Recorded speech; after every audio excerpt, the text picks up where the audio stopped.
Description: after her execution, Taylor's spirit was summoned into the body of Yanagi Reiko of U.A.S. Class 1B. Weary of battle, Taylor is hoping to find peace and perhaps redemption. However, Musutafu City is not a peaceful place. Chapter 1. Were you really a monster in the end? A warlord, an alien administrator? A vicious killer with a cruel streak, mutilating your enemies and secretly enjoying it? A bully, if you forgive me for using that word. I looked down at my hand. Or were you really a hero? Do the good intentions win out?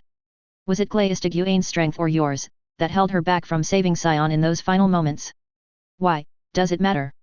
Because I think you have a chance to come back from this. Not much of a chance. Part of that rides on me. I could help you, or I could stop you from troubling anyone ever again. Part of that? It's up to you to win the fight, to take control and keep the administrator from claiming everything you have, leaving you a shell. I felt a chill. Was part of it my passenger? Both of us? I opened my mouth to reply, and I couldn't. Didn't deserve to, either way. It's okay. I got the answer, myself. I looked away. I looked up. My eyes were wet. So many stars. The universe so vast. We're so very small, in the end. The first bullet hit me from behind, where my mask offered no coverage, and I slowly toppled. The second hit me before I could fall, before there could be any pain. I heard a voice. It was the first thing I had heard, or sensed at all, for I don't know how long. With nothing to see, hear, smell, or feel, time is pretty meaningless. It might have been immediately following the second bullet. It might have been years later. I had no way of knowing. The voices, there were at least two I could hear, were chanting. I had no idea what they were saying. I couldn't make out the language, much less the words. They were getting louder. Nearer, maybe? Not that I felt movement. Maybe they were approaching me? Louder. Nearer. But no clearer. Then there was light. And sound. And warmth. And sense of incense and pine. And the feeling of cotton and wood, and two little girls dressed up in white kimonos knelt on either side of a bowl filled with sand, burning sticks of incense standing in the center. They chanted and rubbed what I took to be prayer beads in their hands. They looked identical, about 9 years old with long white hair and milk-white skin. The room looked like a Japanese restaurant, paper walls, rice mat floors, no furniture except a short table on which the bowl sat. Scrolls with Japanese or Chinese writing hung from the top frame of the wall. I had no idea where I was. I reached out for my bugs. I needed both information and potentially protection. Nothing. I couldn't find my power. It worked. I had significant doubts that our prototype ritual would be successful. I must say I am thrilled. The voice was in my head. What the fuck? I looked around cautiously. There was no one in the room but me and the twins. At least no one I could see. I had known enough strangers that was not convincing. Please refrain from such vulgarities. They are wholly inappropriate for the ears of young temple maidens. Who are you? Why are you in my head? The twins in white had stopped chanting and were staring at me. I assumed they thought I was talking to them. One said something in a language I didn't recognize. It might have been Japanese, but these girls had the wrong coloring to be from East Asia. I can't understand you, I replied, holding up my hands out to stop them. That's when I noticed my hands were not my hands. I'm afraid they're my hands. The voice sounded chagrined. You are in my body, though I assure you, you are a welcome presence. What? My voice dropped into the cold monotone that it so often took when I was really stressed. My agitation must have shown. The twins scrambled back, holding up their hands, palm towards me, speaking in slow, low tones. I think they were trying to calm me. Given my current state, they had no real chance. I stood, looking down. Nothing was familiar. Like the girls, I was wearing a white kimono. The skin and hair I could see was the same, almost albino white, hinting at a familial relation. I was taller and more developed than them, putting me in the mid-teens at a guess. Retreating until my back was against the wood of the room's corner, I slid one of the paper doors aside. There was some sort of hallway beyond it, with the same Japanese design. Stay or run? There is no reason to run. You are perfectly safe. Indeed, harming you would harm myself. Please be calm. Breath deep and moderate your emotions. Who are you? I demanded, lowering into a defensive crouch, still searching for the speaker. I am Yanagi Reiko. These are my sisters, Mieko and Miyoko. We are temple maidens at the Hatsuki temple. That doesn't mean anything to me, I snapped. I needed more context. Where am I? What country? What world? What world? She seemed astonished, maybe confused. That is a strange question. Perhaps you are speaking more spiritually. This is the world of the living. Of humans. We are in Japan. Are you from a different world? What is the status of Kyushu? By this point the two girls were kneeling next to each other in the corner opposite me. I think I had them frightened, at least uncertain and confused. I am not sure what you mean. More confusion. Kyushu is the southernmost of the main islands of Japan. It is an integral part of the nation. Why would it have a different status? Kyushu was sunk into the ocean by Leviathan in 1999. It must be some sort of alternate history then. She sounded uncertain. I wondered if they had not yet discovered other dimensions. That would have been more than 200 years ago. I assure you nothing like that ever happened in this world. Quirks had not even appeared in the 20th century. Nor have I ever heard of a villain named Leviathan. In your world, did you die? That stopped me. The memory of the bullets entering my head flashed into my mind. I can see you did. Her voice was filled with sorrow. I nodded silently. I died. How can I be here? We have summoned your spirit from limbo. She stated it with a level of trepidation. She was afraid of something. Why? My experiences with Bonesaw had taught me to not trust someone who wanted to mess with the dead. For my sisters, it was part of their training as a medium, to summon the recently dead. She hesitated before continuing. For me, I must confess, the motivations were both less pure and more altruistic. I want to give my body to you. Permanently. What? That's suicide. Not exactly, she hurried to deny. I will not die, as long as you keep this body alive. I will simply not be in control anymore. The last was stated with such a sound of relief. I don't understand. This makes no sense. This is some sort of weird post-operative nightmare. I must be in a hospital after they dug 2 slugs out of my brain.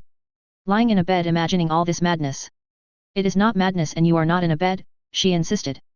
I am sorry for the distress this is causing you. One must recall that birth is a painful experience. Is it any wonder that rebirth might be just as traumatic? Perhaps you might consider a period of silent meditation and reflection? To help you come to terms with the new reality. You heard my thoughts? I asked silently. You are in my head, she replied tartly. There is no need to speak aloud. Though I am not certain which will prove more disconcerting for my sisters, your unintelligible one-sided conversation, or your sudden silence. Unintelligible? They don't speak English. They do not. Nor do I really. I will admit it is my worst subject at school. Then how come you are speaking it now? I am not. We are communing at a spiritual level. No earthly language is required. This is so unreal. I need to get outside. I hoped that some fresh air might clear my head. Or this head. Or, whatever. Go out the door and to the left. She was trying to be helpful, I imagined. At the end of the hall there is a door to the courtyard. There are several benches that make fitting locations for meditation or less formal contemplation. What about your sisters? Please repeat this as closely as you can. Soto ni dit kanga et amesu. Subit wa junjutsu. I try to repeat it to the twins. I guess I did a poor job of it. They looked confused, then nodded. The voice's directions lead to a large yard between old wooden buildings. It was night. The house it is a temple, though we do live here as well. My family has been caretakers of this temple for almost 30 generations. I guess privacy is a thing of the past. Not that Tattletale or the PRT every really gave me much real privacy anyway. But inside my own head was mostly untouched.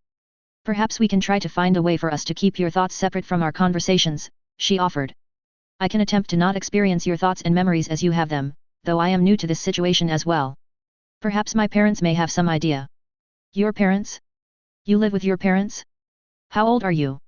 I am 15. I heard the awkward pride most teens have when stating their age. Expecting ridicule or dismissal. The same age I was at Winslow. When I triggered. When everything turned to shit. Wait, you said you wanted me to live in your body? Permanently? Yes. It is my gift to you. She actually sounded happy about it. Fuck. You want me to go through high school again? I don't think so. How do I get out of this? Oh, the disappointment was palpable. I suppose we could try an exorcism. Your soul is not native to this flesh. But without a body you would either become a wandering spirit or return to the world of the dead, awaiting your next rebirth. I would not wish that upon you. But if it is your preference to being reborn in this body, I will accept your rejection. I paused. That may have been the nicest death threat I had ever received. But she had a point. I had chosen not to fight my own execution once. I didn't think I could go so quietly into that good night again. Ultimately the choice is yours. She sounded like a puppy waiting to be kicked. Why are you so anxious to give up your life? There is a difference between sacrifice and suicide. I have my reasons. And she wasn't ready to share them with me, I finished for her. I sat on a stone bench. A broad river valley, woods checkerboard with cultivated fields, spread out under the bright moon. The ancient wooden temple perched high on the mountainside. There was a chill bite in the clean air, but no snow except on the tops of the peaks on the far side of the valley. I had never seen a view like it. The tranquility forced itself on me, tearing away at the horrors of the last battle. Yanagi left me to my reflections. Eventually the chill pulled me back to the moment. Well, if the life you are offering is so horrible that you are anxious to give it away, I may not want to step into the problems you are running away from. It is not horrible, she was quick to assure me. Simply more burdens than I wish to bear. We called out for a spirit strong enough to shoulder my load better than I ever could. You are the god's answer. So, you sit back and watch as I fix your life? It is your life now, she tried to convince me. I will offer what assistance I may, but the decisions, and the responsibilities, are now yours. Sounds easy for you. Peaceful. Does it not? Again, the sound of blissful relief. Something had gone very wrong for this girl. Like I'm your chauffeur driving through heavy traffic while you relax in the back, I joked somewhat bitterly. Except you are choosing the destination and the route. I think she was beginning to get frustrated with my stubborn refusal to see the advantages for me. I'm just the passenger. That word hit me like a truck. I had spent years with a passenger in my head. This was just a particularly talkative one. A passenger that offered no powers. But, looking back, my powers hadn't made my life better before. While I might have saved the universe, the cost had been unimaginably high.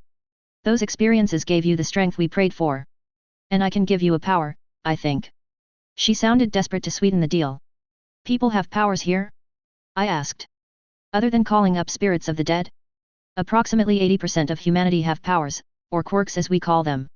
It happens that calling up the spirits of the dead, and laying them to rest, are the quirks of my family. My quirk, and likely now yours, is poltergeist.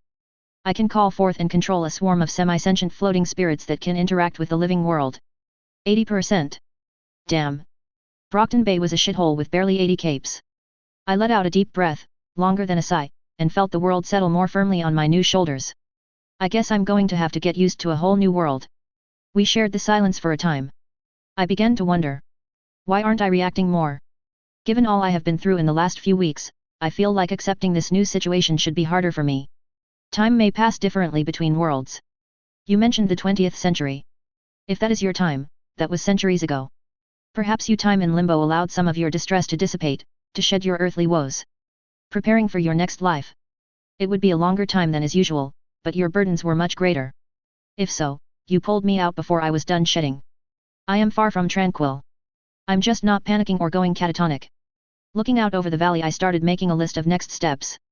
Finding out her problems. Identifying threats and enemies. Discovering if I had access to her, or any, powers. Fuck. Her parents have to be told. And I can't see them being happy about their daughter's replacement. Can you take over the body? I don't want to be the one to explain this to your family. I cannot take over, but if you wish to cede control, I may be able to drive for a short while. My family is not part of the problem, not as such. They deserve an explanation for my choice. From her tone I didn't think she was being honest. I just didn't know if she was lying to me or to herself. Then get your driving gloves on, cause I'm not doing this for you. So how do we make it happen? In the past when I wished to let a spirit speak through me, once they are possessing me, I closed my eyes and consciously stepped back, releasing control. It was not difficult, but I have been trained in this for most of my life. Why? It is part of the role of a Maiko, to channel spirits for people who wish to speak to the dead or the gods. So, you've been prepped since birth to give control over to random spirits. No wonder you chose this method of escaping your problems. I admit it probably had some influence on my decision. Alright. Explain to me the problems you cannot face. I assume I'm going to have to deal with them now.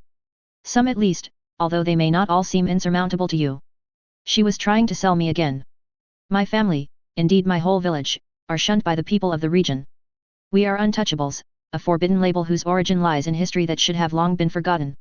Our ancestors were outcast for dealing with death. Butchers, tanners, and like my family morticians.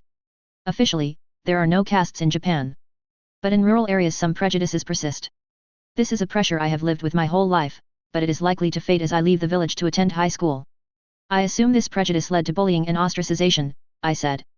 I'm familiar with the results, if not the specific cause. You're leaving the area for school? That is the pressure that precipitated this situation. She sighed. My quirk is both strong and versatile, suitable for combat and rescue operations. Thus, my teachers urged me to apply to a hero program. What's that? Heroes must be licensed to use their powers in public for heroic activities. To prepare students to attain such a license, several hero academies have been established around the country. My parents urged me to apply to the greatest of these UA. High school. They argue that if an untouchable can succeed at UA, it would help us shed the lingering stigma. With pressure from my family as well as my school, I capitulated and applied. To my sorrow, I was accepted. I received my notice just this week. And you don't want to go? I still remembered the disaster that was Winslow. From an adult perspective, it may have seemed unimportant. But to a 15-year-old, high school was almost their whole world. There were 2 parts to the entrance exam which I took several weeks ago. First was a written test. It was no different from those I had taken at my middle school, if a bit broader and more in-depth. There was also a practical portion. I had known it was coming, though not the details, and had trained both my body and my quirk. I thought I was ready. You can never really be ready for your first combat, I said quietly. It was horrible. They sent a crowd of students into a deserted cityscape filled with attack robots. It was chaos. Madness. The rampant violence and aggression were so upsetting to my equilibrium. I found the whole experience entirely distasteful. Yet you were accepted. My poltergeist could easily infiltrate the openings in the shells of the robots and damage their internal workings. I even received points for helping other applicants. My quirk is up to the task.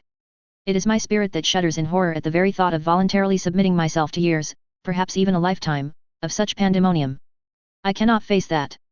Yet to shatter the hopes and dreams of my family and community is also beyond me. It was a Gordian knot I could not untangle. So, you found another way. You put it all on me. Can you honestly say that you have not faced worse and prevailed? There was such hope in her voice. Of course not. But you've given me no choice. I think you misunderstand, she argued. I have given you all the choices. If you wish to forego attendance at UA, it is your choice. If you wish to walk away from the temple, the village, even Japan itself, it is your choice. And if you wish to return to the will and await your next rebirth, that too is your choice. As I don't fancy my chances as an extra-dimensional refugee wandering a world I know nothing about, I'm not sure how many of those are viable options. But I understand what you're saying. So, what shall we do? She anxiously awaited my verdict. You are going to tell all this to your family, and I'll relax in the back seat for a bit. Tomorrow will take care of itself for now. Chapter 2. Will you take breakfast? Hayami-san asked in halting English. It turns out the language is a required subject in Japanese secondary schools, but most people lose it from lack of practice, if they ever really learned it at all. Hayami-san, Reiko's mother, had enjoyed learning the language and kept up by consuming English language media and corresponding with a family in Australia she had stayed with during a high school exchange. Yes. Please. I enunciated. She set a bowl of soup, another of rice, and a plate of a sort of omelette they called tamagoyaki. It was pretty rather than tasty, but I wasn't picky. She offered a slight smile with the dishes. The older woman was as monochromatic as her daughters, dressed in a similar white kimono and red pants, ish. Hakama, filled in my passenger. She had been working to teach me Japanese, while offering simultaneous translations for what I hear and phonetic prompts for when I want to speak. It is part of the traditional Maiko uniform. Mother was a temple maiden and is now a shaman. You will become confused trying to identify who we are or are not. This body is Yanagi Reiko, but that name means neither of us now. Your spirit is a bear tailor. Mine needs a separate name as well. Please call me Emily. She was a lost friend of my childhood. The first spirit who ever possessed me. It was taking me some time to realize I had a constant watcher in my head who followed my thoughts like a TV show. Your naming convention makes sense, at least internally. First name and last names mean different things in Japan and it is confusing. Please just call me Taylor. It had been 3 days since my summoning to this future Japan. The drama of the first night, including Emily explaining the new reality to her family, had been traumatic. I had not understood what was being said and had insisted my passenger not translate it for me. But words were not necessary to understand the ragged emotions as loving parents learned their eldest daughter had effectively committed suicide. I had no idea what place suicide held in the Japanese culture, but I couldn't imagine it was good. This family, all of whom seemed to have some sort of spirit-related powers, had an even more unusual relationship with death. But losing their daughter wouldn't make them happy. The twins obviously thought it all my fault, glaring daggers whenever they were not fleeing any room I entered. They blame themselves. I could not have performed the ritual without them. They see it as a betrayal that I did not inform them of the scope of my plans. While I have insisted to them that I am fully responsible for this situation, they cannot see how to simultaneously mourn me and blame me. Please be patient with them. I'd never had siblings. I wasn't sure I was enjoying the new experience. I was glad they were attending some sort of cram school and were out of the house a lot. It was March, the one month of the year that Japanese schools were off. If I intended to attend UA, I would need to move to Mustafa City in the next 2 weeks to settle in before the first day of class. Given that likely move, I made little effort to build my own relationship with the girls. I wasn't the sort of person who should be around kids anyway. Would you come with me to store? Hayami-san asked as I finished my meal. I had not been out of the temple complex since arriving. Sure. Thanks. I needed to start exploring the world. Ignorance was dangerous. I had spent the last 2 days working to become familiar with my new body. It was shorter than my old one, but more muscular and with noticeable, though not prominent, curves. I missed my long wavy hair. Short and white, with an annoying tendency to fall in my eyes, was quite a change. I had also spent time trying to harness Reiko's quirk. We actually had to let Emily drive to show me how she reached out, not to the creatures in this world, but to a number of barely aware spirits just on the other side, a barrier I could now perceive. Each fure, or floating spirit, was like my bug's no individual identity and little volition. Once Emily showed me how, I was able to access the power. Do you think you can summon the swarm yourself now? Emily asked after walking me through the technique several times. It turned out I could. After a day's practice I could wield them, not as well as my bugs, but enough to begin trying tricks Emily had never considered. Interestingly, I found that my multitasking seems to have not been wholly part of my administrator's shard. I was easily able to manage small groups of individual spirits to take on separate tasks. I was even able to sense motion and pressure through the spirits. There was no detail yet, but I felt I could work to improve it. To my delight, I found I could finally fly in a limited fashion. The largest swarm I could control was able to lift just over 62 kilograms, or about 135 pounds, working in concert. I now weighed 115 pounds, or 52 kilograms. The difference of 10 kilograms was enough to lift me very slowly into the air, but not enough to fly faster than a person could walk. It is possible to accelerate slowly over time to reach a greater speed, but deceleration would take just as long. That's not responsive enough for any sort of aerial combat. I might be able to use it for long-distance flight. I could probably reach a top speed of 50 to 60 miles per hour with long ramps at the beginning and end of the trip, sort of like an ocean liner.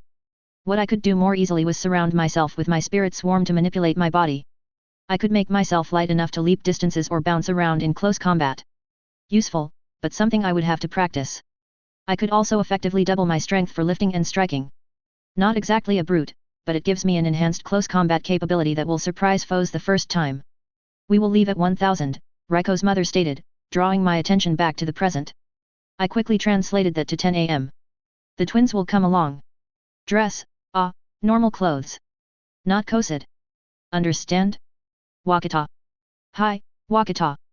Between the near total immersion and Emily's translations I was picking up individual words and phrases in Japanese quickly.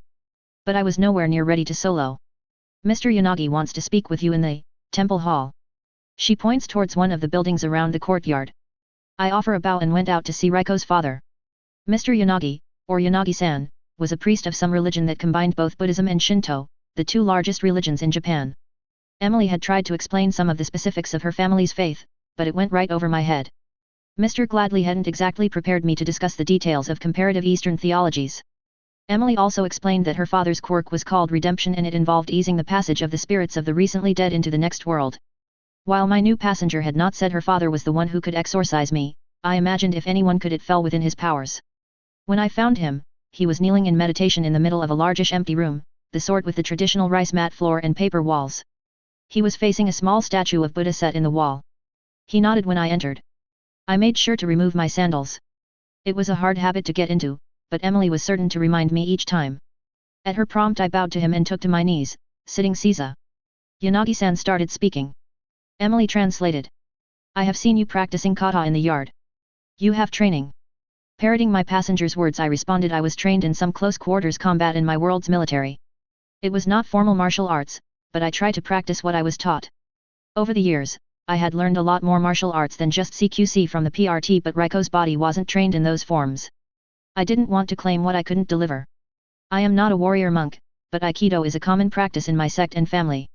Reiko had trained with me since she was 5. If you would like I can show you some of the basics before you leave for UA. This is the first effort on his part to reach out to me. I felt like he was trying to make a connection, or keep what he could of his daughter. The world will see you as Yanagi Reiko, an untouchable, he continued. The better you can succeed in her place, the better for all untouchables. You have the potential to be a symbol of all our plight. And a reminder for those that have forgotten our existence that we continue to face daily discrimination, both quiet and overt. He looked hard at me, his eyes glowing. I could feel a spiritual pressure emanating from him, pressing at me. A hard push might dislodge me from the body. I called up a swarm, but the floating spirits were repulsed by his power. I let them ride the pressure, turning their movement into a circle around us. You do still intend to attend UA under Reiko's name, do you not? Got to love subtle threats, I thought. The pressure he put on me, while of a different nature, was no less burdensome. Emily's voice was subdued. I am tempted to tell him he drove his own daughter away through such actions. It would change nothing and only cause him pain. I have no wish to hurt my family. Or for you to do so. I never thought the voice of your better nature whispering correct behavior in your ear was a real thing. Do you have little angel wings? And a halo? I've seen the white robes. Does that make you the little red devil? Emily snickered and showed me a cartoon picture of me with the tiny angel and devil on my shoulders. It was my original body in the image, not Reiko's. Her ability to share images with me was growing as we settled into our new partnership. I was somewhat concerned about progressive personality bleed at this rate. Hi, I said, not needing Emily's translating. Then let me help you, and all our people, succeed. He stood, motioning for me to do the same. As I stood, I checked Reiko's watch. It was 8:45 a.m. Yanagi-san, your wife has asked me to go shopping with her at 10. He thought for a minute. Very well. Come to me after lunch, at 1330. We will work for 2 hours and another hour for your meditation. I almost sighed out loud, but I had practice dealing with both overbearing trainers and adults that thought they had the right to organize my life. I had no idea which, if either, Yanagi-san might be. He was certainly more involved with his daughters than my father had been for the last part of my life. I bowed and headed to the edge of the forest surrounding the temple complex. There were paths leading into the trees, but I didn't have time to explore them. Instead I started juggling leaves, sticks, and rocks in a complex pattern using dozens of invisible groups. Once I had that set in motion, I tried to maintain it while bouncing from tree to tree. The cloud of moving debris following me as I moved along the edge of the wilderness. I never thought of having the spirits move me like that. Was this something you did with your old powers? No, but I knew others that did. That remembrance opened my mind to a flood of people I had known. People I had killed in the attacks on Sion Eidolon, Clock Blocker, Gru, so many others. I missed a bounce, hitting the tree hard, and dropped to the ground. Lying in the grass, I relived the horrors I had caused as Kepri. Taylor. I felt a pulse of spiritual energy wash against me. I had no idea how long I had been locked in my memories. I hoped it had only been a second or two. Thanks. I can't let that happen in combat. Meditation may help heal such wounds. My mother or father may be able to offer useful advice. Both have training as counselors as part of their pastoral duties, though they specialize in grief counseling. I have plenty of grief. Care to walk me through the basics of meditation while we wait for your mother? We should dress first. Informally. All right. Desumairumura was a village of about 20 or 30 families, living mostly along the mountainside south of the valley. There were a few small shops, but most people drove to the town in the valley, Kasuramaki. That was where Mrs. Yanagi took us. The twins claimed the back seat. They giggled when I tried to get in what turned out to be the driver's side. Japan drives on the wrong side of the road, so the driver sits in the right-hand seat. As we parked outside the small supermarket in Kasuramaki, I saw several people gave us frightened or unfriendly stares. Hayami-san ignored them. The twins gave rude glares back. I did not understand the muttered comments people made as we passed near, and Emily chose not to translate. I assumed they were not complimentary. I was surprised to find that in a small mining town out in the mountains of central Japan the local grocery store was 5 times nicer than the best supermarket in Brockton Bay. It was amazingly clean, and everything shined. Food, much of which I could not identify, was presented in a way to make it all look delicious. The personnel were all friendly. When we were back out in the parking lot, someone started to pelt us with small stones. I looked around after the first pebble hit me. Several boys around in their mid-teens were snickering, but I couldn't see anything to suggest one had thrown the rock. A moment later, while I was still watching the boys, I was struck on the back of my head by a second pebble. I summoned my swarm, spreading them out in a hemisphere around me. Through my link I felt several small objects moving through the air in an unnatural way, orbiting me and Reiko's sisters. When an object was behind us, out of everyone's sight, it would move in and plink one of us on the head. Whoever was responsible had the good sense to ignore the adult in the group. Able to feel the movement of the objects, I started directing individual spirits to push against the stones when they started approaching any of us directly. It became a battle of attacks and pinpoint counterattacks, mostly invisible to the people watching. The stones could be seen, but they were small and moving quickly. The spirits were invisible outside of the family. While that was happening, I looked at the people more closely. One of the boys, larger and dressed more expensively, or so I assumed, looked frustrated while his companions still laughed. That is Inu Goro. He is the leader of the bigots and bullies at Kesura Middle School. He can manipulate small rocks and stones with his quirk. He's behind this attack? No one else in town has this capability, except you. It seems I need to teach him a lesson. You cannot. Even what you are doing now is against the law.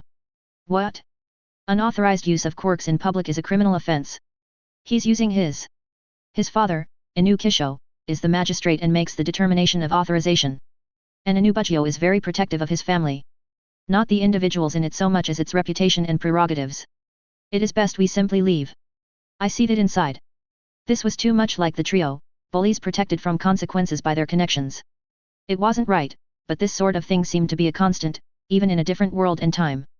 It is not right, but it is the reality of the untouchables. No one in Shinso will take our side over the family who owns the valley. Who runs the mines? Who provides jobs? Who keeps the local economy running? Not even All Might could punch this injustice. While this conversation took place, the battle had escalated. A veritable cloud of pebbles, rocks, and stones surged around the parking lot, centered on the Yanagis and me. People stood outside the cloud gawking or cheering. I managed to defect every missile, but unless I was willing to go on the offensive, I didn't see this ending soon. My initial reaction was to rain fire and destruction on the boy's head. If I couldn't get away with direct action, I would have to think strategically. Reiko's phone had video recording capability. I caused a dozen spirits to push it out of my pocket and activate it. I brushed against the screen, triggering the recording function and directed the spirits to carry it to the edge of the stone storm. I kept it at eye level, hoping it was pointed at the action I was hoping to record. Get in the car! Mrs. Yanagi yelled, shocking the twins into action. Yet. Run away, he used a bad word for untouchables. I will not repeat. We don't want you polluting our town, yelled Inu. His crowd of cronies repeated the slur and orders. I wanted to yell back, but my lack of fluency in the language would be noticeable. Inu knew Reiko and would recognize the difference. I didn't want the questions that would bring. Instead, I started towards the car. Inu gestured towards me, something he hadn't done before.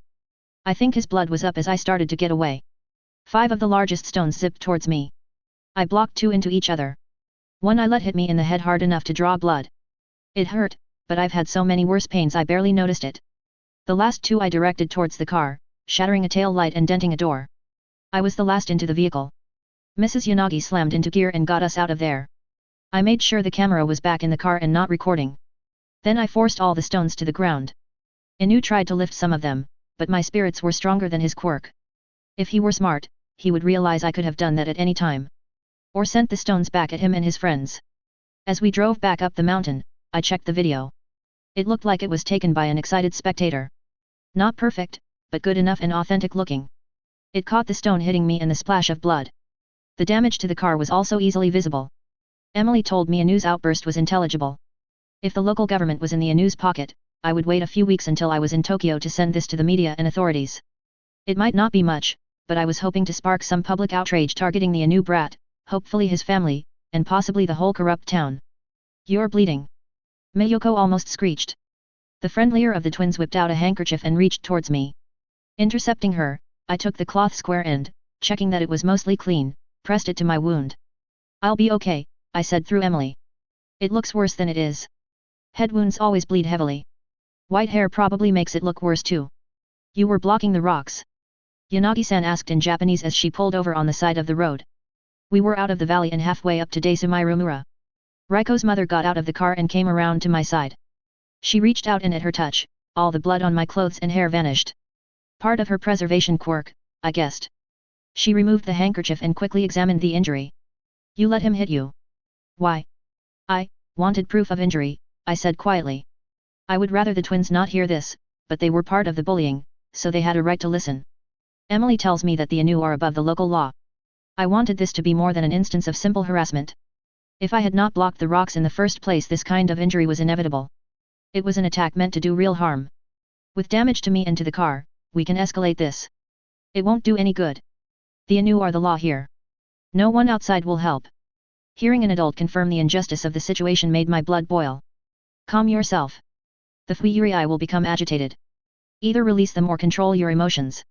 I started at Emily's sharp chastisement and turned my attention to the floating spirits. They were swarming angrily, searching for a target to attack. I took several deep breaths, caging my anger and sending calming thoughts to the spirits. Perhaps, I admitted aloud. But I have to do something. No, she replied sadly. You do not. In fact, you should not.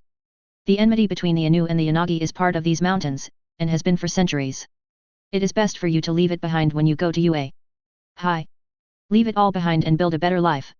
Chapter 3. Who knew Tokyo had slums? I had always pictured either quaint traditional wooden buildings or ultra-modern skyscrapers. Neither of these were common in Mashu-a Izuraicho, the westernmost district of the city, and the area closest to Musutafa City and UA.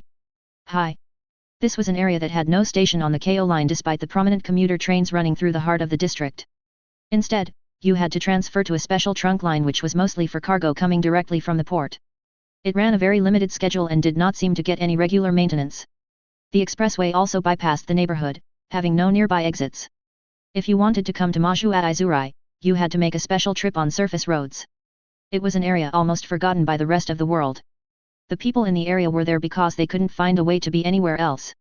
The only honest jobs were in the service industry or in the few failing factories and businesses. On the other hand, it had a thriving black market and was home or at least a satellite office to many villain groups and criminal organizations. Smuggling was a prime business, transshipping illegal goods from the port to trucks via the train. The government was corrupt and frightened of the criminals. They reported lies to the central government to avoid notice or trouble. It reminded me so much of Brockton Bay I almost cried. Luckily, a bus ran from near my dinky apartment almost directly into Musutafa city center. From there it was an easy walk to UA. Hi. That was why the Yanagis had rented the place for their daughter. It was the closest residence to UA. Hi they could afford. Even in the slums, living in Tokyo is expensive. Not that I knew any of this before I was exiled here almost 2 weeks before Reiko was scheduled to move. It turned out that I was not as clever as I thought with the confrontation in Kesuru. Inu Kisho had descended on Hatsukiji Temple just in time to ruin dinner that evening. What do you mean by this, Yanagi? He demanded after storming uninvited into the family quarters. He was a large, powerful-looking man. Expensive traditional clothes presented a body strong from hard labor, with rough, scarred skin and close-cropped black hair. He looked like he had worked in his own mines without the use of a power or automated tools. I have not the pleasure of understanding to what you are referring, Inubuchio. Reiko's father replied, bowing formally from his knees. He did not bother to stand. They have hated each other since they were in school together as boys. But the magnate is the local power, so the humble priest must respond to his rudeness with civility. I had never felt such negative emotion in Emily's thoughts. This man was one of her pressure points. This. The magistrate casually tossed a tablet to slide across the table, upsetting bowls of soup and glasses of water. Mr. Yanagi slapped his hand down to stop it, while Mrs. Yanagi rushed to contain the mess before it could spread further. I used my quirk to lift all the remaining dishes 6 inches, keeping them clean and preventing further spillage.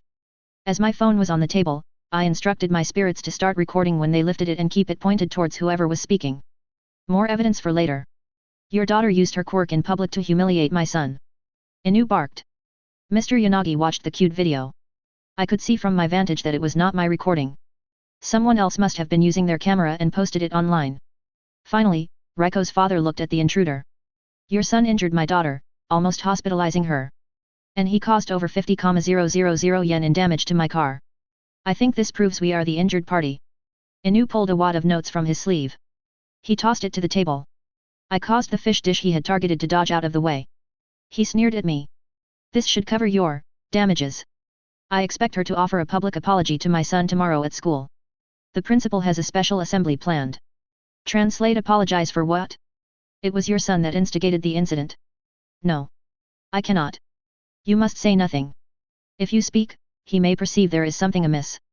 Ultimately, his conflict is with father. You and I are either weapons or collateral damage. We do not matter in this. It is best to stay silent. My daughter will not be at school this week. First, she must stay under her mother's care to recover from her grievous injury. Then she will be preparing to begin her attendance at UA High School's hero course. You may have heard of her achievement. Inu's face contorted. Is that what dyspeptic looks like? I asked. I think it may be more revolted, with a heavy dose of scandalized. Okay. I can see that. This is not over, Yanagi. The magnate stormed out of the house. Was that a win? I asked. The expression on Mr. Yanagi's face seemed to say it was not. You should not have interfered, he snarled at me. You are a stranger here and have no idea what you just cost this family.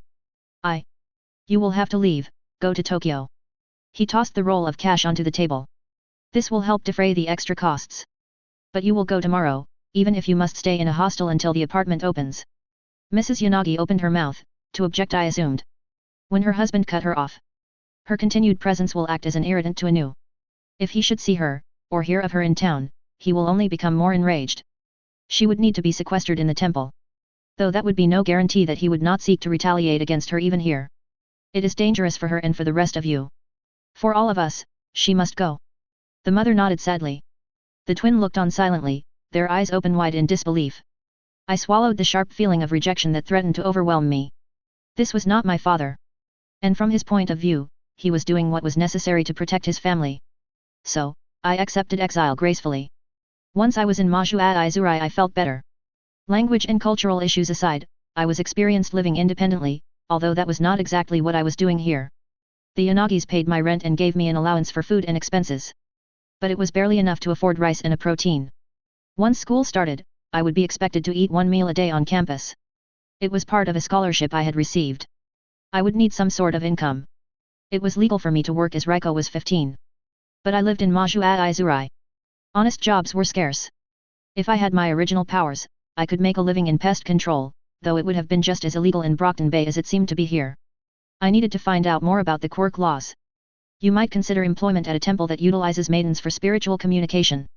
I have read that in the big cities Maiko are often high school and university students rather than those with a more traditional vocation. I probably want something that doesn't require much talking. I'm sure to get better over time, but language is still a real issue. It is going to be difficult enough in school, much less adding the same stress in a job. Too bad there are no jobs where English fluency would be a marketable skill. Oh, what a wonderful idea. I am certain we could work together to translate written material. We likely could find work of that sort online self-paced so we could accomplish our remunerative tasks without compromising our schoolwork. Or you could tutor students in English. Or subtitle videos and movies. You have a very marketable skill. We may have. Alone, I am illiterate and unable to communicate in the local language. Yet alone, my English is very poor. You bring the essential capability to the partnership. Over the next 2 days I made an amazing discovery. You know how in ghost stories and movies spirits sometimes leave cryptic messages written on mirrors or walls. It turns out that was a real thing, portraying poltergeists at work. Floating spirits could write in whatever language the person had known in life. It was a spirit thing. I found the spirits could take my thoughts and write them in Japanese. Emily said their style of written Japanese was somewhat archaic, but still legible. It took a bit of practice, but I soon was able to dictate to my swarm and it would control the pen or brush. Typing on a computer or phone was both easier and more difficult. Not all poltergeists comprehended technology, but enough lived in the last 200 years that I could build a swarm to type. With my limited multitasking I found I could have 2 or 3 different sub-swarms working on keyboards, pens, or brushes at the same time. I could dictate different projects, one sentence or paragraph at a time, to each sub-swarm allowing me to create documents almost simultaneously. I tried to communicate with individual spirits through writing, asking questions or ordering them to divulge information about themselves. But they either could not or would not respond. The spirits only wrote what I dictated to them. But they could write it repeatedly and indefinitely. I had a sort of spiritual Xerox machine. Emily and I started looking for freelance translation work. What we found was that computers handled most translation. What individuals and companies would pay for was editing, to make the finished product sound more human. After 2 trial pieces I had a couple of companies that would pay me by the word and did not care if I produced product more quickly than they expected. Moreover, it was all online. I spent most of Thursday, my 3rd day in town, translating. With each finished piece the companies would deposit my fee directly into the same bank account as my allowance was deposited. After seeing my bank balance more than double, I decided to splurge on some groceries other than rice. The stroll to the store was surprisingly pleasant. It was spring. The temperature was warm rather than hot. A slight breeze brought intriguingly unfamiliar scents to my nose. It was early evening and people were everywhere. As I left the supermarket with my 2 plastic bags bulging with fresh produce and meat, I exited onto the main plaza.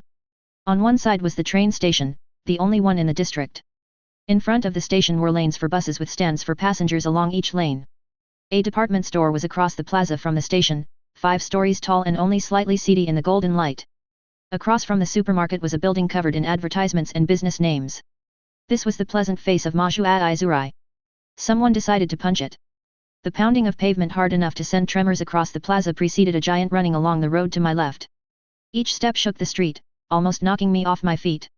Several people dropped their bags and ran screaming away from the massive monster. He was at least 20 feet tall, with pink skin and what looked like muscles so overgrown they covered the top of his head and hid his face in shadow. I almost laughed. He looked a bit like a giant penis. As he passed me, moving across the plaza towards the station, I saw he was running from a group of 5 para-humans. There was a winged man flying in the lead, followed by a motorcyclist in leathers with chains and a flaming skull painted on his helmet, a tall muscular man in a short toga bounding in pursuit, a woman in a black skin suit swinging from a line, and a young bald man dressed in bluish-white following on foot. Any idea who they are? I asked my passenger.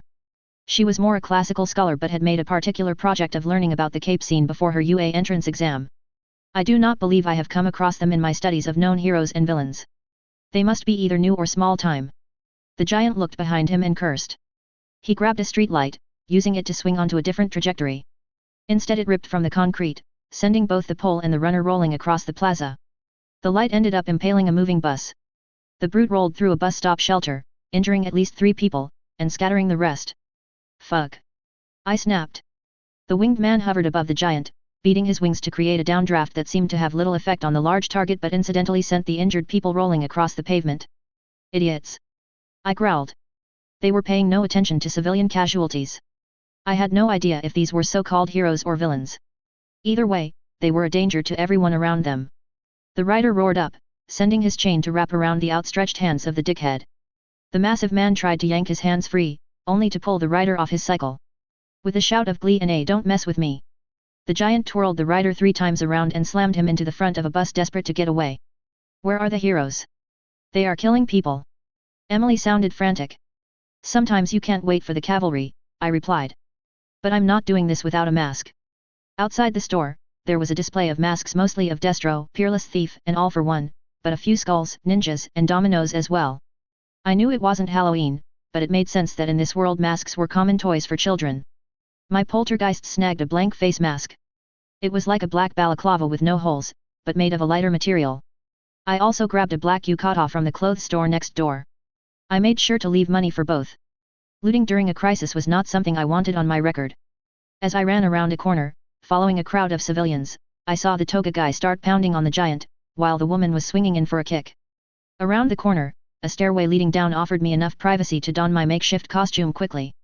I reached out to gather in all the nearby spirits. I had expected there to be either many more or far fewer spirits in the metropolis than the mountains. It turned out there wasn't a variance in numbers so much as in type. At the time, I did not know enough about the nature of spirits to explain that difference. They responded to my control just as well. Within seconds, I had a full swarm. Turning the corner, I found the situation had gotten worse. The team of 5 were harrying the giant. They had him almost surrounded, but he was keeping them at bay with another streetlight, swinging it like a polearm. As I watched, the toga-clad strongman caught the other end of the pole and the 2 started a tug of war. The other capes closed in. Priorities started shifting in my head. First, clear out any civilians caught in the fighters' immediate proximity or direct path. Second, clear the people out of the damaged buses. They're too close and in greater danger if the buses catch fire. Third, move any stupid spectators back further. Finally, try to contain the combatants, or at least move the civilians if the capes take the fight elsewhere. I sent several spirits to scout the area as I skated forward. I found I could have a swarm lifting most of my weight and pushing me from behind. It allowed me to skate in effect across any flat surface at speeds faster than I could easily run. I could then use that same swarm for any necessary physical enhancement or close combat. Or to pull civilians out of danger. I sent the rest of the poltergeists, less than a quarter of the total, to begin gathering debris, broken glass and small shards of metal from the ruined buses and shelters. The fragments started swirling like a whirlwind. It reminded me of Whirligig from the Merchants, before the 9 killed most of them. I could use the debris either as distractions or as my primary weapons. I didn't think being scoured by or worse, force-fed glass and metal would be healthy for any of the idiots, not even the brutes. It wasn't my bugs, but the strategies were similar. My scouts felt a still body under the wreckage of a collapsed shelter. It was close enough to the fight that if they were alive, they were not likely to stay that way for long. I moved towards the pile and stopped. A foot was sticking out. The ankle artery carried a strong pulse. I sent my spirits to crawl up the person body. I wanted to check for any obvious broken bones or impalements. I couldn't see through the poltergeists. I'm not certain they had vision as I understood it. However, I could use them as fingers, conveying a light sense of touch. The woman showed no obvious injuries. I ordered the swarm to pluck her out of the way, supporting her head and spine as much as possible as the giant slammed the Greek guy into the ground next to us. The impact sent most of the debris flying. I crouched to keep my feet. As the shorter brute rolled to his knees, he saw me and barked something in Japanese. I waited for Emily to translate, but got nothing. He repeated himself. Still no translation. Sumimasen, I muttered one of the first words I had learned. I thought it meant excuse me. Before he could respond, I scrambled away and started pushing the woman on my ghostly gurney. I brought the whirlwind to churn between the brute and us. I aimed for the concrete barricades that protected the train station entrance. It seemed like the safest place nearby. Emily. Are you there? I called mentally. No response. A high-pitched scream behind me meant there wasn't time to figure out what was wrong with my passenger. I turned and saw a toddler had started rushing towards the fight. She was babbling something and reaching for the winged man who was lying stunned on the ground. The dickhead had grabbed the biker's cycle and was about to slam it onto the bad angel. The kid would be crushed. A woman, her mother I guess, was sprinting towards her, but wouldn't be in time. I sent the swarm, dropping debris as it closed in to snatch the child from under the descending motorcycle and slammed her into her mother's arms. I kept pushing, using what strength I could to hold them both up and get them moving away from the crazy capes. Once they were clear, I moved towards the closest bus. It had been pierced by a streetlight and wasn't going anywhere. Passengers had opened windows and were evacuating. There were several older riders that could not crawl out of the window. I pulled the spirits to me and started floating the retirees to the street. The women were light enough the poltergeists could lift them. I had to help with some of the men. Again, people were talking to me, but I had no idea what they were saying. I kept quiet rather than speaking English. Too likely it would be remembered. Moving towards the other bus, a gust of wind rocked the plaza. I glanced towards the combatants. They had all been blown to the ground by another winged man. This one looked like a cross between a large man and a lizard. Covered in black scales, with wings on his back and claws glinting from his hands. I stumbled as I immediately thought of Lung. It was not Lung. He's not big enough and his masked face is more human. There are no flames. And his wings are feathered. It was not Lung, but there was definitely a similarity. The dragon hybrid screamed something, his voice carrying on the wind generated by his wings. Of course I couldn't understand what he was saying. I need to study more if I can't rely on Emily. While the idiots were occupied with the newcomer, I started moving people from the second bus. It was worse than the impaled bus. There the damage had been mostly to the front end. Here the biker was swung through the passenger section, shattering windows and shearing most of the roof off. The driver was hurt badly and there were several other wounded. I kept an eye on the ongoing battle while trying to see which people were safe to move. As a ward, I'd been required to take advanced first aid. I had no gear but was able to craft some makeshift bandages and restraints from debris. I cleared 3 of the wounded out. However, 2 were too badly hurt for me to move safely. Fuck. I stepped out of the bus and sent my swarm out to gather the largest pieces of debris they could carry and started building a barricade to protect the bus as well as I could. For almost 10 minutes, the 3-way battle raged. Everyone else had cleared the area. I noticed 2 costumed men standing on different roofs. One was a big guy in a purple and green bodysuit with a mask and cape. Looked like a traditional hero. The other was humanoid but with an odd-shaped head or helmet, wearing tactical armor and weapons. He looked like a well-equipped Case 53. They didn't do anything, seemingly content to just watch. Eventually the dragon hybrid seemed to convince the team and the giant to go their separate ways. Everyone was battered and bleeding, but they all cleared out. As the dragon guy soared over me, I got the feeling I was being examined. Not sure what he was looking for, but I wished he had not noticed me. Discretion and valor and all that, I decided to bug out as well. Like I had practiced in the forest by the temple, I bounced to the top of a building then over several roofs, until I landed in an alley where I ditched my makeshift costume. I realized my groceries were lost and stopped at a ramen shop on the way back to my apartment where I was able to order by pointing to a picture of a bowl of noodles with an egg and some vegetables on a menu. As I sat eating it in a corner, I tried to mentally probe for my passenger. Emily? Hey, you in there? I could feel her vaguely, but got no response. Every few minutes I tried again. Eventually I made it back to my apartment. Entering a meditative state, I reached out to the nebulous connection. It was almost half an hour before I felt a response. Emily? You okay? How can you do that? How can you face not just the fear and danger, but the horrendous miasma of anger and aggression? It was everywhere. So much hate. I could not countenance it. It's okay. Normal people run and hide when facing monsters. It's the safe thing to do. The smart thing. The right thing. There's nothing wrong with you doing it too. You didn't sign up to deal with this madness. You're a civilian by choice. I'm just sorry I'm likely to drag you into more such situations. It seems to be my fucking destiny. No matter which world I'm in. Chapter 4. Why was it always dragons? I'd had a fairly pleasant day. We'd split our time between freelance translations and language lessons targeting the vocabulary needed in high school classes. I wasn't happy to be going back to 10th grade. At least the lessons were familiar. Mostly familiar. Math was the same. Science had advanced, but the basics were still there. History was Japanese history, or world history from an Asian perspective. Because of the differences in the timeline after 1982, there was no mention of Scion, and superpowers did not appear in the world for several decades. From what I could see, technology and culture had regressed during some dark decades after powers became widespread and vigilante culture rose to combat the supervillains. This reminded me of home, though without the Endbringers making everything so much worse. After almost a century of chaos, the rise of quirk laws and pro-heroes turned the tide. The current world seemed to have regained the progress lost and reached a technological state similar to the early 21st century. There were a lot of areas that were more advanced, but most people's day-to-day lives were not much different from how I grew up. Japanese literature was the class I was most concerned about. Even though my mom was a literature professor, I had limited interest in the classics and less in contemporary literary fiction. While the readings for the class were completely unknown to me, I had learned the basic concepts discussed in most literature classes during dinner table discussions with mom. I was comfortable with the theoretical aspects, it was the actual reading and subsequent writing I was worried about. I fail to understand your concerns. We have already shown that our system of collaborative reading and writing is a viable solution. Why should the fact that the text is literary rather than mundane amplify your anxiety? In part because metaphor and allegory, allusion, and subtext do not necessarily translate well. They will likely lose much of their impact. And those are often the sorts of things my mother would talk about when she discussed her classes and the problems students had understanding what they were reading. And that was in their native language. Japanese is my native language. This is another example of how I am completely reliant on your language abilities to communicate in this world. Effectively, you will be doing all the work in this class. I will be the passenger. That sort of passive role is hard for me to accept. It will be much the same for me in English class. I know. And we'll be working together in all the classes. I don't really know why I am so bothered by this one in particular. Perhaps it is the connection with your mother? Probably. If there was a class on labor relations, I might freak out about that one too. It seems we both have issues surrounding our families. From what my parents say, everyone does, at some level or other.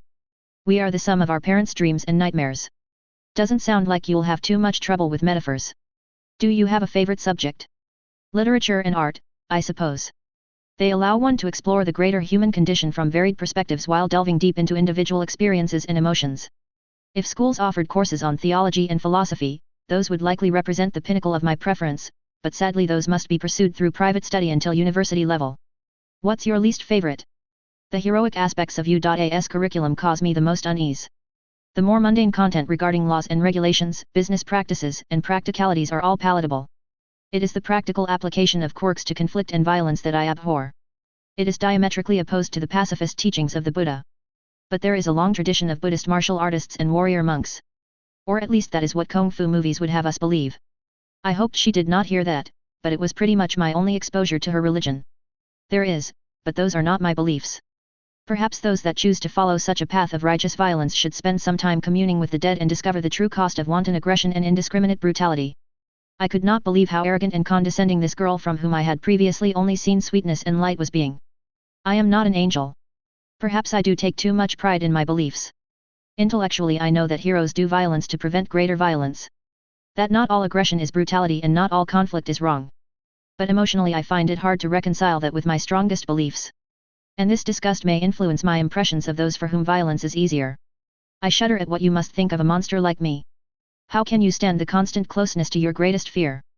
I suppose, to some extent you humanize the dichotomy that causes such confusion in me. You are not a monster, though you have done monstrous deeds. You have done evil acts to achieve good ends. You are my existential dilemma in spirit form. And you have agreed to help me in my hour of greatest need. My hope is that I may help you achieve redemption as you help me avoid my greatest fear that should I follow the hero's path I might lose myself in righteous violence. That I can understand. Part of the day I reviewed my actions during the plaza incident. Why had I gotten involved? Sure, several of the people I helped might well have been worse off if I'd not been there. But people die all the time. And I had learned long ago that no one, no matter how strong or powerful, can save them all. My urge to protect people had driven many of my actions throughout my Cape career, from my first fight with Lung to the final battle with Sion. Ultimately, I wanted to protect the innocent, or as many as I could. Is that a bad thing? Emily asked. No. But saving people can cause more trouble than it avoids. It is all about the second and third order effects, as my old boss Revel used to lecture the wards. I continued, you've told me last night's actions were illegal and open me to significant legal liability. While secret identities are not exactly a thing here, I still risked people finding out I was the one getting involved. That could piss off all the embroiled capes as well as any other villains with a stake in the conflict. I don't know who those capes were. I don't know who their friends or compatriots might be. Did I just piss off all of the Yakuza in Tokyo, sparking a gang war that will kill thousands? Or maybe I just blocked the plan of some mastermind supervillain who is now going to be sending his numerous minions after me. Or worse, sending them after your family because they think I'm you. Basically, I fucked up. I have to be smarter. I have to know more before I act. I sighed. It had been a long time since I had worked without backup. Lisa or the PRT had done most of my planning, or at least provided the intel on which I based my own plans.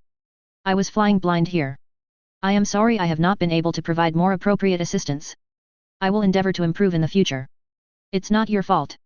While this may be your world, you're not a hero or villain, a cape in my parlance, though you have a power. This is on me. I just have to realize I can't do things the same way I did at home. Once again, I decided to spend the evening wandering. I wanted to explore Tokyo beyond the reaches of Maju Aizurai. I took the bus into Musudafu, where I got on the Keio line at Tatooine Station. I rode all the way to Shinjuku, in the center of Tokyo. On the train was a group of Westerners speaking English loudly. Their accent was American. I still say Gajalo could take All Might. A young man with deep purple hair boasted. He looked to be about my real age, maybe a little older, as did most of the group. There were 7 of them, a mix of normal-looking and slight mutations that was common in this world. They all wore t-shirts or hoodies branded with the logos of different US universities. I assumed they were all students in Japan for some sort of study abroad program. Don't you think it's weird? Interrupted an orange-haired girl with cat ears. That the 5th-ranked hero in the US is actually from Japan, while the top-ranked hero in Japan got his start in the States. And Gajalo actually started as a hero here in Tokyo before moving to Seattle.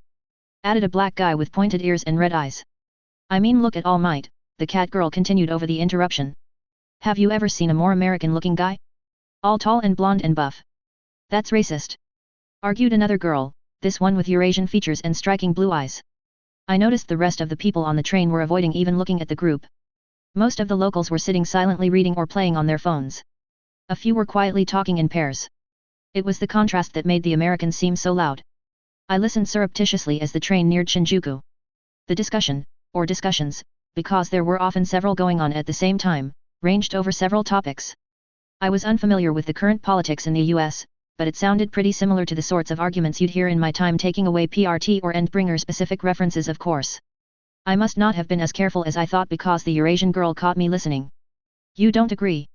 She asked in English. I don't really know the specifics, but the relative value of capital and labor has been an argument since before Marx's time. This caught the attention of the group, even those that had not been rehashing Das Kapital. They all turned to stare at me. Hey! You speak English? The purple-haired guy exclaimed. Are you American? Asked the tabby. No, I said. But I spent some time near Boston and Chicago a few years ago. Cool. A big blonde guy that looked a bit like All Might said. So are you from Tokyo?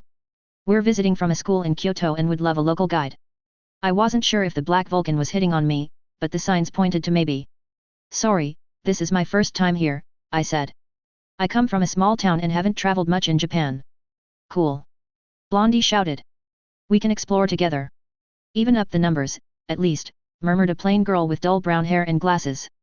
Maybe Ray will stop hitting on me. I'll never stop, the pointy-eared player grinned. Your reactions are too cute to stop. That's sexual harassment. The Eurasian girl pointed out, loudly. Somehow, when the group of students got off at the main station, I found myself pulled into their orbit. It said something about me that my first thought when I realized what was happening was that I was under a master effect. I quickly realized there was a more mundane explanation, some sort of social gravity. Or just maybe the relief of being able to communicate in my own language. You have begun speaking at the same discourteous volume as they have. Why is that? Is there a congenital plague of deafness rampant among the citizenry that your countrymen must speak at such ear-piercing levels? Asked Emily. Shit. Sorry. I tried to moderate my volume, but soon forgot as I interacted with the other Americans. Occasionally Emily called my attention to locals looking on us with disapproval. I ignored them. We found ourselves in a snack bar when the conversation turned to continuing bigotry in the US. It seems the current target of the vocal minority were those with obvious mutations. They were often discriminated against, regardless of racial origin or sexual orientation. I haven't seen anything like that in Japan, Kitty, the tabby girl, said to me. I have read of small but vocal groups that feel the same way. But we have different prejudices as well. I decided to take the opportunity and pulled out my phone. Here's an example. This was my family being attacked for our heritage 2 weeks ago. The group crowded around and watched the short attack. They did not seem to understand what the prick was yelling, but they all gasped as Anu smashed my head in our car with his rocks. What the fuck? Ray demanded. Tell me the punk's in jail. Are you okay? Elise, the quiet brunette asked. She stopped herself as she was reaching for my head. To check the wound was my guess. I'm healing, but my family have noticed some personality change and language difficulties since the head wound. You sound fine to me. Agon, the purple-haired kid pointed out. You're right. I just noticed. Apparently, the difficulties are in Japanese, but not in English. Different parts of the brain I guess. Can we see it again? Jim asked. I played it again. What were they saying? Why did they do that? We were starting to draw attention from the other patrons of the place. My family are from a historically persecuted minority in Japan called the Burakumin. In places like Tokyo and Kyoto no one really cares. But in the Bunas, the Inaka, old beliefs and prejudices can still crop up. That's more than prejudice. That's assault. Ray seemed to be taking the attack personally. What did the police say? The boy was the local landowner and magistrate's son.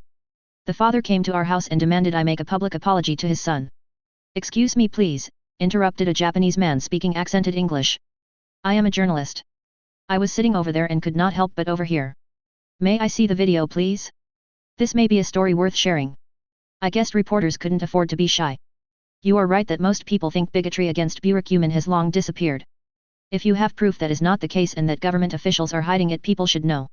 Yet. Jim, the big blonde, said. You gotta see this. Get the word out. Nail them bastards. I hesitated, mostly to build tension. I had been planning a public relations operation to fight the Anus and their control of the valley. I had never much cared for Glenn Chambers, but I had learned how effective his type of opinion warfare could be. I just didn't know how to get started in this new world. There was no foe to rile the masses. The reporter pulled out a business card. Looking at it, I couldn't see how he could be a plant of Anus. Stopping at this bar was a random occurrence. Nor had I mentioned the magnate's name, so it is unlikely this reporter was trying to protect him. Perhaps I could leverage him to get what I wanted.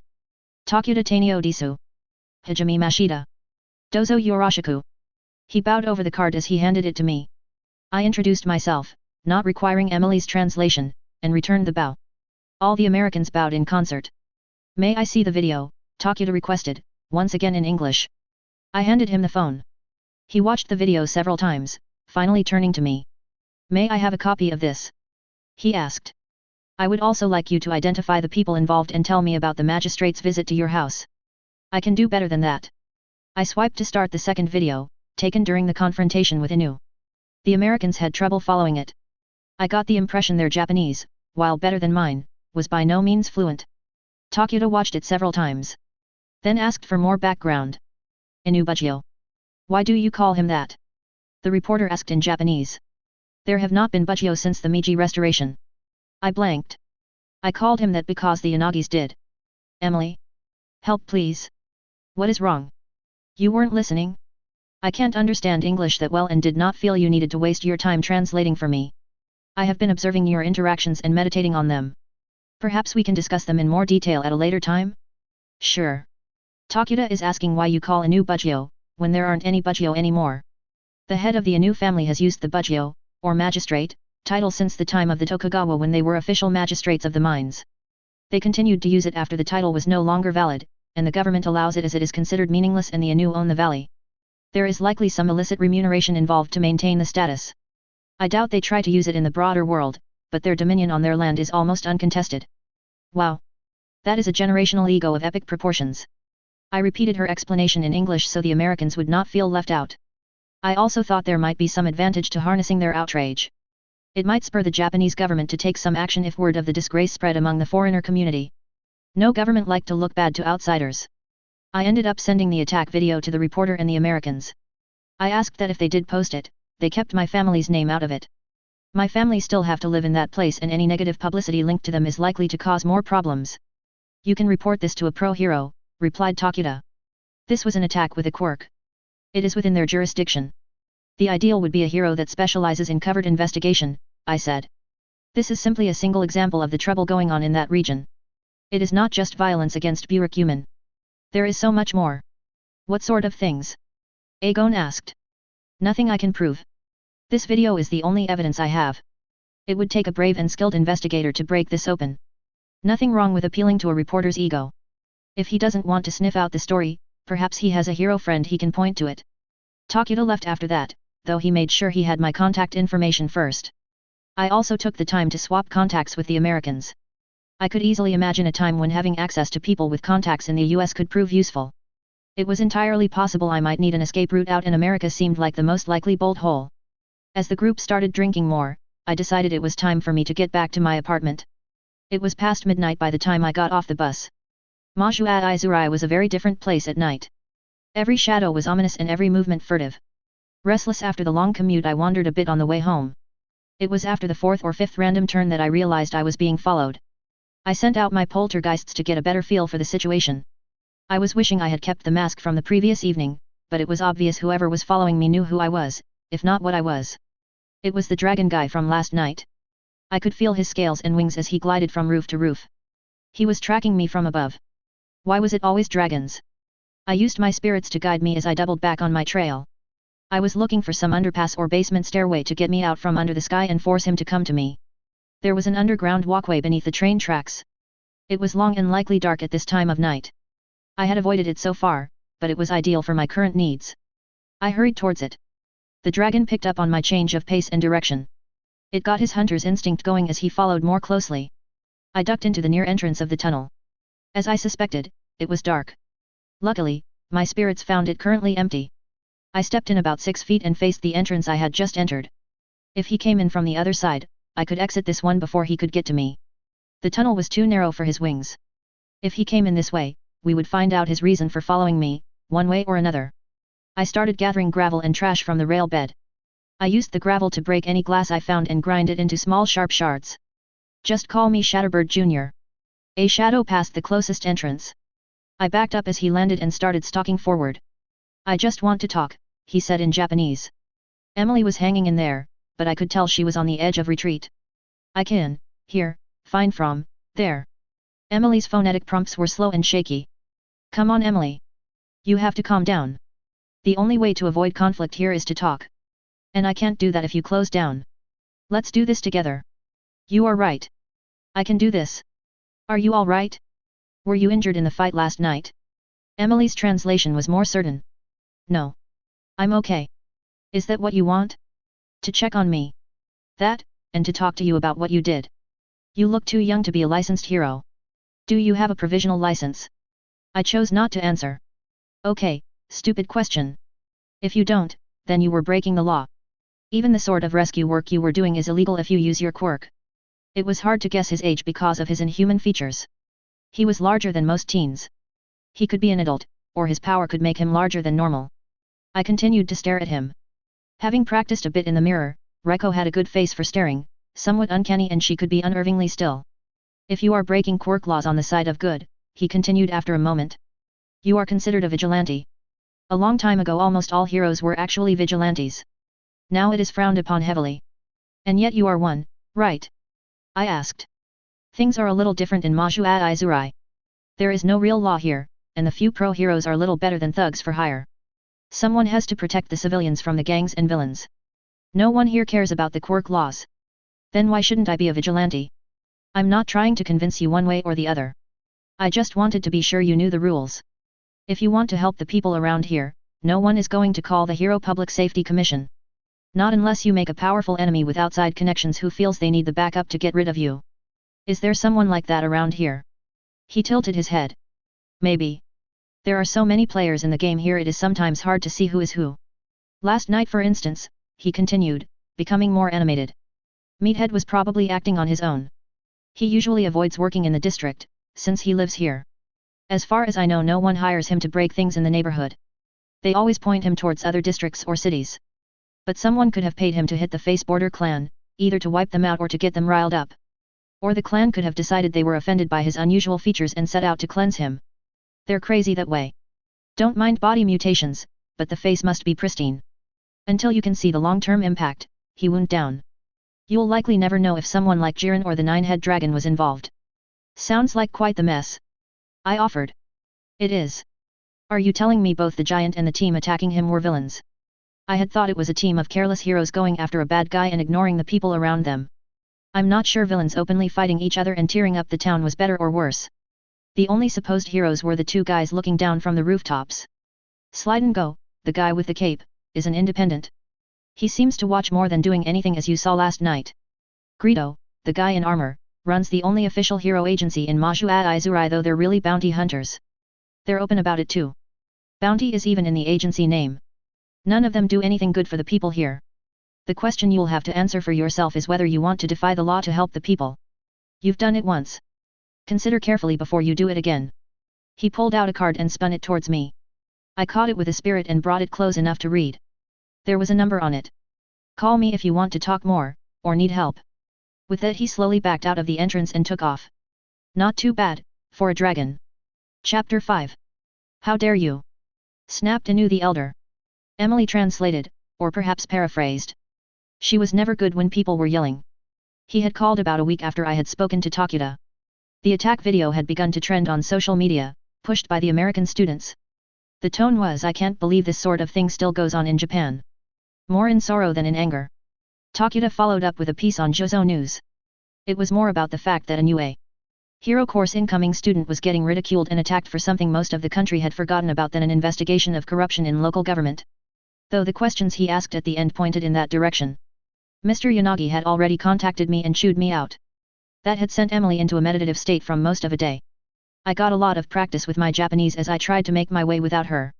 I wondered if it was her way of punishing me when her father couldn't. Mr. Yanagi could yank the financial support he was giving me to live in Tokyo. Or he could refuse my attendance at UA. But any such action that stopped me becoming a pro-hero would impact his goals more than mine, and I think he suspected that. So, I let him yell in his quiet passive-aggressive way and said nothing in my defense. Mostly I ignored him. You should be expecting a call from Inubugio, Reiko's father had said. That got my attention. He wanted your address, but I refused.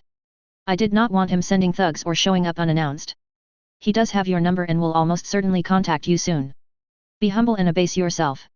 You do not know what trouble he can cause us if you continue to defy him. Have you any idea what he means by that? I asked Emily. There is some old agreement between the Inu and the Yanagi regarding the temple, or maybe the land around it. Like maybe they have a mortgage or some sort of lien on the temple. I do not know. But every year my father must go before Inubugio and formally submit to him and abase himself. It is humiliating, but father carries out this obligation, as did his father before him and back unknown generations. Are you even listening to me, girl? Inu snapped. What do you want? I asked hesitantly. It was a language issue, not nervousness, but he likely read it the other way. I will talk to you in person. Meet me tomorrow at Tonki in Meguro at 1100. Do not be late or your family will suffer as you have made my family suffer, but 10 times over. Do you understand? Even I could hear the anger in the way he was biting off each syllable. Hi. He hung up. What is his quirk? Like all Inu, he has an earth-related quirk. But Inubugio's quirk is very strong. If he had chosen to be a hero, he would rank high in their standings. He can cause earthquakes or dig mine shafts. He can entomb his enemies and create shapes from stone with a gesture. Wow. Goro must have been some disappointment. He is, though he may yet improve his abilities. The idea that you can make power stronger through use and practice is so strange to me. It wasn't that way on my world, or at least not for most capes. I cannot understand why you find the concept so unbelievable. You are your own proof. In just 3 weeks you have found several new ways to utilize our quirk. I await your progress when under the skilled tutelage of the faculty of UA High School. Back to the bad guys. Have you any ideas why he wants to meet in person? I cannot offer anything but supposition. I have heard that he prefers to humiliate his workers in public when he feels they have failed in some way. He feels his family's samurai heritage very strongly and may see any confrontation as a duel, though without blades. That conceit is more difficult to sustain without a personal meeting. Or he may want to be in a position to physically punish you for your presumption. Such action is sure to bring him in conflict with the pro-heroes in Tokyo, Emily continued. And brand him as a villain, but he may be so accustomed to his person being inviolable that he cannot believe anyone would dare deny his rights over you. If he were thinking clearly, he might try to reverse your trap and goad you into attacking him. He could claim self-defense when he retaliates. I thought you said self-defense was still illegal. Only when he is the one determining the law. The law allows for quirk usage in specific limited circumstances. Applied fairly, the law would likely find your quirk use in Kesurumaki defensible. Good to know. I really need to read up on the specifics of those laws. I can assist you with that. As for Mr. Inu, I think we can make that meeting. But I want to make some preparations first. It took more than an hour to get to the restaurant. I met with Takuda at a soba shop in the station first. Are you sure you should be there? He asked for the fourth time. We were speaking English, not just to make it easy on me, but to offer some level of privacy. I summed up the conversation for Emily every few minutes. I have to be. I just want you there to record what happens. I'm worried he may try to get physical or to restrain me in some way. If he does, you can call for help and act as an impartial witness. I hoped he was impartial in my favor but couldn't rely on that. All right. I'll go in and get settled. If he is already there, I'll be sure to sit where I can get a good shot. If you come in before him, ignore me but sit where I can see you easily. Got it, I agreed. I'll see you at 11. Tonki, it turned out, was a venerable Tokyo establishment that had been around since before World War II. It was a Spartan place that only sold tonkatsu fried pork cutlets. They only served them one way, with shredded cabbage and mustard, with rice and soup on the side. They offered water or tea to drink. No coffee or desserts. Somehow it seemed to fit with Mr. Inu's traditional ways. As I walked in, I gathered my spirits in tight. I was shepherding a swarm as large as I could manage. I had no idea what this man would do, but it sounded like he was significantly stronger than me. I couldn't bring a debris cloud in with me. It would be visible and put me in the wrong to start. I did note where the cutlery and flatware were as well as the stacks of dishes. I also marked the boiling oil. I had not yet tried to move liquids without a container, but the day was young. I saw the old man across the floor, seated in a prominent booth. He saw me at the same time. Our eyes never parted as I walked to his table. I offered no bow, not even the merest nod. Nor did he. I did not sit. He did not offer, though there was a chair facing him. The silence stretched. So, he wants to play he who speaks first loses? Emily did not answer. She was very uncomfortable but had once again agreed to try to maintain the translation until actual violence started. Then I was on my own. At 10 minutes after the hour according to the clock on the back wall I turned and started walking away. Where do you think you are going? He barked, banging his fist on the table. That stopped all conversation in the open room. You said, you wanted to, talk, but it, seems you, have nothing to say. I turned to look at him over my shoulder. In my head, Emily was stuttering from fear. It made for broken translations. That seemed to confuse him. Speak correctly, girl. That is the one thing you ever did well. When your son tried to put a rock through my skull he seems to have caused brain damage. I may, and never be able, to speak correctly, again. That is a lie. No. We have both seen the video. You will retract that defamatory fiction or the truth is and never libelous. I interrupted. Be silent. He slammed his fist on the table harder, cracking the wood. A tremble rocked the restaurant, rattling dishes and sending a pot crashing to the floor. People started pointing to the old man as he surged to his feet, throwing the table aside. I will be silent, no more. I stated, turning to face him head on.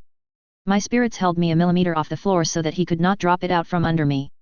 What you, and your family, have done for so long, is wrong. No more. You will submit. He stood towering over me. His hand reached towards me like a claw. No. Submit. He closed and opened his fist like he was clutching at something. His eyes and his arm glowed indigo.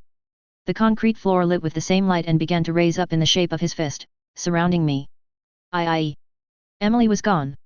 I was assuming he and I were just repeating ourselves.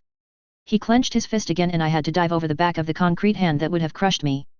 He swiped his left hand, now glowing as well, and chunk of concrete ripped out of the floor and flew towards me. Knowing there were people behind me, I couldn't just dodge. Instead I leapfrogged over the missile, using my spirits and body weight to force it to crash onto the floor. It scrapped along the concrete, throwing up shards that my poltergeists batted back down before they could hurt anyone. Growling, his chin flecked with spittle, his face 3 shades of purple, Inu lumbered towards me, his arms out to grapple. Concrete was accreting around his fists and along his arms. Not wanting to find out what that did for his grip, I dived between his widespread legs. I rolled to my feet, expecting him to be right behind me. Instead, when I turned, he was facing off with a short, dark-skinned woman in a white and purple bunny suit and metal boots. She was barking orders at Inu and he was growling back at her, brandishing his rocky fists. I recognized her as a pro hero, though I couldn't recall her name. I decided they could play while I tried to get the civilians out of the way. I moved to chivvy the staff out, only to find most of them already gone. An older man with red skin stood next to 2 pans of boiling oil. I guess he wasn't going anywhere and had a quirk useful for defending the kitchen. I saluted him and moved around the 2 people now actively fighting in the middle of the floor. By the time I got to the door, all the customers, save Takuta, had evacuated. I was beginning to realize this sort of cape fight was a regular occurrence and people were well prepared. I noticed the reporter had a lens coming out of his forehead. Interesting quirk. Less than a minute later, Lady Rabbit had the malevolent mining magnate in massive manacles. Not that he was conscious enough to appreciate them. Are you all right? Takuta asked me in English. I think so. Shaken, but not hurt. I looked around. The restaurant was in ruins. And even staying to help with cleanup, if I used my power, would be considered illegal. The laws here were as crazy as back home, with what seemed like fewer reasons. Why did he do it? I asked. He must have known he would get arrested. I do not know, he replied. You might want to go to Kesuru to see if you can find out. I just might. But now I have to interview Mirko. Am I correct that you are starting UA on Monday? Unless they kick me out for this, I replied. It was a concern. As far as I can see, you did nothing wrong. Some might say you were disrespectful to an elder, but given your history, and your families, it is understandable. You only used your quirk to evade his attacks, if you even did that. I think you'll be okay. But you probably need to stick around to talk to them. He pointed to a man and a woman in suits. They had badges hanging from their breast pockets. Lovely. By the time the police got around to questioning me, Emily was functional. So, my language difficulties, while noticeable, were not as severe as during my conversation with Inu. Takuta had already shown the detectives his recording of the event, so they were asking more for confirmation and added detail than a recitation of events. They promised to contact my parents and the UA administration before letting me go. Why would they inform the school? This has nothing to do with them. I asked. Emily took great delight, it seemed to my grumpy sensibilities, in describing the incomprehensible level of involvement in, and oversight of, students' lives, both in and out of school, that teachers and administrators in Japan practiced. It was so much worse than Winslow. My homeroom teacher, Gon-sensei, stopped by my apartment on Saturday and interviewed me. He was a large man, 6'4" or 5" at a guess, with broad shoulders, silver or grey hair, red eyes, and a few facial scars. He was dressed in an Oxford shirt and khakis. His presence seemed to fill my small flat. Yanagi-san, there are a few topics I would like to discuss before you start class on Monday. We were kneeling at my table, drinking tea. Emily showed me the appropriate courtesies and advised me on making the tea. We are worried about your living conditions. Not so much the apartment, he looked around. It was not much, but I'd lived in worse. But there are some concerns about someone your age living alone in Mashua-Izuraicho. This is not a safe neighborhood. No, sensei, I enunciated carefully, trying my best to match Emily's phonetic translations of my responses. But it is a much less expensive one than any around Musadafu City. My family cannot afford better at this time. Perhaps that will change in the future, but for now this is a necessary compromise. I see, he said. I will contact your parents about possible alternatives. As long as you are here, I will stop by at least once a week. And I want you to tell me if you have any troubles or concerns. Nay. Yes, sensei. While it chaffed, it was a reasonable precaution. A place like Mashua-Izurai was almost custom designed to eat up little country girls and spit out victims and sex slaves. I felt I was safe, but the school did not know me. I grinned internally at how I would have reacted to such an imposition on my privacy and independence when I was 15. Are the differences between our ages so great? Emily asked. As the old saying goes, it's not the years, it's the mileage. Yanagi-san. The teacher prompted. I realized I had drifted a bit. Sumimasen, I said, without using Emily's service. Another concern we have is your reported brain injury. I understand you are experiencing difficulties in communication. Yes, sensei. My comprehension of spoken Japanese functions almost normally, though occasionally in times of stress, I cannot understand what people are saying. These episodes are usually of short duration. As you can hear, my speaking ability is more compromised. I must often take time to consciously compose my speech. This can add unusual delays to the normal rhythm of conversation. I see. Again, under stress this disability increases, sometimes completely robbing me of my capability to form words and sentences. I switched to English. The oddest thing about this disability is it does not affect my ability to speak and understand English. My mother, who lived in Australia at one point, claims I have actually gotten better since the attack.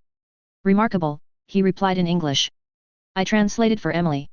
But, as the majority of our classes are in Japanese, we will need to see what can be done to alleviate or accommodate this difficulty. I will discuss this with the principal as well as our school nurse, recovery girl. It is possible that she can help heal any lingering physical damage that may be causing the difficulties. We sat quietly and finished our teas. Are there any questions you have for me before I go? He asked as he rose to his feet. There were a lot of things I wanted to know, but I would be in school in 2 days. I could wait rather than draw more attention to myself. It was going to be hard enough to fit in as it was. No need to borrow more trouble. No, sensei. Thank you. I will see you on Monday. Don't be late. Chapter 6. Of course, the Hero Academy was centered around a building that looked like a giant letter H. I'm getting the impression the word subtle may not exist in this world. It is said that the difference between a hero and a vigilante is less in the legality of the hero's actions than in the overt nature of their existence. Vigilantes fight in the shadow. Heroes are raised as symbols. And symbols cannot be subtle. Hearing Emily's thoughts on symbols, I could appreciate the main building in a new light. The rig with its rainbow bridge was an example of heroes doing the same thing in my world. Are you procrastinating because of a newfound interest in the sociological implications of architecture, or are you nervous about the new situation and its potential pitfalls? I could appreciate the concern in her voice but was anxious enough to still be snippy. You're the one to get me into this mess, so I wouldn't be getting snarky. I could still turn around and enroll in a cosmetology course. I'm sure it would be much more peaceful and the challenges of so many types of hair might even keep it interesting. Beauty school? That is your response? I could sense her smile. Although it would greatly distress my father, maybe it is a better idea. I chose not to reply. We were standing at the gate to UA High School, watching as the students in their grey uniforms filed into the school. There was a variety of hair colors and body types, including a number of obvious mutations among the crowd. Right. Here we go, I muttered in English. I really was dreading the thought of returning to high school. Even a different school in a different country in a different world. I couldn't get over the idea that the horrors of high school had to be universal. Multiversal? Nothing happened when I passed through the gate. Following the crowd, we entered the main building. According to the map app, my classroom was on the second floor. I passed the giant door for 1A, where a rosy-cheeked brunette was excitedly embarrassing a guy with green hair while another boy looked on. Seeing their antics, I realized these were just kids. A lot of my initial anxiety faded. Next down the hall, I came to the 20-foot-tall door labeled 1B. Are the doors also symbolic, or should I be expecting some Jinamao's classmates? I could see it going either way. I cannot say. Most people got more talkative when they got nervous. I was learning that the normally verbose ghost became more economical with words instead. I slid the well-lubricated door and it opened smoothly. It seems to have been well soundproofed too, as a blast of noise hit me as I walked in. Almost instinctively, I sent out a flight of spirits to give me a sense of all the people, objects, and movement in the class. There was a lot going on. 18 kids, not including me, were gathering and scattering almost randomly. Several were shouting at the tops of their voices. A lizard-faced boy was yelling at a kid with metal skin and hair who was responding at a similar volume. Several other students, including a girl with giant hands and a green-scaled boy, were trying to separate them before they came to blows. A handsome blonde guy seemed to be laughing at them all. Only a few turned to look at me as I walked in. I moved along the wall towards the back of the room. I stopped near the rear door, ready to make my escape if needed. Many of the kids in the room looked normal. Almost half had visible non-human characteristics that might have had them classified as Case 53s back home. One boy, with a head like an incense burner, and another with a fucking comic book dialogue bubble coming out of his collar instead of a head, were the most noticeable. Do you recognize anyone? I asked Emily. I may recognize a few from the examination, but I cannot say I am familiar beyond that. We're probably all in the same boat then. Everyone settle down and take your seats, ordered Gon-sensei as he came in the door. Emily started translating automatically. She had not bothered translating the noise of the other kids. The teacher was wearing his red costume, rather than civilian clothes like he had when he visited me. He looked pretty impressive. If you don't know where your seat is, they are marked. Emily mentally drew my attention to the correct seat. We'd found she could basically point things out to me. I was even beginning to see her with a body when we interacted. She matched my current form, but dressed in formal Miko robes. I suspected the image came from her. I was assigned the second seat from the back along the window side of the room. In front of me was the smirking blonde boy and behind me was the boy with scales, though they were no longer visible. Next to me was a normal-looking girl. She offered a friendly smile, which I returned. I wasn't the same wallflower I'd been in 10th grade the first time. Today we will attend the opening ceremonies, then we will have an orientation for your classes and activities here at UA. Hi. He paused to look around the class. His eyes stopped on mine momentarily. After that we'll get outside and get to know each other a bit better.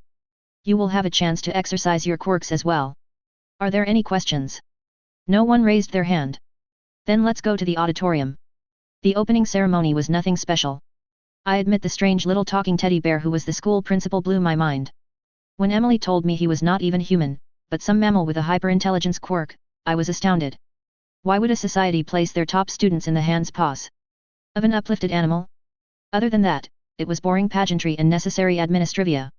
Things got interesting again when we all went out to the sports field in our gym clothes to find 5 towers of what looked to be railroad ties stacked 20 feet tall in a sports field.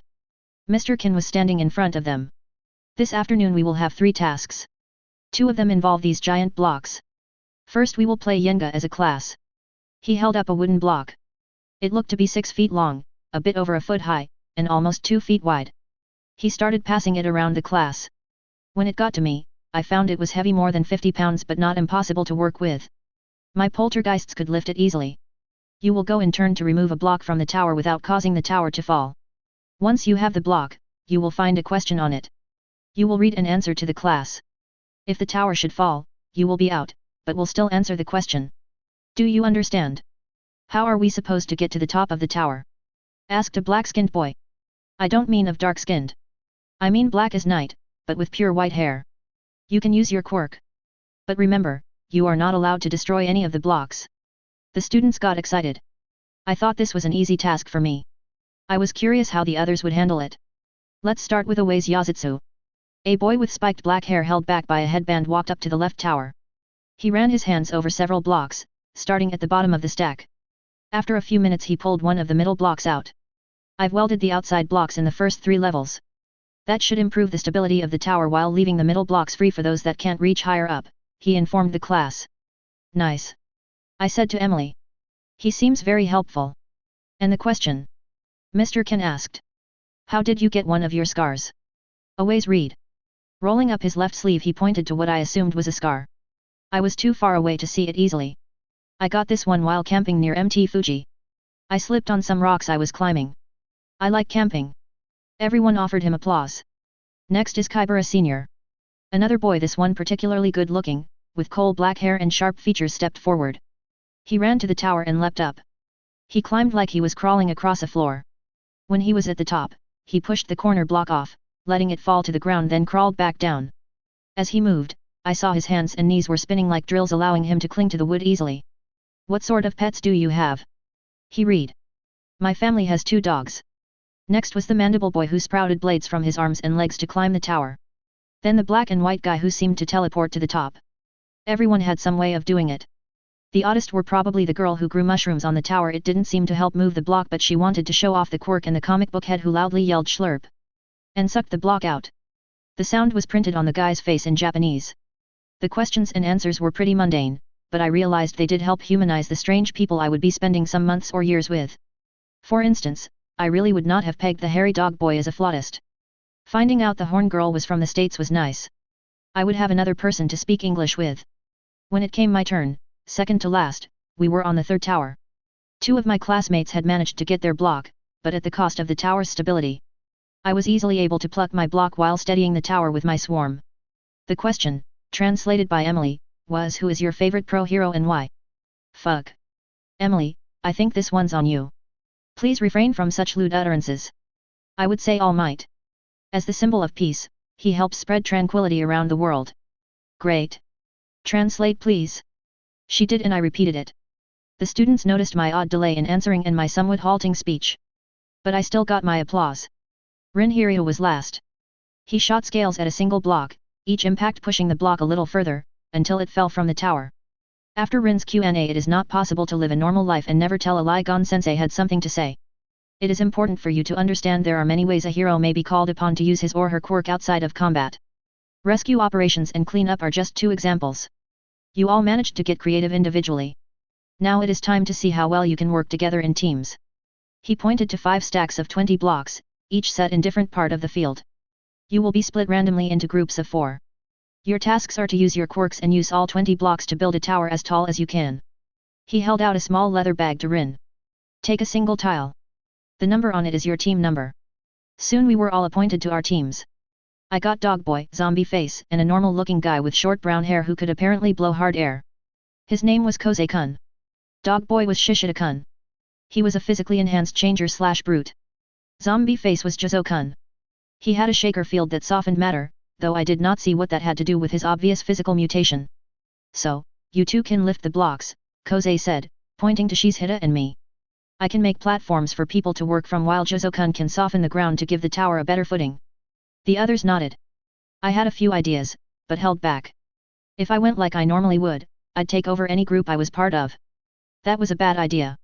I wasn't the sort of person these kids should be following. If it came to a fight, I'd probably end up sacrificing them to win. I stayed silent. This was just a class thing anyway. But how do we stack them? Jozo asked. The tallest design is to stack them end on end. But they'll fall unless we can attach them somehow. If we can continue to hold them with our quirks, I could build a wall to hold them up while Reiko-chan braces the top blocks. He is being overly familiar, calling you that. I think Shishida-san is the only properly behaved one of the 3. Emily complained. I do not believe that would be within the spirit of the rules to actively use quirks once the structure is built, Shishida admonished. If the effect of a quirk is long-lasting like Away-san's or Bondo-san's it would be another matter. But Gon-sensei did not specify that, Koze complained. I think Shishida-san is probably right, Yozuo allowed. What do you think, Yanagi-san? I agree. Fine, Koze pouted. But we aren't going to win with that attitude. Plus ultra. Remember. Then let's try our best, without cheating, Shishida encouraged. Hey. Koze barked. I never said to cheat. Just play smart. Then let's do that, Yozuo pacified. In the end we got the tower raised, but Aways and Bondo who shot glue out of his jar-like face both managed to build theirs taller. Thanks for your hard work, Reiko-chan, Koze offered as we were walking back to the classroom. He stepped into my personal space and lowered his voice. It was fun working with you. How lewd. Emily sounded scandalized. I just nodded to him and increased my pace. I thought his unsubtle advances were funny, in a pathetic way. He was good-looking enough, but way too young for me. More to the point I was all wrong for him given that my first reaction was come talk to me after you've killed your first villain. Taylor. That is a horrible thing to wish on anyone. Emily sounded shocked and distressed. I was joking. A dark and inappropriate joke I admit. My sense of humor seems to have taken an edge since my reincarnation likely in response to my experiences and fears. You're all so innocent. In truth I envy you all that. But I haven't been innocent in a long time. I don't know if I'll really be able to form any kind of relationships with these kids. We are just so different. We have a relationship. We have no choice. I realized after I said it how blunt that sounded. But it was true. Your reactions to my thoughts and past actions tells me that you're not comfortable with the sort of person I am. Can you honestly say I'm safe to be around these people that they're safe to be around me? Emily was silent for the rest of the walk. Luckily no one tried to talk to me. Once we were back in class Gon-sensei addressed us. You begin to see how different combinations of quirks can allow for different results.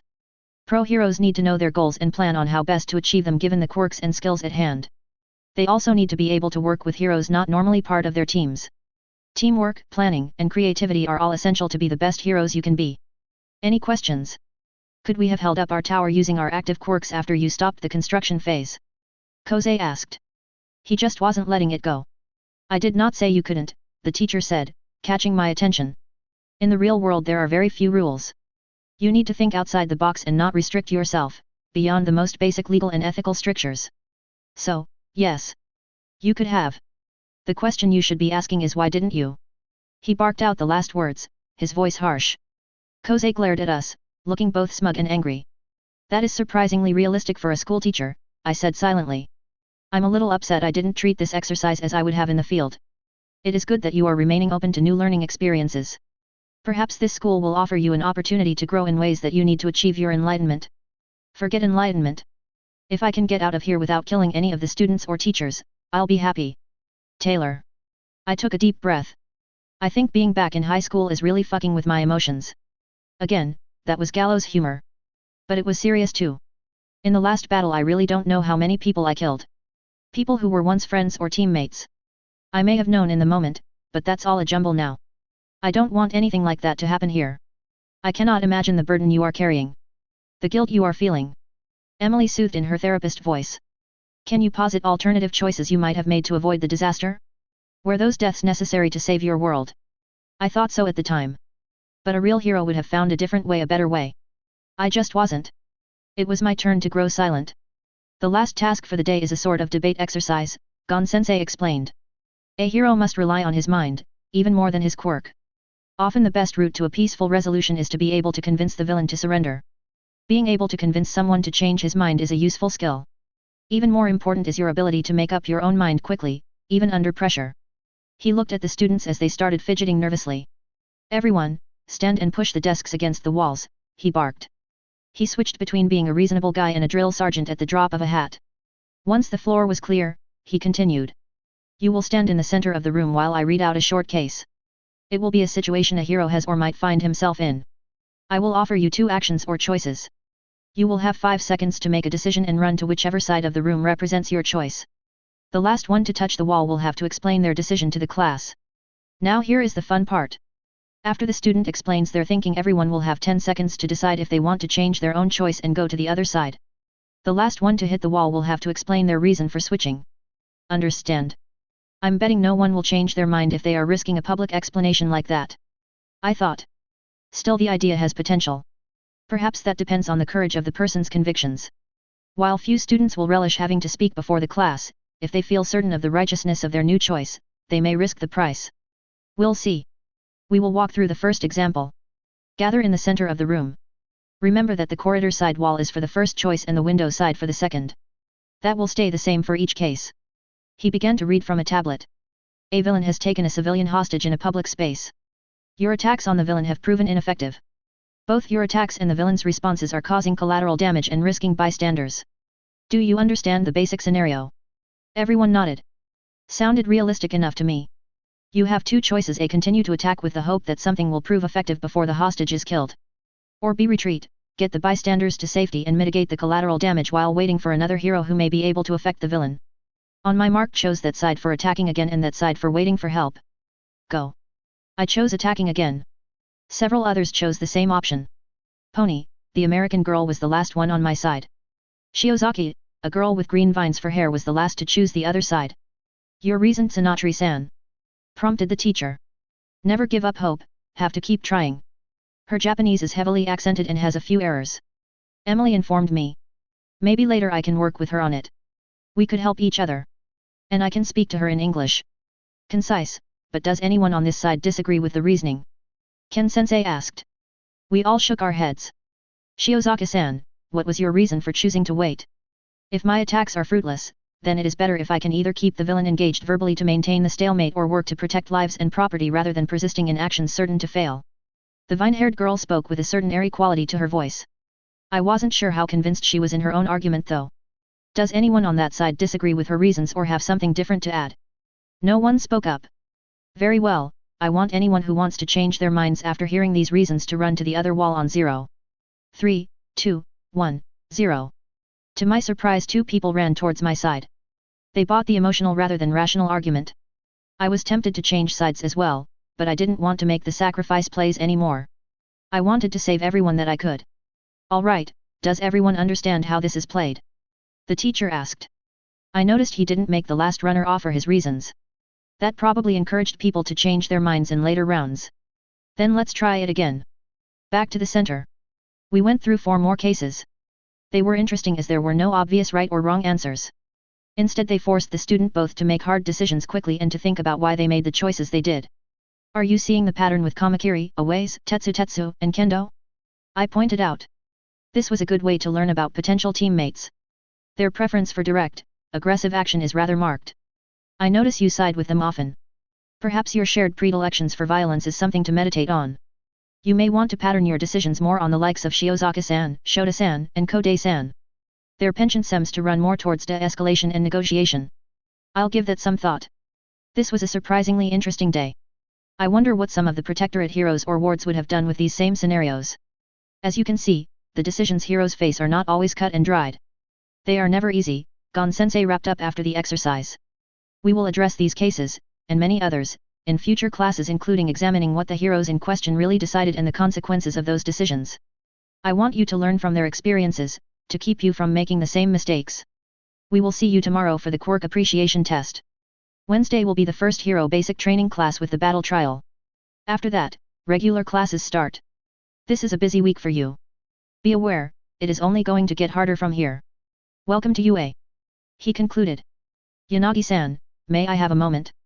The teacher pulled me aside as the rest of the class was packing to leave. Sensei. Recovery girl would like to examine you to determine if there is anything she can do about the lingering effects of your head injury. Do you have time this afternoon? Yes, Sensei. Do you know where her office is? It was in the guide, so I think so. Very good. She is expecting you. Inside the infirmary I found recovery girl talking to the green-haired boy I remembered seeing in the doorway of class 1A this morning. She was saying something to him that Emily did not translate. What are they saying? I asked. Eavesdropping is unethical. I choose not to impinge on the privacy of others in such a way. Someone was paying attention to the exercise in class. It did raise awareness of ethical dilemmas. I saw the nurse give the boy some candy. Was that a Pez dispenser? He offered me an automatic bow on the way out. It looked like his mind was on something else. Hello, dearie, greeted the old lady. How can I help you? I am Yanagi Reiko. Gon-sensei said you wanted to see me. Ah yes, the head injury. I've seen the video. It did not look too severe. But I know brain trauma can have strange effects, she continued over my excuses. Sometimes those effects vanish all on their own or heal over time. If this is one of those situations, I may be able to speed up the process. But first, I would like to take a look. Do you mind? No, ma'am. I sat in the indicated chair and bowed my head so she could reach the injured area. So desu? La la la. She continued to make nonsensical sounds as she carefully probed the area under a strong light. Your mother has a healing quirk? She used it on you after the injury. Not exactly. Her quirk is more about preserving the dead and preparing them for burial. She did use it on me, but mostly to clean the wound and clear away the blood.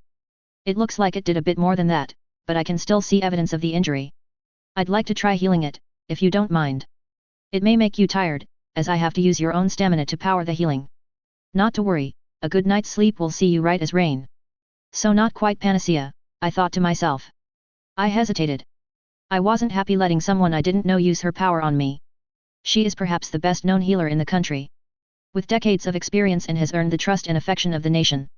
I cannot tell you what to do, but I trust her to heal us. All right. Please go ahead, I replied though Emily. Thank you for your efforts. There was no noticeable effect from her kiss. That was to be expected as I currently had no wounds that I knew of. Anything? Nothing that I can tell, I replied, just as hesitantly as before. We'll just have to wait for a bit. If nothing improves, I may want to try some more detailed tests to attempt to track down the problem, all right? Yes, ma'am. Off with you then. Oh wait, have one of these. She offered a Pez candy. Thank you. I went home. Chapter 7. Something was wrong. People were looking at me strangely. I'd left the apartment early because I wanted to explore the neighborhood around the school. While the campus was up on a wooded hill, like a castle overlooking the town, there was a modern city all around it, much nicer than the area I lived in. I had noticed all sorts of shops and restaurants on the way from the bus stop. I wanted to see if there might be a little cafe where I could occasionally stop in and get ready for the day over a nice cup of tea and something sweet. It was odd. I had noticed that my tastes differed in my new body. I used to like sweet and savory foods but disliked anything sour or spicy. Now spicy curries were appealing. Japanese sweets, like mochi, which I don't think I would have enjoyed in my original life, I now found tasty. Luckily, I still like tea both black and green. But my search for a new favorite relaxing spot wasn't working. People, especially people in Musutafu City, were staring. I was wearing my uniform. That marked me as a UA student, which might generate some interest. Though there were roughly 650 of us, so that should be nothing noteworthy in this town. I didn't like the attention. Neither did Emily. I could feel her retreating. Not what I needed before class. Hey, partner, I called. Don't run away on me. There's nothing to be nervous about here. They're not looking at you. No one even knows you're there. This is all about me for some reason. That had not occurred to me. Or more correctly, I had forgotten, she said sheepishly. There is a definite sense of freedom when no one even knows of your existence. The armor of anonymity, one might say. Exactly. Speaking of armor, I think I'm going to do a little shopping before class. While I didn't have access to spider silk or other armor, and I couldn't afford to be found carrying knives or other obvious weapons, I still wanted to pick up a few things to make me feel safer. I tried to choose things I could come up with reasonable excuses for if I was stopped and frisked. Between a small hardware store, a pharmacy, and a party store, I collected a number of items I thought might prove useful: trash bags and zip ties, duct tape, several small cans of bug spray, a first aid kit, a gaudy masquerade party mask, a wild Pussycats brand utility belt, a flashlight, utility shears, 2 spools of clear high-test fishing line, 2 dozen ball bearings, 4 solid rubber balls, 4 hacky sacks, a box of small finish nails, a box of 10-penny nails, and a few other knickknacks. After storing everything in my oversized backpack, I started walking towards the school. Looking up at the shining academy on the hill, I couldn't help comparing it to Winslow. UA is so different from my old school. I told Emily. I was nervous and hoped talking might help. Cleaner. Better supplied. Mr. Kin is better than any of the teachers there. Even if all the other teachers here are shit, UA still wins out on that score. It seems safer, but only time will tell on that. I wonder how I would have turned out if I had gone here instead of Winslow the first time around. Emily's tone was significantly darker, quite the reversal for the two of us. My fear is that yesterday was an illusion. The teacher mentioned a battle trial. It is that manner of conflict, simulated or real, that grinds down my soul. You will need to be prepared for me to retreat should the events prove too traumatic for me to maintain coherence, much less comprehension. We'll work on it, I assured her. In the end, we'll get through it together. There was a crowd outside the gate, blocking student access. They looked to be reporters. 2 large vans with TV logos on them were parked nearby. I saw Tetsu being harassed by a woman in a red suit with an armband reading HNA. She had a mic in his face and was demanding something of him. I think he was considering biting the mic off and chewing it up. Further over, Monoma was talking animatedly to at least 3 adults, one with a camera and mic. That was when he pointed to me and everyone turned. Bastard. Suddenly, there was a stampede as the media rushed to talk to me. I realized what must have happened. The Anu story must have broken. Time to be strong, Emily. I need you to help me help your family. The lady from HNA must have had some sort of precedence. The others waited while she checked with her cameraman, then turned to me with a mic in hand. Are you Yanagi Reiko-san? I am. I played up the broken speech pattern. I needed to build sympathy and strengthen my brain injury excuse.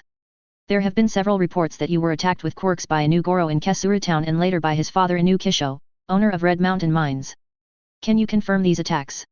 Yes. I was attacked, by both, father and son, using their Q quirks. I sustained a head injury when the son used his Q quirk to bash my skull with a rock. Was this because you were accepted to UA high school and he was not? Inu-san has always hated me because I am a Burek human. She looked honestly confused for a second. But that's ridiculous. No one has cared about that for centuries. I can assure you that is not the case. In many villages and communities in the rural areas, my people are still persecuted, discriminated against. Our plight has just been forgotten by the people in the big cities and modern places. An older man with a mic cut in. I understand the injury you sustained to your brain has had negative effects on your ability to communicate clearly. As you can hear. We hope it will get better. How will this affect your attendance at U.A? Asked a third reporter. How is All Might as a teacher? Shouted another. The pack started to swarm. I think they smelled blood. I think that is enough questions for now, Gon-sensei cut in. He loomed over most of the crowd, backing them down with his sheer presence. If you wish to talk to a student in the future, you must apply to either their parents or the school staff for permission. You know this already. Please allow our students to enter the school in peace. They slowly backed away, eyes on the ground. Follow me please, Yanagi-san. Once we were on school grounds, Mr. Kin explained what had happened. The media was already primed because word has gotten out that All Might is teaching at UA this year. When a story broke involving one of our first years being attacked twice by a wealthy family with government connections, they became particularly interested. I said nothing. It was what I had hoped would happen, bringing national attention to the troubled valley. I had not anticipated that the father would come to Tokyo or be so high on his own sense of entitlement that he would openly attack me when I defied him. That was on him. Too much time in his own little pond. It distorted his sense of his place in the world. The principal would like to meet with you before class. To discuss this situation more particularly, your confrontation with the senior Inu. I'll take you there now. Yes, sensei. I automatically started gathering more spirits and looking for escape routes. What I had read about the principal suggested that he was a thinker on par with Tattletale or Accord. I hated the idea of meeting him unprepared. Mr. Kin had a blood-based blaster/shaker power, as well as years more training than I had. I could either try to escape him, using my poltergeists to enhance my speed and mobility. Or I could attack to disable him, allowing me to get away. Either way, it was better to make the attempt before we got into the building. I directed part of my swarm to gather the ball bearings in my backpack. I would have to knock him out or kill him. Eyes, ears, mouth, windpipe, spine, or brain were my logical targets. Any wound that bled would only help him if he were still capable of fighting. Stop! Emily yelled, breaking through to me.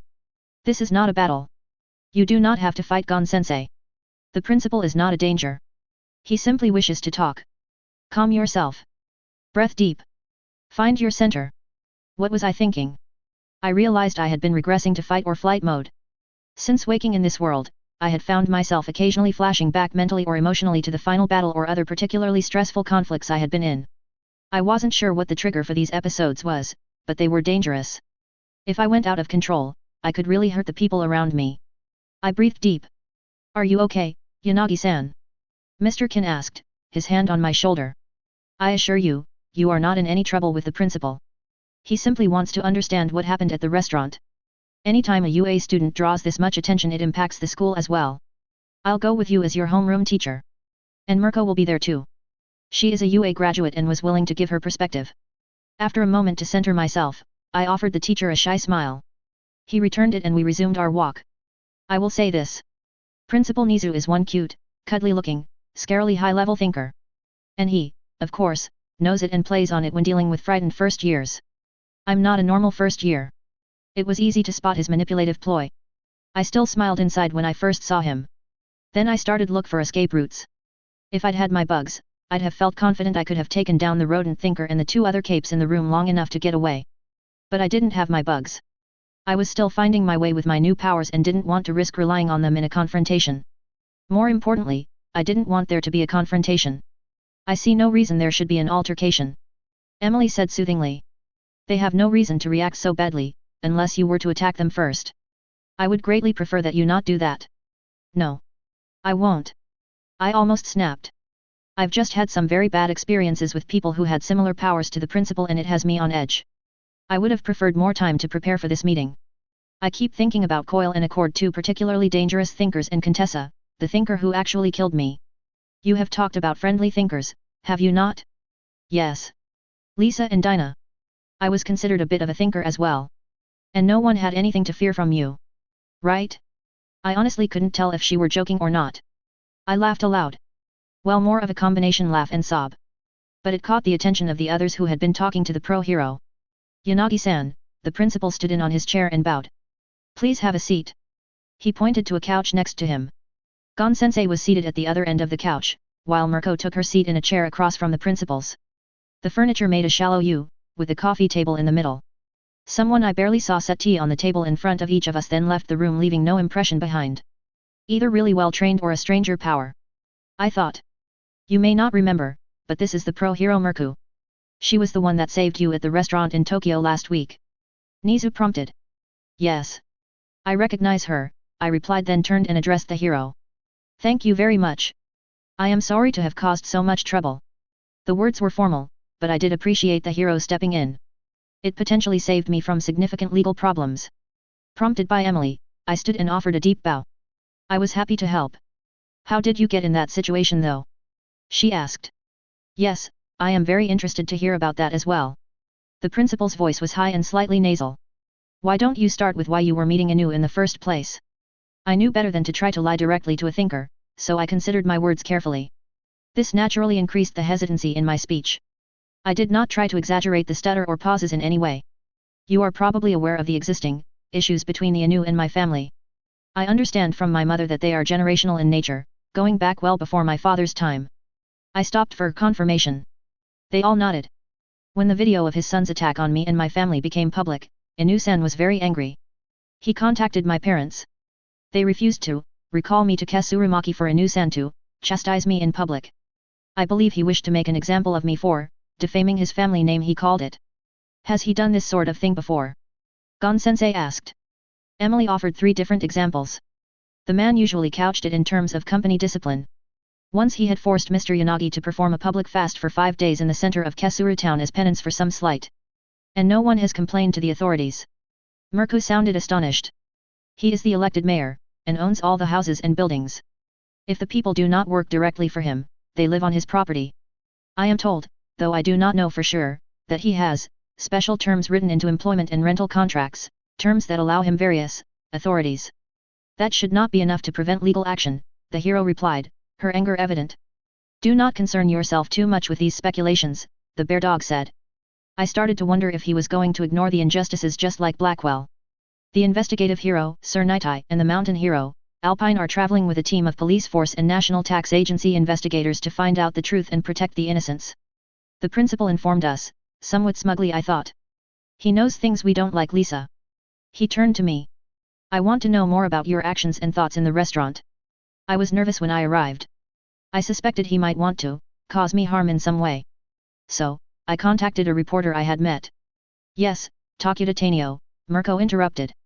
He's the one that tipped me off to be in the area at that time. Said there might be trouble with a quirk user or two. She looked at me when she said the last. Exactly. I tried to take as many precautions as I could. Calling the police, without justification would have been wrong. Go on, Gon-sensei urged. I got there and went to a news table. He did not say anything. Neither did I. After 10 minutes I started to leave. He yelled at me, accused me of lying. I argued I was telling the truth. He ordered me to submit. I refused. Then he attacked me with a giant cement hand. He tried to catch or crush me. I don't know which. I jumped out of the way.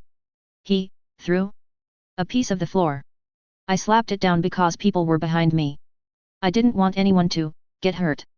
He was coming at me with his arms, encased in cement. I dove between his legs and that's when Mirko-san arrived and saved me. What did you do after that? The principal asked. I tried to get everyone else out of the restaurant, but most people had evacuated already. I turned to Mirko. I guess hero fights are a lot more common in Tokyo than in my little village. I think people there would just freeze up or panic and hurt themselves. Was that everything? The principal prompted. I wasn't sure what more he wanted. Did you use your quirk at any time during the confrontation? I used it to help me jump over the fist and to swat down the concrete he threw. That was it. You never even tried to get a little poltergeist punch in while I was taking him down. Mirko winked, miming a 1-2 punch combination. Not terribly subtle, are they? I joked to Emily. Her silence was chiding. No, I said and stopped there. Only answer the question asked if possible. The 3 adults looked at each other for a moment. The silence stretched. Finally, Mr. Kin spoke to me. Thank you, Yanagi-san. Please go to class. I am running a little behind. Please take roll, then inform the class to change into PE gear and meet in field number 6. Any questions?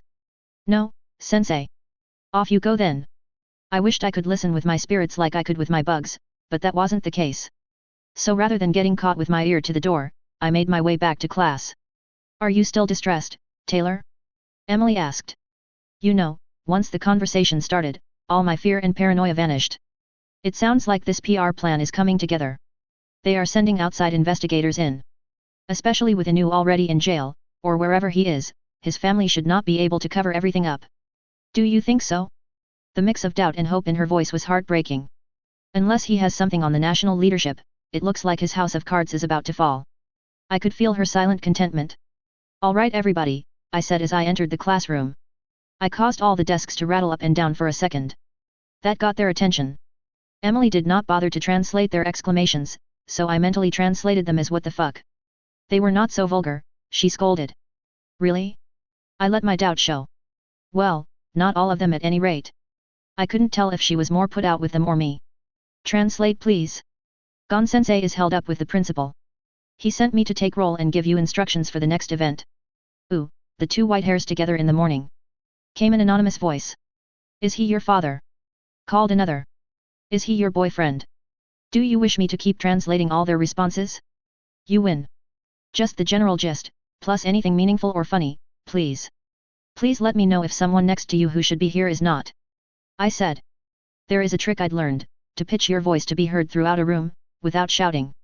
I used it. No one identified anyone except for the three wits who pointed out I was not in my seat. I didn't see any other empty seats either, so I noted everyone was present. We are supposed to get in our PE gear and meet at field number 6. We have. I looked at the clock. 5 minutes. I was about to rattle the desks again to get them moving when I remembered, this wasn't my team. I had no authority over the class and didn't want any. Yanagi-san. I felt a hand on my arm. I looked and it was a short, somewhat pudgy boy with a soft face and brown hair. I couldn't remember his name or his quirk. Sorry, I said, not explaining. I left for the girls' locker room. I was the last to get changed. When I came out the same boy was waiting for me. Are you okay? He asked. Yes, thank you. We should go. I'm Shota Niranjiki, he introduced himself. Please call me Shota. It seems more formal, but mostly it's because it's shorter. Shota-kun, I am Yanagi Reiko. What should I ask people to call me? I inquired of my built-in etiquette teacher. It is best to allow the other person to select the level of formality or intimacy which a name can indicate. His offer of his family name, despite the implied informality of his reasoning, still sets the relationship at the proper distance for the newly acquainted. Nice to meet you, Yanagi-san. Shota expressed. The banter petered off after that. Not every 15-year-old boy was comfortable talking alone with a girl. And every Japanese conversation was an effort for me at this point. I had to work on learning the language. When we arrived at the field the rest of the class was mingling. I took a quick count. We were the last ones there. Gon-sensei arrived at almost the same time from a different direction. All present. I informed him then stood back into the crowd. Not that I thought he would, but I did not want him picking me for any more leadership activities. My overreaction today showed I was in no condition to lead these kids anywhere. I wasn't certain I was safe for them to be around. Each of you, except perhaps our exchange students, have participated in standard physical fitness tests in middle school, Mr. Kin started. But those tests prohibited the use of quirks. Kaibara-san, please come here. The kid with the drill hands and feet stepped forward. The teacher handed him a baseball. You are here at UA to learn to use your quirks to their best effect as part of a pro hero career. To do that you need to know the current capabilities and limitations of your quirk. For instance, what was your maximum distance thrown in middle school? 47 meters, the boy replied proudly. I want you to think of a way to use your quirk to do better than that. Just stay in the circle. Go when you're ready. Kaibara stepped into the indicated circle, thought for a moment, then held the ball in an odd scoop-like grip. He extended his arm straight down, ball facing behind him. He sported a savage grin as his arm started spinning at the shoulder. It circled faster than my eye could follow. With a final roar, he catapulted the ball into the air. It sailed almost out of sight, finally arcing down to the ground. 673.4 meters. Mr. Kin informed the class. He was looking at his phone. And the crowd went wild. I wondered how far my spirits could carry something. I might be able to go a lot farther than Kaibara, or I might be much more limited. I could already see the value of this exercise. There are 8 events. They are in order: the ball throw, 50m sprint, standing long jump, repeated side steps, grip strength, sit UPS, seated toe touch, and the distance run. If anyone is unfamiliar with these events, I will explain them to you individually. You will be scored across all events with a prize to the top 3. I wasn't worried about a prize. I started thinking how I could test my spirit's capabilities, and my own, in these events. Chapter 8. The quirk apprehension test was an interesting opportunity for the students to explore the limits of our quirks. I was also hoping to get a better idea of what the others could do. Given we had been told tomorrow was another test, one pitting us directly against each other in simulated battle, I wanted to start putting together strategies and contingencies. For myself, I had yet to push this new power beyond the basics. For instance, I had no idea the range my spirits could carry something. Time to find out. I grabbed the ball with as many poltergeists as I could, then with a forceful but unnecessary wave of my arm, sent them accelerating across the sky. With a crack like a gunshot the ball raced away. I strained to maintain the connection to the spirits, to keep them moving upwards at 45 degrees. I was hoping to hit escape velocity. The strain was short-lived. I lost contact with my ghostly minions in less than a second. As the ball continued to arc upwards, it started flaming. It got a few seconds of hang time before eventually coming down, leaving a faint trail of smoke. Gon-sensei checked the telemetry on his tablet. The ball had traveled 3681.7 m. I checked the math later, with some help from my computer, and found that I could push with around 620 newtons of force. Given that and the mass of the ball 149 grams, I calculated its acceleration. I had applied a constant acceleration for the time I had sustained contact. I was able to estimate that length of time based on the change in ballistic behavior in the telemetry record. Given all that, I figured I had been able to maintain control of the poltergeists for an estimated distance of 100 m but had still gotten it up to a speed so ridiculous I did not trust my math. While I could only pick up objects within 10 meters of my body, a 100 m control range gave me a lot of tactical options. I would make a hell of a sniper. Next was the 50 m dash. I used the skating method I had practiced and came in at 4.84 seconds. There were a lot of methods of locomotion on display, though several in the class did not have quirks that lent themselves to this type of race, Sweld and Kosei Solid Air being two examples. My favorite was the sheer exuberance Shizhida in full beast mode. He was fast, and he looked like he was having a blast cutting loose. In the standing long jump, I realized I could use my spirits to boost my initial jump, then fly me, slowly adding to the velocity the jump achieved. I flew well past the field then hovered until Gon-sensei told me to come down. Pony did something very similar, riding on her horns which she could shoot from her head and control telekinetically. I noticed Monoma, the trump, trying to brush against me before his turn. I pushed him away with the spirits between us. I had no desire to find out his reaction to my quirk. I believed the people at the school assumed my quirk was standard telekinesis, capable of controlling multiple targets simultaneously, but with limited range. They imagined the spirit talk was just for flavor, a branding device to distinguish me from other telekinetics. Monoma would quickly see that was not the case. While it would probably be funny, I decided this was not the time or place to deal with his reaction. For the repeated side steps, I set the poltergeists on either side of the small space, ready to push me back and forth between them. I noticed they were a little slow to respond to my orders. When Mr. Kin called the start, I began throwing myself between them using their force to enhance my speed. After 20 seconds, the spirits vanished. I found myself careening sideways uncontrollably. After stumbling several steps, I caught my balance. Next, Gon-sensei called. Then he motioned me over. What happened? I'm not sure. Suddenly my quirk was gone. Can you access it now? I reached for the spirits, only to find nothing there. Emily, what's going on? I can sense the fuire, but only faintly. I have not experienced this before. No, nothing. I said aloud. I would suggest you may have a limit to the amount of time or effort you can use your quirk before exhausting it. This is not uncommon. You can rest until we move to the gymnasium for the next events. If you are limited like this, you'll need to test your stamina and the duration of rest needed to recover. Yes, sensei. Sure enough, once we moved to the gym, I was able to gather another swarm. I felt no different. Which made me wonder if I was the one who was exhausted or if it was the spirits. I'd have to test it. If I was right, these were different spirits that had yet to be expended. The next test was grip strength. It was easy enough to more than double my natural score for a total of 102 kilograms. Tetsu topped the class by changing into his metal state and pulling 831 kilograms. Kendo might have topped him, but by the time her hand got big enough to match his strength, it was too big to fit in the grip device. I was disappointed I couldn't think of a way to have my spirits help in the seated toe touch that didn't risk them tearing ligaments or straining my back. I was the limiting factor, not them. On the other hand, watching Kendo relaxing with her back against the wall while her fingers were half a foot past her toes was hilarious. During the sit-ups I followed the big-handed girl's earlier performance, and relaxed while the poltergeists folded me repeatedly at speed. Finally came the distance run. Kurohiro, a boy with jet black skin and white hair, was the most interesting to watch. Anytime there was a shaded area, he was able to merge with it and travel through the shadow at ridiculous speeds. When there was a black-topped driveway, he did the same. The rest of the time, he jogged along. It was an impressive, if limited, mover power. I think he'd be significantly more effective at night or in certain other circumstances. I used a combination of skating, bouncing, and flying to make good speed. I was proving to be a generalist, flexible and capable, but not the top in any field. Except the ball throw. I'd heard that a girl in 1A had scored infinity. I couldn't top that, but I had the longest throw in my class. I'd learned a few things during the tests. Useful things and things that required more investigation. I'd also gotten to know the capabilities of my classmates better. All in all, not a bad way to spend a morning.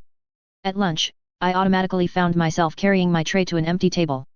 A few seconds later Shota sat across from me. He offered a shy smile but said nothing. A girl I'd seen on the bus sat next to him. She also said nothing but nodded at the chubby boy. We ate in comfortable silence for a few minutes. Then came Kosei. Hey Yanagi-chan. That was an expletive of a throw. Emily? I inquired. Profanity is the sign of a weak mind. And it pollutes my harmony. Therefore, I shall refuse to translate such vulgarities. Yo, Yanagi. You're just going to ignore me? Kosei barked. Sorry. Not ignoring you. Just thinking. Sure, he looked dubious but decided to continue with what interested him. Like I said, that was an expletive of a throw.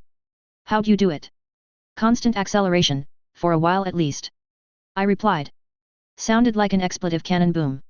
The last needed no translation and was loud enough to draw attention from around the cafeteria.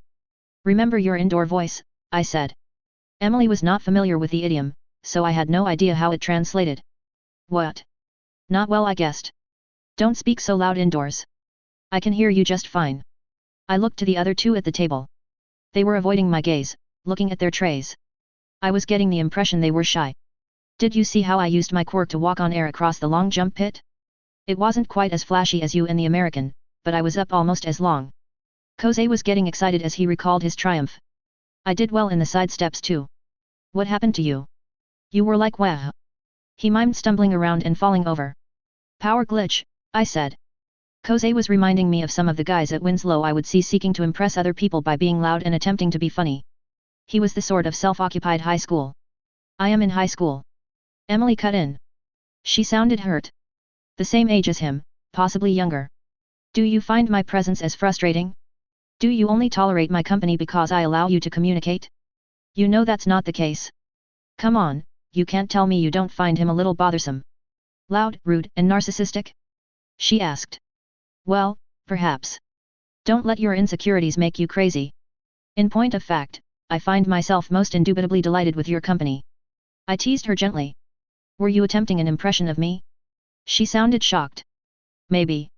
What a space case, Kosei muttered angrily. Grabbing his tray, he left to find another table. Was it something I said? I quietly asked the others. Something you didn't say, maybe. The girl replied. She maintained her flat affect as she concentrated on me. Are you all right? You were staring at nothing for a little while. I'm fine, I said. Sometimes I just get lost in my head. Is that recent behavior? Shota asked. Since the head injury? Maybe some. I think more of it is related to the nature of my quirk. It can be distracting. There's a sensory element to it. Asked the girl. Sort of, I replied, not wanting to give details. Hi. I'm Yanagi Reiko. I'm Kode Ui. She had medium-length brown hair and a pretty though expressionless face. I read about your fight, well, the attack on you at the Cutlet House. That must have been scary. A real villain.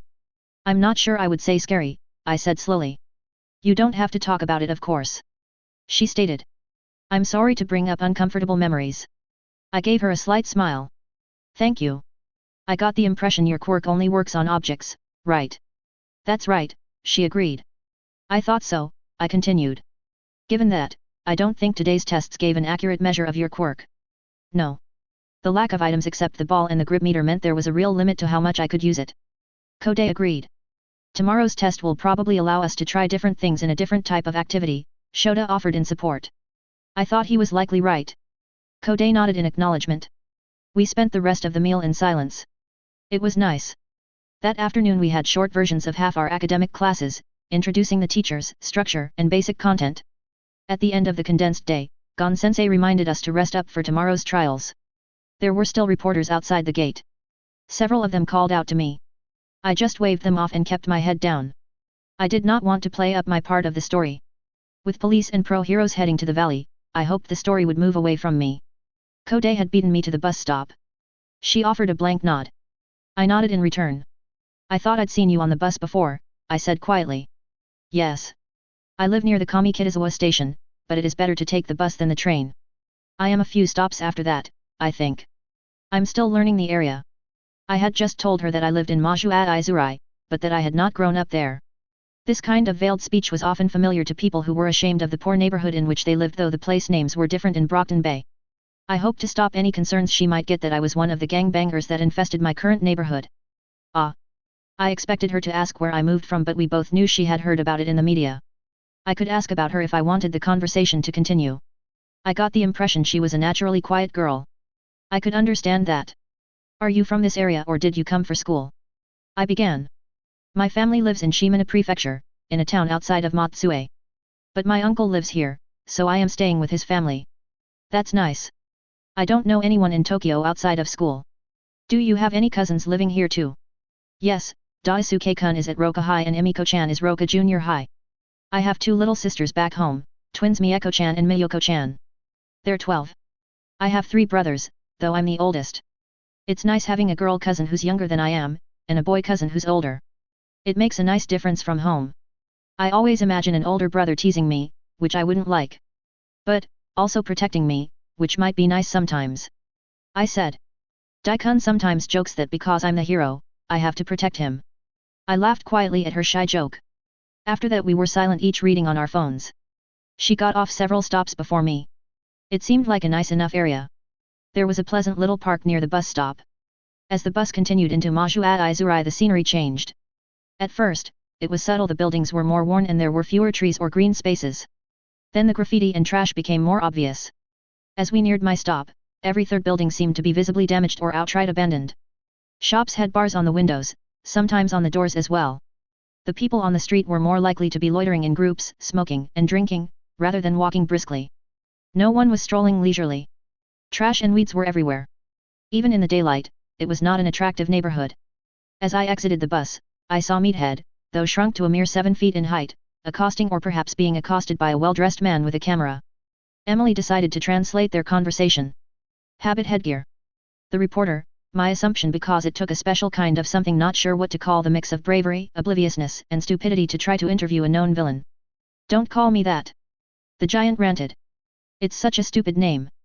If I ever find out who stuck me with it, I am going to ram their expletive head so far up their expletive that they'll be a series of anatomically unlikely expletives. Call me Meathead. I giggled at Emily's censorship and commentary. I'm sorry, Meathead-san. The reporter bowed. I was wondering if I could get your opinion on. Not going to happen, the Meathead interrupted, poking the journalist in the chest with a large finger. No one's going to talk to your kind around here. Not if they know what's good for them. We don't like reporters and we really don't like informers. Get it? He poked him again, driving him back a step. But I just... Before the idiot could dig himself any deeper, a scruffy blonde man with a prominent zipper scar down the center of his forehead stumbled between the reporter and the villain. The man was muttering something, to himself apparently, as he was oblivious of them both. Something is seriously amiss with that man. Emily observed. She ignored the continuing argument. I was concerned the reporter was about to get attacked. As he was probably in the area asking about me, I felt some responsibility. Taylor, please follow that man. She indicated the scared blonde. I think his soul is fractured, though I cannot imagine how such a thing could have come to pass. The consequences of such a state would be, most unpleasant to the poor creature. I had to remind myself that I wasn't here to save everyone. The reporter had made his choices. He could probably survive the consequences. This was one of the only things Emily had ever asked me to do. It was still her body. If she wanted to follow Mr. Mumbles, that's what we'd do. Thank you. As we closed behind the man, Emily started translating his mutterings. Be quiet. Shut up. He would occasionally put a hand to his head. Damn it. You shut up. As he passed a porn shop, his face jerked towards it. I want to go in. No, I don't. Don't go saying whatever you want. He stopped into an alley and slammed his back against the wall, both hands clutching his hair. Damn it, I'm me. That's when he noticed me. He turned towards me, his hands ready by his sides. What do you want? Are you okay? I'm split. I need to be just one. His soul is split and there are pieces missing. I cannot imagine how such a thing might happen. He must suffer constant agonies. You've never seen anything like it. Maybe in your studies at the temple? No. Never. Perhaps my father might know. He might even be able to help repair the soul. While not the same as laying a dying soul to rest, perhaps the same rituals might provide some relief to this man. You're not alone either, are you? The man inquired. He was looking at me more closely, interest plain on his face. I can see you arguing with yourself. You have multiple voices in your head. It slipped out. I had wondered if I was unique even in this strange world. Crazy like me. Be quiet. Okay. I wasn't sure how to proceed. If you are interested. I might know someone who can help you. Help me get along with the mess? Or help me get rid of them? I'm not sure. But they may be able to do something to make it better. I know how to make it better. He pulled a mask out of his pocket. No. Yes. I just have to wrap it up. He desperately pulled the cowl on. It was grey and dark blue and hid his whole head. Once I'm wrapped up, I become one. I stepped back, making sure my swarm was held tight around me. I am always looking for people who are crazy like me, he said. His voice sounded different. More solid. I'm looking for a group that will accept us as we are. Jiren says there is one. But I haven't met them yet. Wasn't Jiren one of the mastermind villains that Nightwing mentioned? I asked. Japanese names were still difficult for me to remember. I believe you are correct in your recollection. Does that mean this broken man is a villain, or that the dastardly scoundrel is preparing to take advantage of this shattered soul's pitiable circumstances? Your voice is quiet, I think. The masked man said. You're more at peace with each other. It must be nice. Doesn't sound nice to me. Sounds boring. The second voice was easy to differentiate. Not only did it offer an opposing opinion, but its tone and cadence also changed. I don't think your rapping is doing its job. I muttered. Sure it is. You may be right, but it is enough for now. He touched the piece of cloth and it duplicated. Want to see if it works for you too? Stop that. He offered the newly produced mask, and then pulled it back. No thank you. I said. I think I need to find my own way. Very well. You snooze, you lose. As I started to back away, a card appeared above me and fluttered down in front of my face. Call if you change your mind. Or don't. Really, don't. I got out of there. You realize he's kinda right. I considered. From the outside, I bet we look like we have a fractured soul too. We talked as we walked, though I made sure I wasn't mumbling. I also had my swarm out in 3 rings feeling for threats or tales. Are you suggesting that one or more spirits may be possessing the poor man? That I am sensing it or them in addition to his original soul? I have seen my family channeling spirits before. This seems entirely different. However, I have not observed a true possession. You may have a point. I don't like that a mastermind seems to be trying to recruit him. That duplication quirk could be pretty valuable. Perhaps we could offer him a more palatable alternative? I don't know that we're in any position to offer anyone anything. I cautioned. Surely, we cannot just leave him to fall into evil. He may be there already. Are you telling me that heroes only help good people? Her words stung. I hate it when you're right. Chapter 9. Emily and I spent 2 hours looking up mental health services for quirk users. I was disappointed that while such services existed, there was a definite stigma attached to their use. It was a Japanese cultural paradigm that people should solve their own problems.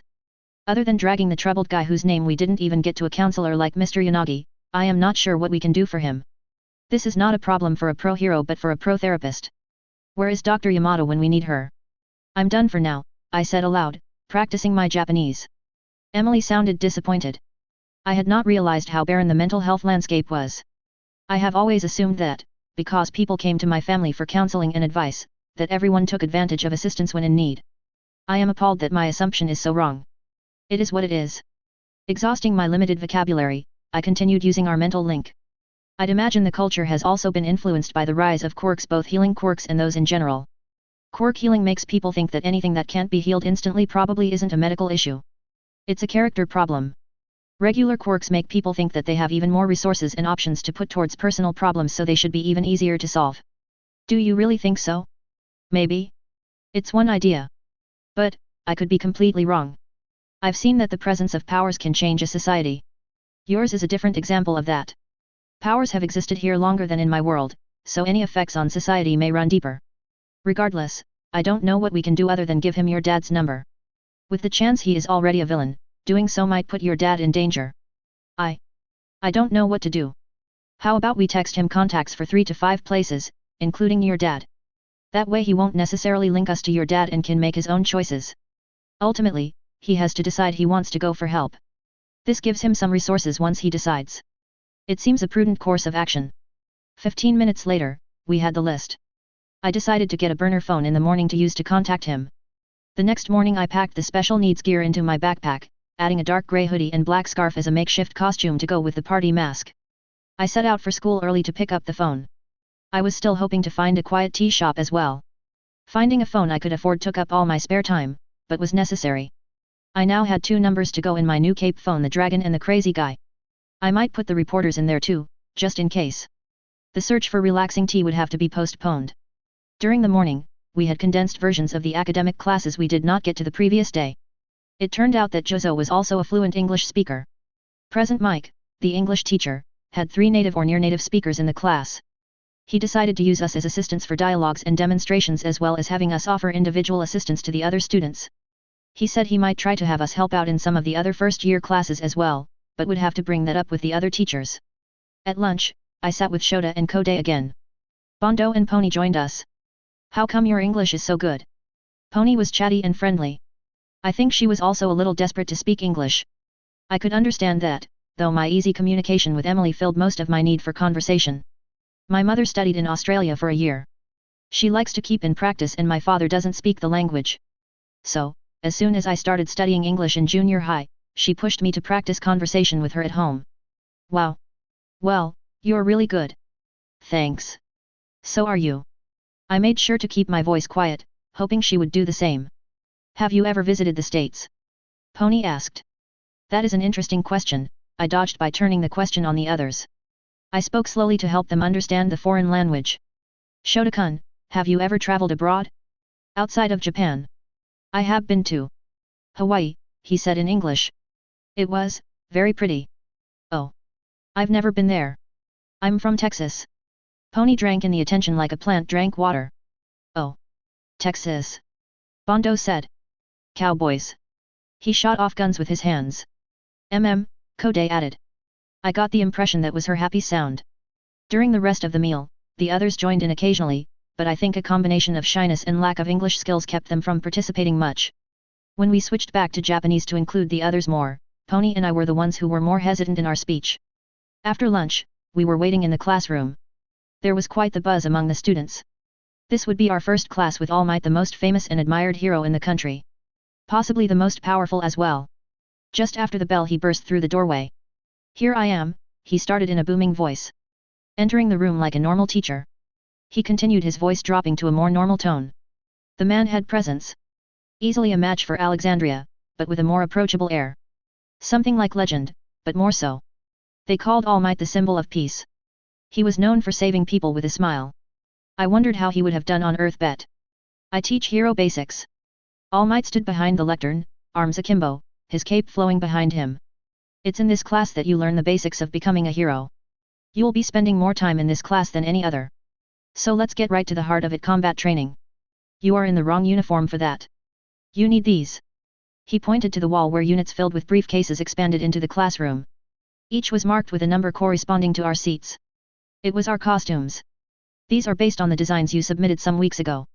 Today will be a test for your costumes as well as your combat abilities. Afterwards you can suggest adjustments for later designs. The initial costume design requests had been due as part of the acceptance confirmation package we had sent back just a couple of days after I had been summoned to this world. It had been mostly Emily's original design. I had been too uncertain and confused to be able to come up with many of my own ideas. She had originally just had yoga shorts and a sports bra under a white, knee-length kimono with a furred collar, 3 dark straps around her waist, knee-high socks, and a black mask that covers her face from the bridge of her nose down. I managed to make a few changes before we sent it off. I felt a lightly padded grey or black undersuit of spider silk or its synthetic equivalent was needed for protection. I added a utility belt and a long grey scarf similar to the one used by one of the UA faculty called Eraserhead. I asked that it be made of the strongest material they could find while still being relatively light. I didn't want to add too much weight, so I could have my limited flight. The scarf replaced the weird fur collar. I just couldn't see any use for the fur. Finally, fighting gloves and boots replaced bare hands and traditional sandals.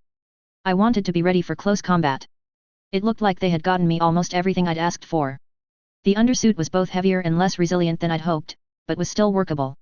I might have to see if I could find or make a better replacement eventually. The scarf was great. The notes that came with the costume said it was made from the same carbon fiber and special metal alloy as Eraserheads. I wore it wrapped around my back and shoulders sort of like a tashiki, but with the sleeves hanging out and the ends of the sash hanging down in front of each shoulder. I could animate the ends like extra arms. Or I could unwrap the whole thing and use it as a medium-distance binding weapon. I wanted to start testing the sash, but decided to keep the capability secret for now. I did transfer several items I had bought the day before to the pouches in the utility belt. If I'd only bought one item, I kept it in my bag. I'd only be wearing the costume at school and wanted to be prepared wherever I was. Come on. Tokage, in her snakeskin suit and mask, urged. I want to fight. I'm ready. Me too. Soon we were out of the girls' locker room and met with the boys that were ready. After a few more minutes, we were all on our way to the bus in front of the main building. The variety of outfits was amazing. From what looked like traditional Chinese dress to tuxedos to Grecian robes to something that looked like a bottle. There were a few more standard hero outfits, and a few that looked like street clothes with a little extra. Mine was somewhere in that last group, Japanese street clothes with some things extra. We pulled up in front of Ground Beta, a walled enclosure containing a congested city center complete with buildings, streets, alleys, and green spaces. But no people or cars. This was where my practical exam took place. I can already feel the anxiety caused by that horrific experience returning. I do not know how long I will be able to remain cognizant. Come on, Emily. There is no conflict at the moment. Any conflict that does happen is not real. It is all a lesson. Just like math class. This is just another lesson. No evil. No hatred. Just learning. It might even be fun, like a game. I cannot see combat, in any form, as fun. I need you to at least keep translating until any actual training starts. Can you do that? Anything but talking that happens is on me. My decision. My responsibility. But, I need your help until then. I'll try. Yanagi Reiko. I snapped back to the explanation All Might was giving when he said our name. Emily began translating. Suburba Kose, our team C. Great. Not my favorite person, and our powers are not a great match. I wonder what the task is. All Might quickly finished assigning us to pairs. Then he explained what we would be doing. While many villain fights happen outside, the worst villains are disproportionately encountered indoors. I had read a lot about the symbol of peace and expected him to be less than his press portrayed him as. And incredibly egotistical on top of that. But there seemed to be much more to him than my lowered expectations would allow. I was amazed at how his quiet speech drew everyone in. While impressive looking, there was much more to his impact. I began to wonder if this man had a secondary human master ability, super charisma. For this class, you will be split into heroes and villains and fight 2-on-2 indoor battles. The pairs looked at each other, eagerly or, in our case, warily. Though I saw a few hands on their way up, All Might continued before anyone could ask questions. The situation is that the villains have hidden a nuclear weapon somewhere in their hideout. The heroes are trying to dispose of it before it detonates. The heroes win by either capturing the villains or touching the weapon before the time runs out. The villains need to protect the weapon for the whole time or catch the heroes. Two basic strategic options for each team. But you don't know in advance which strategy the other team will use. He held up a box into which he dropped the papers that had our pairings on them. Opponents will be determined randomly, like your partners were. Seems like an odd way to select pairings, the lizard skin Tokage mused. I'd think deliberate combinations would make for more even battles. Villain fights are seldom fair, Shota replied. And in a crisis, you may find yourself teamed with almost anyone. I can see why they might want to leave this to chance. Please keep translating the comments. I requested. It is helpful to get to know the classmates. I shall endeavor to provide the ongoing details, but it may be difficult to determine or distinguish who said what as they get more rambunctious. You should just concentrate on the words being said and by whom, rather than the details under discussion. It may help you avoid getting uncomfortable once the simulations start. A generous notion, but unlikely to succeed. Drawing out two papers, All Might announced the first battle will be Monoma Niato and Bondo Kojiro as heroes versus Komori Kainoko and Tokage Setsuna as villains. Boys versus the girls. Aways crowed. Go team girls, Kendo cheered. I rolled my eyes. While the villains have 5 minutes to prepare, the heroes will wait outside. At the buzzer, let the battle begin. His voice reverberated throughout the deserted cityscape. Then he seemed to remember there was more he needed to convey. Oh, be sure you all have the communicators and capture tapes. Go all out. But remember, you do not have to render your opponent unconscious. Simply wrapping the tape around both wrists will count. If things get out of hand, I will stop it. I'd heard that at least one student had been sent to Recovery Girl when Class 1A went through the same exercise yesterday. That might make the teacher more cautious, or it might help the other students realize the dangers of their chosen profession and the importance of getting better. Everyone else, please head to the monitoring room, the teacher ordered. We will watch all of the battles to learn from each other's successes and mistakes. The monitor room was surprisingly high-tech with a massive monitor that took up an entire wall. We could see and hear both teams easily. Other subscreens cycled through the building's interior.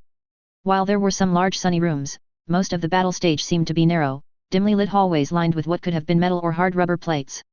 The former would protect the building. The latter would be easier on students. I was curious which was the priority for the school.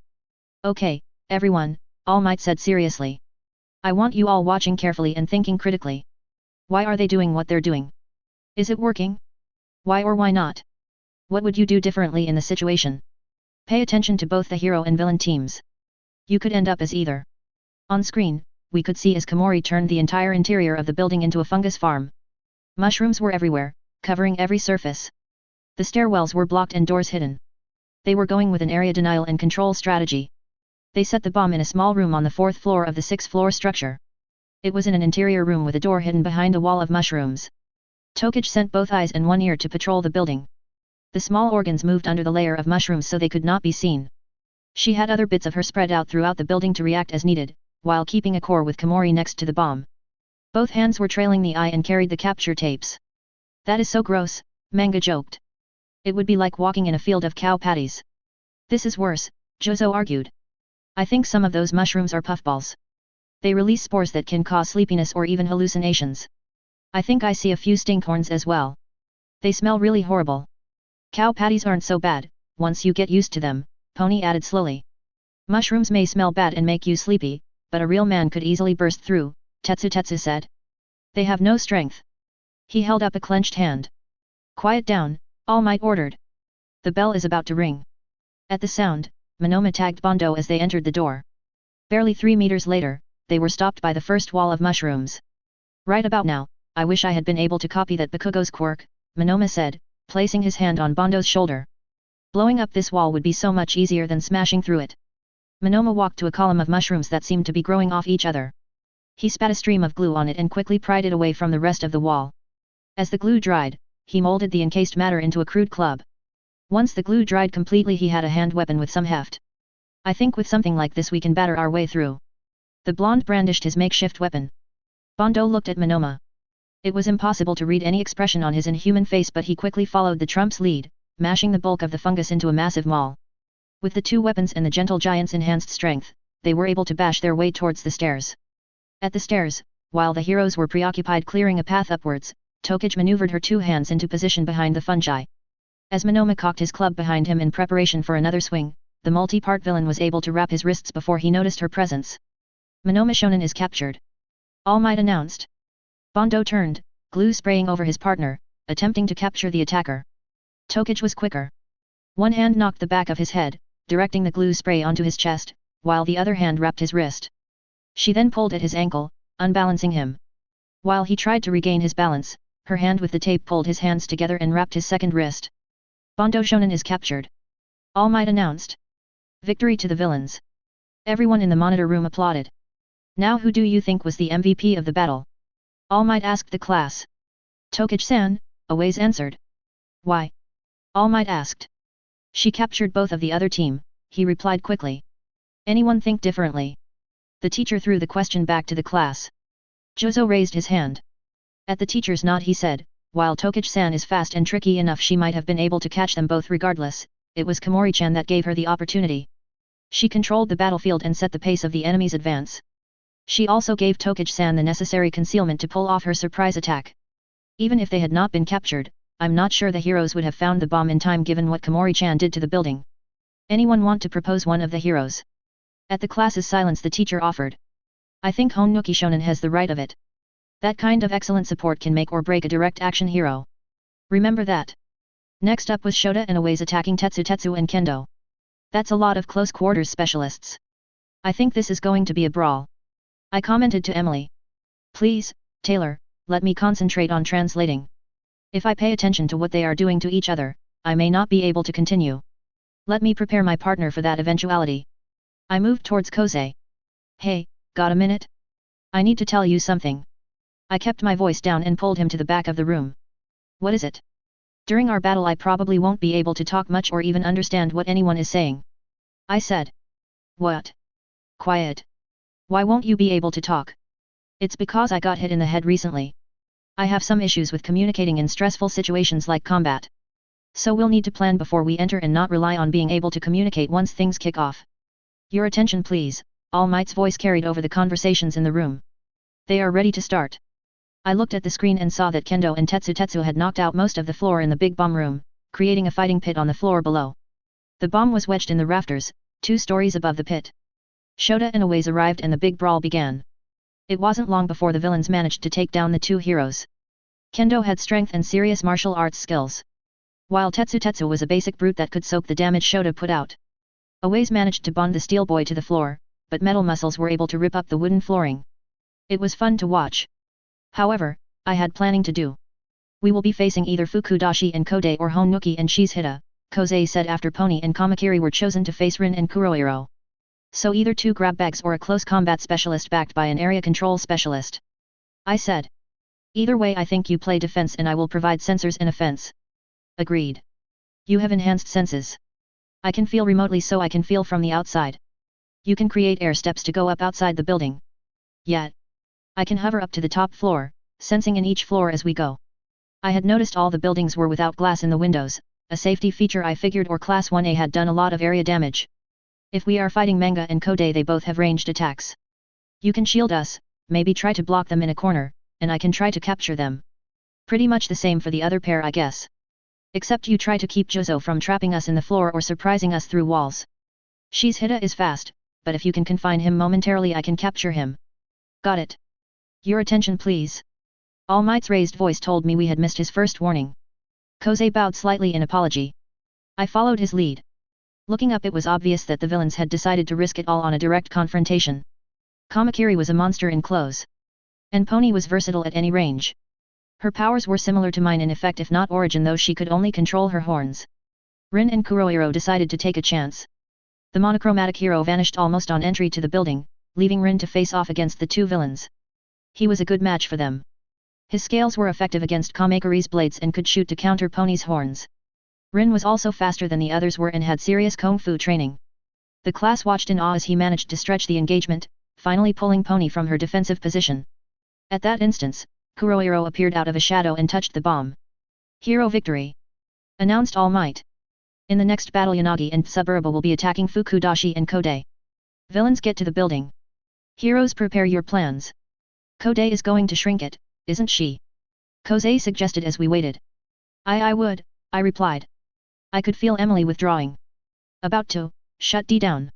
Anything, else? Let's. Emily stopped mid-translation. Hi. Ganbut. I had learned some Japanese. Enough to recognize the fight hard or good luck phrase. The bell sounded. I pointed up. Kosei nodded and started blowing out transparent platforms that hung in the air. As he climbed his makeshift stairs, I gathered my poltergeists and sent individuals throughout the first floor. I got a feel for the layout that matched what I had already seen. This was the fourth building for today's exercises, but they were all pretty similar. I pointed to the first floor and shook my head. He gave me a thumbs up. I hovered upwards and checked out the next floor. This was the beginning of a chase. It became obvious they had run when we hit the sixth floor and the bomb room was empty except for what looked like the bomb. Kosei wanted to rush in, but I held him back as I prodded the bomb with a spirit. At a touch, it exploded, sloshing glue all over the room. If we had been inside it would have caught us. No reason they would abandon it like that, I explained in English. Okay, he replied in the same language, but I wasn't sure he had understood me. I pointed back down. We found them on the stairs between the third and fourth floors. Kode tossed a handful of coins at us out of the window. They grew as they flew. Kosei blocked two while I knocked the others off course. Manga yelled. One sending a lightning bolt to destroy the air platform Kosei was standing on. As my partner plummeted, I threw myself at a window. Catching hold of it freed my spirits to send my scarf to wrap around Kosei. He was not that heavy, but Reiko's body was not that strong. Between me and the spirits we swung him into a window on the floor below me. Manga's voice sounded above me. Suddenly I was drenched, the cascade of water almost knocking me off the building. I pulled myself inside, followed by my scarf. Now that I knew where the villains were I was able to keep a few spirits in contact, letting me track them. I used a small swarm to direct Kosei to block their movement. I gave them my phone to type messages for me. I'd almost forgotten I could communicate one way through the ghost's ability to write. They were doubling back to the fourth floor. We went up both flights of stairs and managed to catch them in between us in a long corridor. Not ideal for our preset strategy, but we could make it work. Or so I thought until Kode tossed a couple of barrels that quickly grew to totally block the hall on either side of them. I heard a. And suddenly felt them drop down a floor. Damn, that manga is incredibly versatile. I decided I needed to get sneaky. Taking a page out of Tokich's book I sent a small swarm with one of the capture tapes to snake through the opening they had just made. Fighting remotely was very familiar to me. I brought the tape up behind Manga's back and lassoed him, pinning his arms to his sides. Fukidashi Shonen. I heard All Might over the PA system and in my earpiece. Kode dropped another barrel and rode it up as it grew. She was just beyond a blockage in the corridor. I sent another capture tape through and tried to catch her. She shrank it before it could snag her. I remembered that she had to touch her fingers together to activate her power. A quick text to Koze, and the next time we caught up to her, he blew a barrier between her hands while I pinned her to the ceiling and wrapped her up. Announced the teacher. Given Koze's jubilant reaction, I could guess what he said. Emily still had not rejoined me as I watched the last battle. Ibero literally flooded the building with its tsunami of green vines, pinning the villains and digging the bomb out of the concrete tomb Yozu had buried it in. She was more than a little scary. After that, it was time to go back to my own little piece of purgatory. Chapter 10 Interludes. Shigaraki Tamura. There has been a level 3 security breach. All students please evacuate outdoors promptly. The voice was loud enough to be heard easily over the alarm sounding throughout the main building. Standing outside, Tamura grinned as he watched the media people rush towards the front door of the building where Eraserhead and Present Mike were waiting. It had been so easy to slip in with the reporters and cameramen after he had slagged the barrier. Once inside the gate he found a thicket of bushes behind which he quickly changed into a UA uniform. As he pulled on his jacket, he noticed a face in a second-floor window looking out at him. It was a girl with short white hair and tired eyes. She reminded him of himself. He nodded to her. Then he recognized her. Yanagi something she had been in the news for the past week. First had been a minor attack by a rich kid in some random mountain village. Tamura had watched it a few times because of the cool blood splatter at the end. In the next level, it had been the kid's father that attacked her in Tokyo. She let the heroes save her rather than facing the boss on her own. Now she was being touted as some sort of poster girl for people being picked on by other people. Boo-hoo. Sort of a professional victim. He'd like to get his hands on her. If she's not willing to play the game right, she shouldn't be in it. Just as planned, the teachers and students were all busy with the security alert and the press. Tamura was easily able to stroll unimpeded to the hero teacher's office. When it came out that All Might was teaching at UA, Sensei had the idea to use the fact that the hero would be in a given place at a given time to stage an attack on him. They just had to know his schedule. A schedule that was sure to be available in this office. Tamura quickly found the hated hero's desk. He pulled the hacking tool from his pocket. Sensei had provided the device that was supposed to be able to crack through any security. The question was whether it would be able to do so before the UA staff came to stop him. When the villain reached to plug the device into All Might's computer, he noticed a paper diary next to the keyboard. He grabbed it. No way it could be this easy, he thought. But it was. The symbol of peace had jotted down every class time and a quick note about his plans for that class. A wicked grin spread over the pale boy's wrinkled face when he spotted that Class 1A was scheduled for a full day's exercise at a remote location in a few weeks. It was perfect. All Might would be separated from the other staff, no backup. And they would have the students as hostages. It would be so dramatic. A great setting for the final boss fight. He quickly took several pictures of the diary then replaced it on the desk. No reason to let them know anyone had been in the office. They might change the plans if they suspected someone knew them. He started drumming a victorious game theme on his thigh. Not a bad little fetch quest. When he slid the door open, the Yanagi girl was waiting for him in the hall. "Who are you?" she demanded.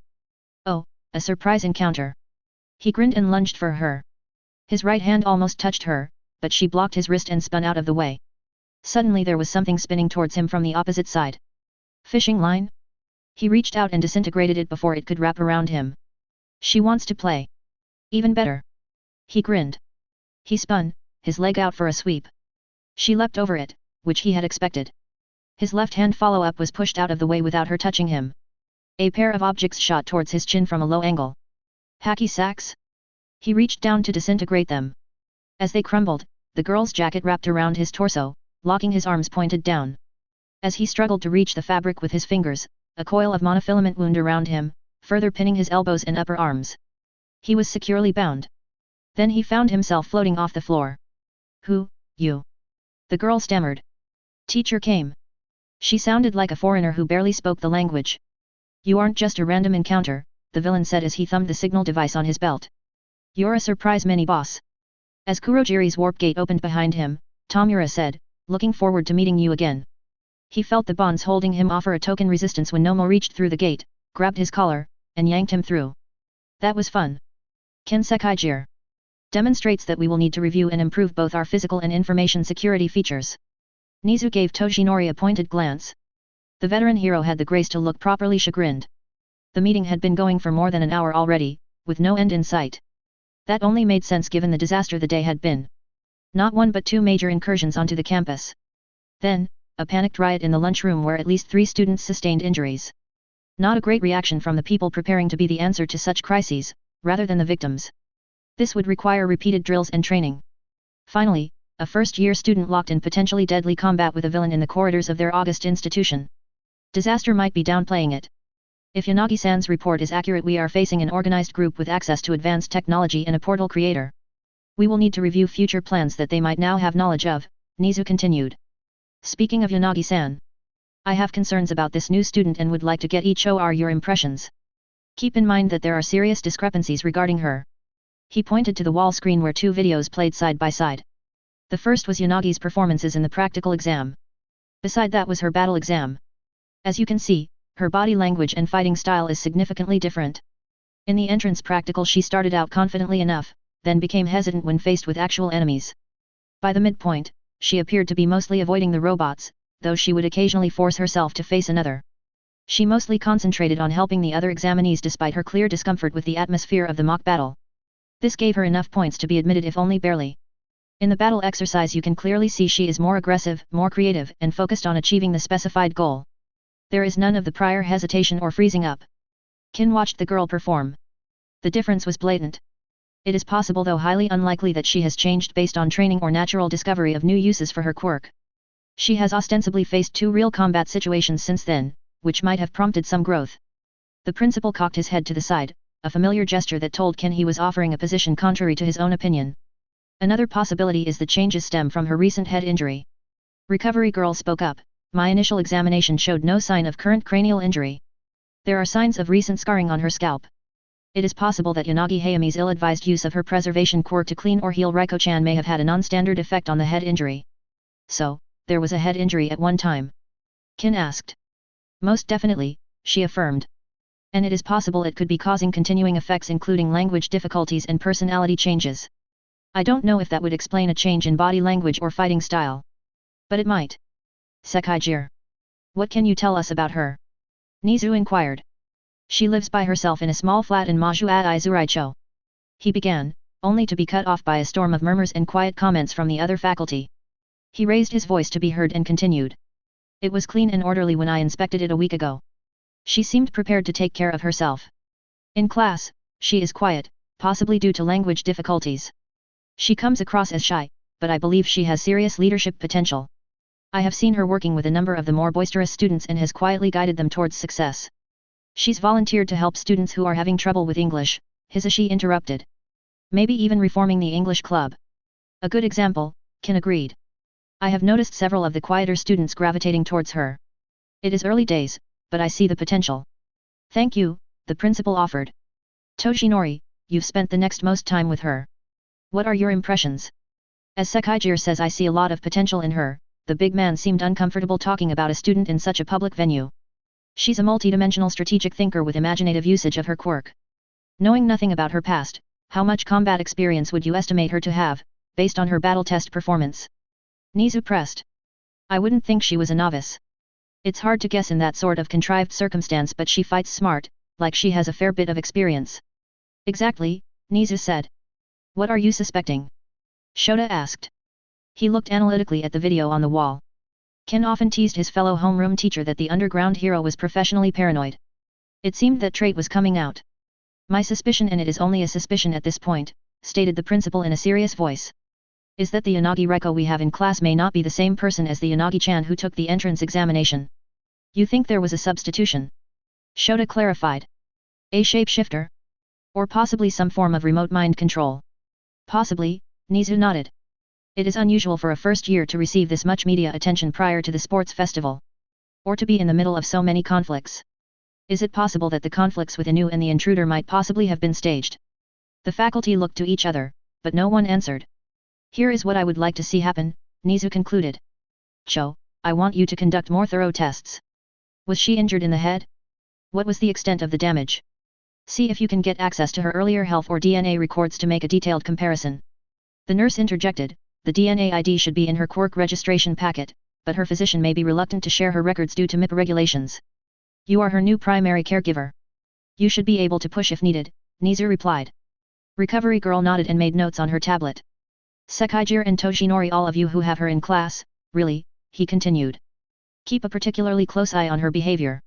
Look for evidence she is not who she purports to be. If we have an imposter in the school, we need to know. Qin nodded. He would follow orders, but it seemed ungrateful to suspect the student who had done the right thing in today's crisis. She had contacted him, floating her phone with a text telling him there was an intruder at the teacher's office. Then put her life at risk defending herself from the intruder's attack. That was somewhat reckless, but in the spirit of plus ultra. Treating her as a potential spy was not going to be fun. Hey you. Everyone, take a seat please, Gon-sensei spoke in his normal polite tone. The class settled quickly. Few people mistook his politeness for him being a pushover. Or at least they didn't more than once. Yu, a Genki third-year girl, athletic, cheerful, with short cropped dyed red hair had seen his anger and it was not something she wanted to see again. As you may have noticed, we have 3 guests in the class this afternoon. The teacher gestured to the 3 students standing beside him. Yu smiled at Tamaki-kun, a tall pale-skinned boy with pointed ears and spiky black hair. Despite his being widely seen as one of the best the school had to offer, the shy boy was almost worthless in this sort of purely social situation. She wondered why Gon-sensei had chosen to include him. The other student Fuwa Mawata, an average girl with shoulder-length light-colored hair and slightly droopy eyes, was unknown to her, though she had heard conflicting reports of the second year. Some said she was a kind, polite student. Others said that was just an act for the teachers. Yu supposed she'd be able to make up her own mind soon enough. UA is a demanding school. Many first years have problems completely unrelated to the rigors of the hero course. Whether it is academic difficulties, social conflicts, or personal problems, there are a lot of potential pitfalls in the way of your future success. The big man's tone was surprisingly gentle. We teachers are always available to help, but we know sometimes young people hesitate to talk about their problems with adults. That is why this year we are making a group of peer mentors available to you. These 3 students were all in Class 1B in their first year. They have all been through what you will be going through, and they have volunteered to be available to talk with you about any problems you may have. The class examined them carefully. Yu looked around her old classroom and was infused with a warm feeling. Physically it was no different than many of the other rooms in the school, but the fond memories the place brought forward put a smile on her face. She had been surprised when Gon-sensei had asked her to be a part of this pilot, but she owed him too much to refuse. I'll ask each of them to introduce themselves and give you an example of an issue they encountered as a first year. Hopefully, you'll see that they know the sorts of things you'll be facing. Amajiki-kun, let's start with you. Yu groaned internally. She wondered what Tamaki-kun had done to get on Gon-sensei's bad side. Public speaking like this, to a group of strangers, was his worst nightmare. My name is Amajiki Tamaki. Pleased to meet you. I was very shy, the boy whispered, then turned to face the wall. He really is much better now than in first year, Yu took over with a smile. I'm Heya Yu. I'm looking forward to working with you. My first year I had a real problem with trying to find time to concentrate on both my hero studies and regular academics. Hero studies were so much more fun, and why I came to UA in the first place. I eventually realized the academics were equally important. No one wants a dumb hero. I really wished I'd had someone to guide me towards that realization, before I almost flunked my first end-of-term exams. Anyways, I'm always happy to help. Yu noticed the odd look Mawata gave her before beginning her own introduction. My name is Mawata Fuwa. I am very pleased to meet you. I am in Class 2A. Last year I had some difficulties figuring out how to balance things socially. We were always competing against each other in class, so how could I make friends with people who I would face in combat? I finally found a balance that suited me. I can help you in similar ways. She bowed slightly. Thank you, Gon-sensei said. I want the class to move their desks into 3 groups there, and there. He pointed to different areas of the room. Once you are settled, the 3 mentors will rotate to talk with each group for 5 minutes. Ask them about their backgrounds and get to know them. It is important to know who you can go to with different sorts of problems. As expected, most of the younger students were a little hesitant about asking details of the third year. A few of the boys struck aggressive attitudes. So what's your quirk? A lizard-faced boy challenged. I can shoot halos, energy constructs that can either cause damage or be used to capture targets. I can also fly. Yu replied politely. Just another useless sniper, the boy scoffed. Real heroes face their foes up close. Several other boys nodded in agreement. The older girl smiled. I wonder what Snipe Sensei thinks of that? Or Endeavor, Hawk, Best Genist, Electoplant, or All Might? All Might? The kid asked, confused. He punches people. Only the strongest opponents. If you watch the records, All Might uses ranged attacks almost twice as often as he actually punches people. His California, Detroit, and Texas smashes never actually touch the villains. Yet, a boy with a checkered bandana chided. She's got that right. HMMPH, the lizard boy turned away. There were fewer girls in the class, but the ones that stood out were the American, with whom Yuya was comfortable speaking English, and the white-haired girl that had been in the news recently. Her questions were a bit more perceptive than the others, though her difficulty speaking Japanese was more off-putting than the Americans, because it did not seem to have as good an excuse. I understand that we will be doing internships in our first year, Yanagi-chan asked. How do you think we should go about picking an agency to intern with? Should we pick a hero that is closest to us in quirks? In personality? In the type of work they do? Or maybe something else? I would say to use the several work experiences you will have over the next 3 years to explore different options in types of hero work, size of agency, even location. They will all matter when you get out of school. Experiencing some of the differences firsthand can help you decide what may be best for you. For your first internship, start with the offers and consider from there. The pale girl offered a tentative smile, which the third year returned in full. Yu turned to the group. How many of you come from either police, military, or hero families? 2 of the students raised their hands. Keep those up. Now add in families with medical professionals, counselors, or government workers. 2 more hands went up. In a group of 8, I am not surprised. That is about average. About half of all hero course students come from some sort of service or protective tradition. I'm one. My mother is a paramedic. The students looked at each other. This leads to an important question, why do you want to be a hero? Don't tell me. But make sure you can answer that to your own satisfaction.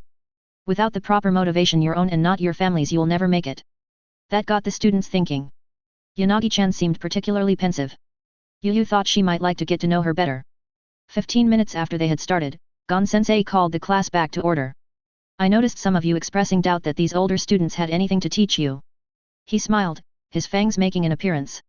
I think everyone would benefit from seeing what each other can do. So, we're going to have a battle. I have a King of the Hill game set up out in the woods. We are going to play all of Class 1B versus the 3 mentors. The mentors have the hill. You just have to take it from them. His voice dropped to a growl on the last sentence. Shivers ran down more than one spine in the room. The game was more of a challenge than expected. Yu thought a lot of the cause for that lay with the white-haired girl.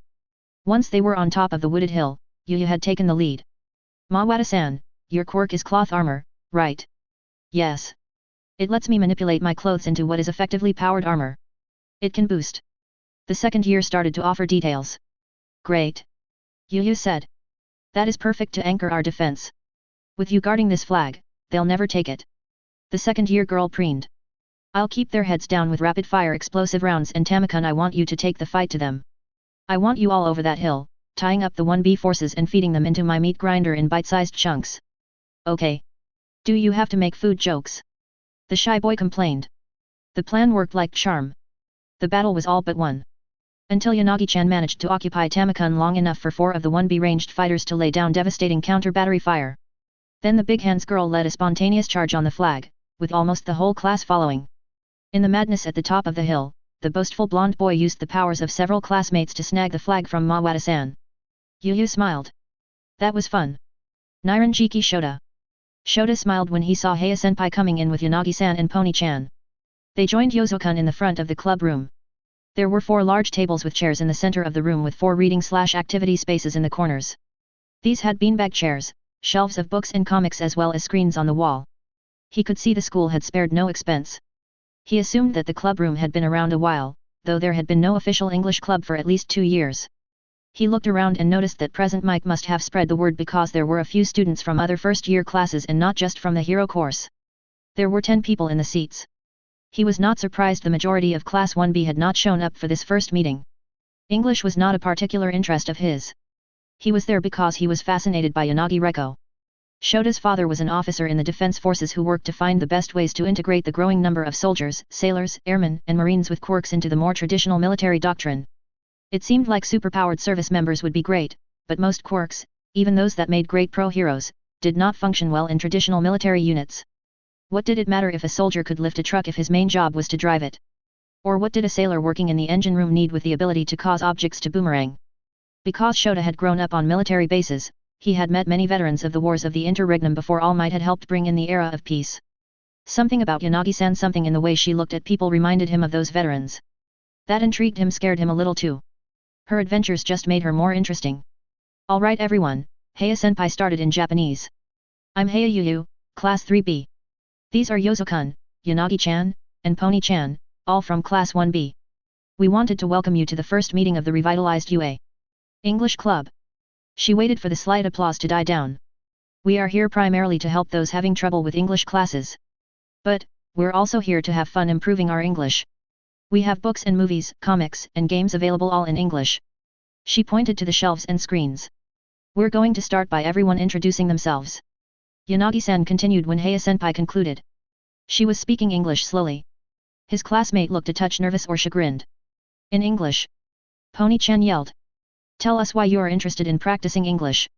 Yozo-kun continued. In English. Pony-chan yelled.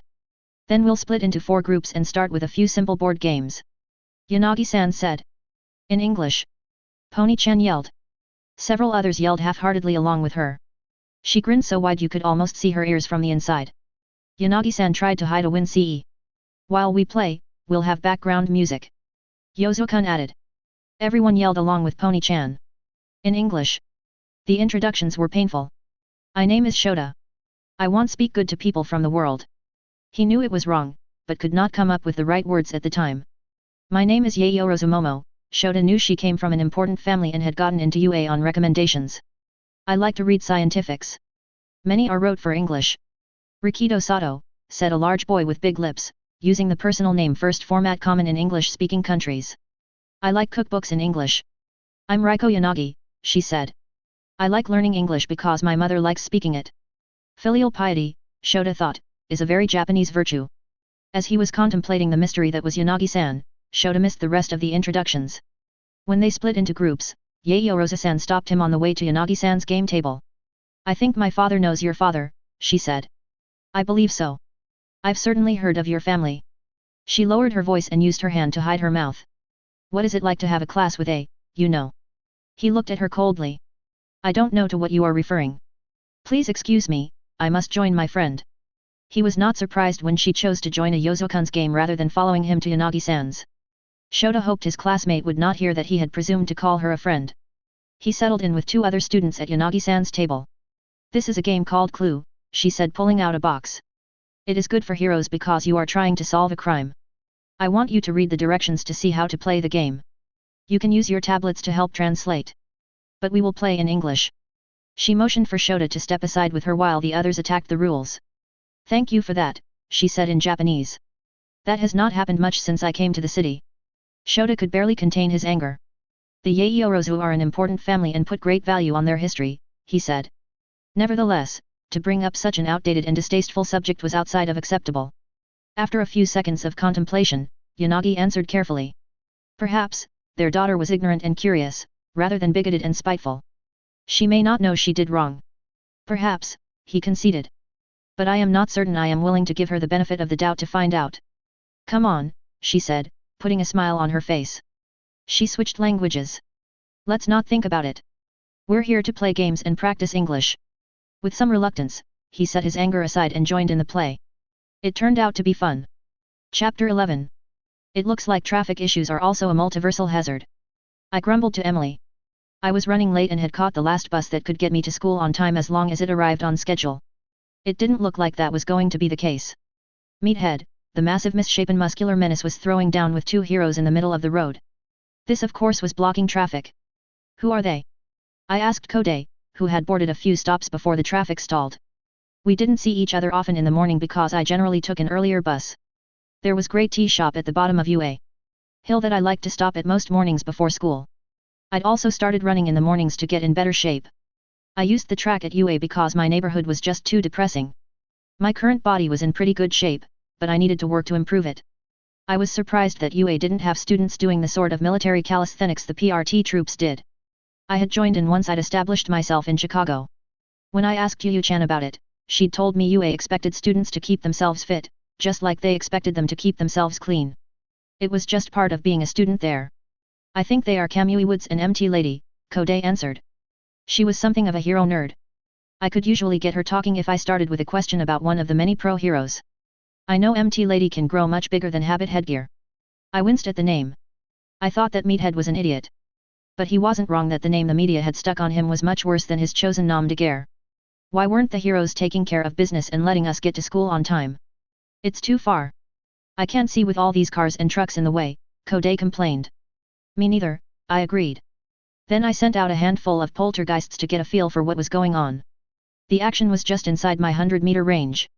What I found concerned me. Meathead was holding a family of 3 in the crook of his arm. I could feel his mouth moving but couldn't make out the words from the motion. Maybe I could practice that like Helen Keller's lip reading.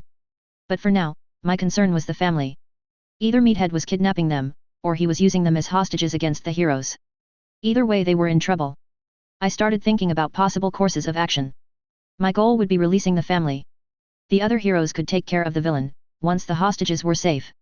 My secondary goal was to do it without getting caught and arrested or kicked out of UA. The giant was much too strong for my spirits to directly challenge his grip. If they were that strong, they might accidentally tear the family apart trying to pull them free. Which meant going at it indirectly. There was always the old standby of debris up the nose or down the throat. Eyes were also good vulnerable targets.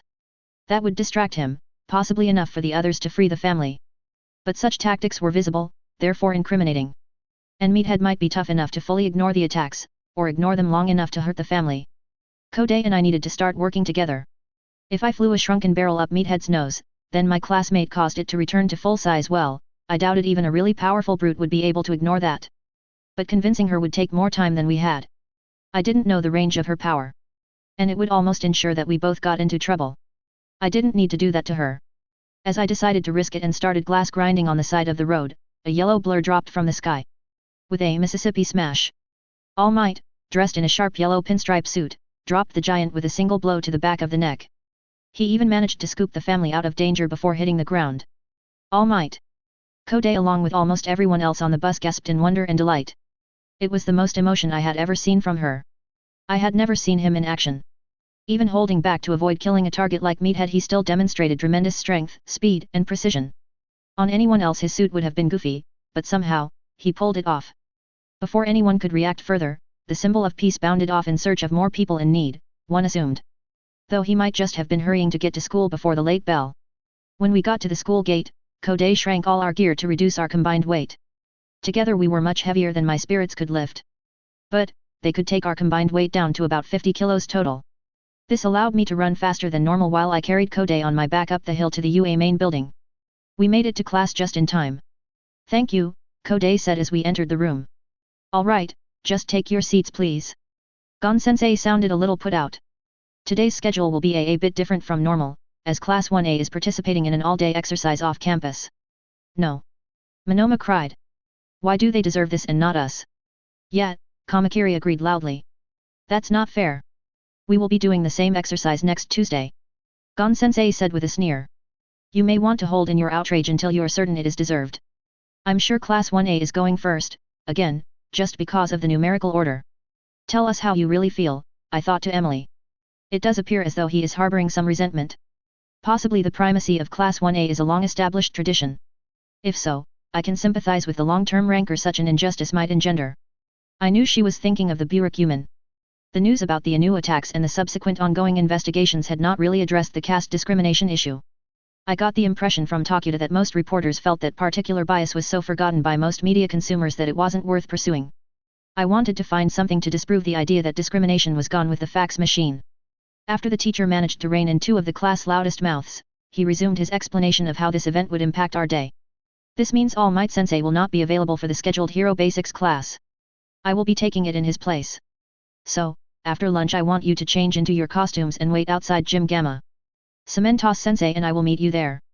During first period, Modern Literature, my most difficult class, the alarm sounded. The system's automated voice sounded over the intercom. There has been a level 3 security breach. All students please evacuate outdoors promptly. Oh, man, another drill. Tetsu complained. That's the third one since the break-in. Always agreed. It's a waste of our time. Quiet please, came the gravelly voice of Cementos Sensei. He was a tall humanoid slab of concrete in a maroon and gold bodysuit who had no hair but still managed to sport a silly ponytail. There isn't a drill scheduled for this morning. A tremor shook the building and a great crashing sound could be heard from outside. The half of the class not already next to the windows quickly rushed to join those of us looking out. It was another giant. How common is that quirk? This one looked like a man roughly carved out of grey stone but with spiky brown hair and a radio on a rope around his neck. He stood about 20 to 25 feet tall. About the same as Meathead at his largest. My guess was this guy was a lot stronger though. He was tearing into the gym, each blow destroying a large section of wall. In one corner, the roof was already starting to collapse. Evacuation Plan Delta. Head to the front of the building. This is not a drill. Samantha's voice tore our attention away from the windows.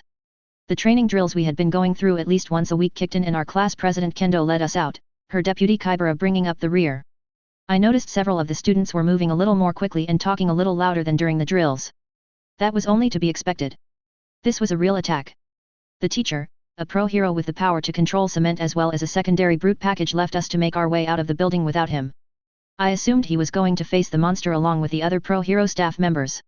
We were to report to non-hero staffers in front of the building to be further evacuated once everyone was accounted for. I was tempted to slip away to help with corralling the giant, as were I am sure 90% of the hero course students and 50% of the other students. But I didn't want to start an avalanche. If I ran to help, everyone would follow me. And we'd all get in trouble. I had to assume the staff could handle it. Given that they included All Might, I figured it was a good bet. But, just in case, I was gathering my spirit swarm and sending out scouts to find any potential trouble. Soon the sounds of cape combat exploded across the campus. My scouts told me a dozen or more teachers were harrying the giant. Unfortunately, the villain seemed to be holding his own against the lot of them. Class 1B. Gather here. Ito-sensei, our health teacher, was waving her hand. We started to line up in front of the middle-aged woman with the flowered hair. Other teachers were corralling their charges. The fact that several homeroom teachers were fighting left others to handle their responsibilities. That was planned beforehand. Soon all 20 of us were accounted for. Walk, gate 4. Ito-sensei ordered. 4 was the gate about 30 degrees counterclockwise from the main gate. It was further from the ongoing combat, which was why I guessed it was chosen. From the erratic translation and general feeling of increasing dread I could tell Emily was having a hard time of it. It's okay, Emily. The fighting is far away and we are going in the other direction. Just meditate. And if possible, please keep the translations coming. I need to know what is going on to keep everyone safe. I will try. That would have to be good enough. I didn't think I was getting anything else out of her until this settled down. Emily flaking out and depriving me of the local language at the worst times was a serious safety issue. One I had been working to address almost since day one. But learning Japanese even with a built-in tutor/translator was proving harder than I expected. I'd made progress. But, I didn't think I'd win a debate with a kindergartner yet. I could count and introduce myself and conjugate verbs if I knew them. I had started trying to learn combat-related vocabulary, as that was my greatest need, but was having some trouble finding resources other than manga. And reading was another issue, a bottleneck Emily controlled. I could read 2 of the 3 scripts used in writing Japanese. Unfortunately, they were the easy ones, not the ones used in most manga or my textbooks. It occurred to me that Emily might either be a poor teacher, or might have a vested interest in my not learning the language quickly. I couldn't see her actively sabotaging my learning, but that didn't mean she was doing her best for me either. She might be concerned that I would somehow ditch her when I didn't need her anymore. Good teacher or not, I would settle for her staying conscious when things went to shit. While Emily told me she was trying to get better at dealing with stress, this showed it wasn't working well enough. I followed the class, keeping a web of poltergeists circling around us to let me know what was in the area. Mostly it was students moving towards the external rally point. We were too far from the fight for me to track it. But it sounded like it was moving through one of the parking lots. I heard the distinctive sound of cars exploding.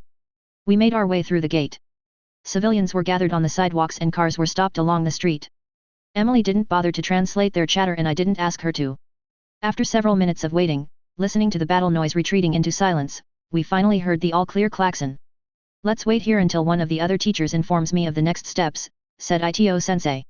She sounded nervous. You may need to go home from here if the buildings are not considered safe. I had snagged my backpack on the way out mostly because it had my makeshift arsenal in it. If I'd have had to fight, I'd be more effective with the bag than without. Kendo, as befitted her position, took charge.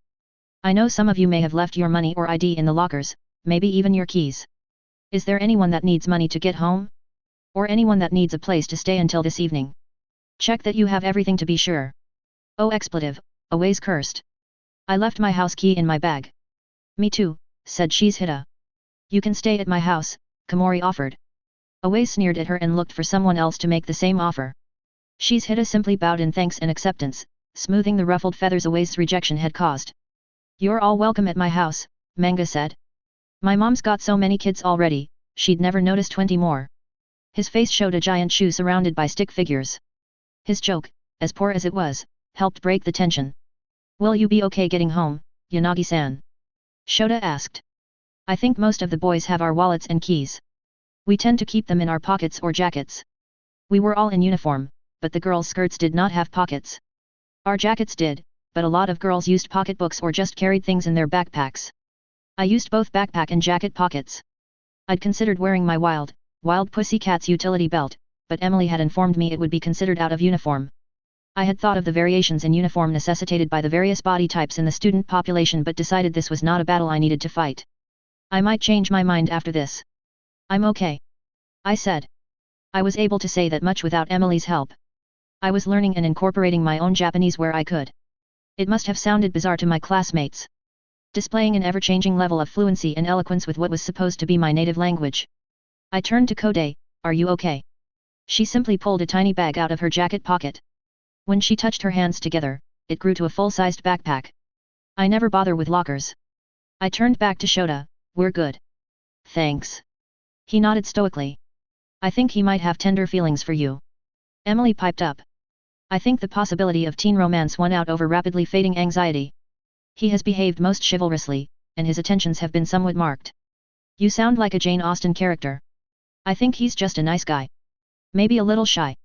"You notice he was concerned about Kode as well. I bet he's asking the other girls or did before he got to me." There were times I regretted not being able to punch her in the shoulder. A mental giggle is an odd thing. After another 5 minutes Ito-sensei's phone rang.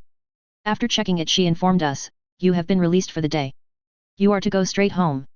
Be prepared for school to be cancelled tomorrow. Word will be sent via the UA. Emergency notification channels. Do not try to re-enter school grounds until further notice."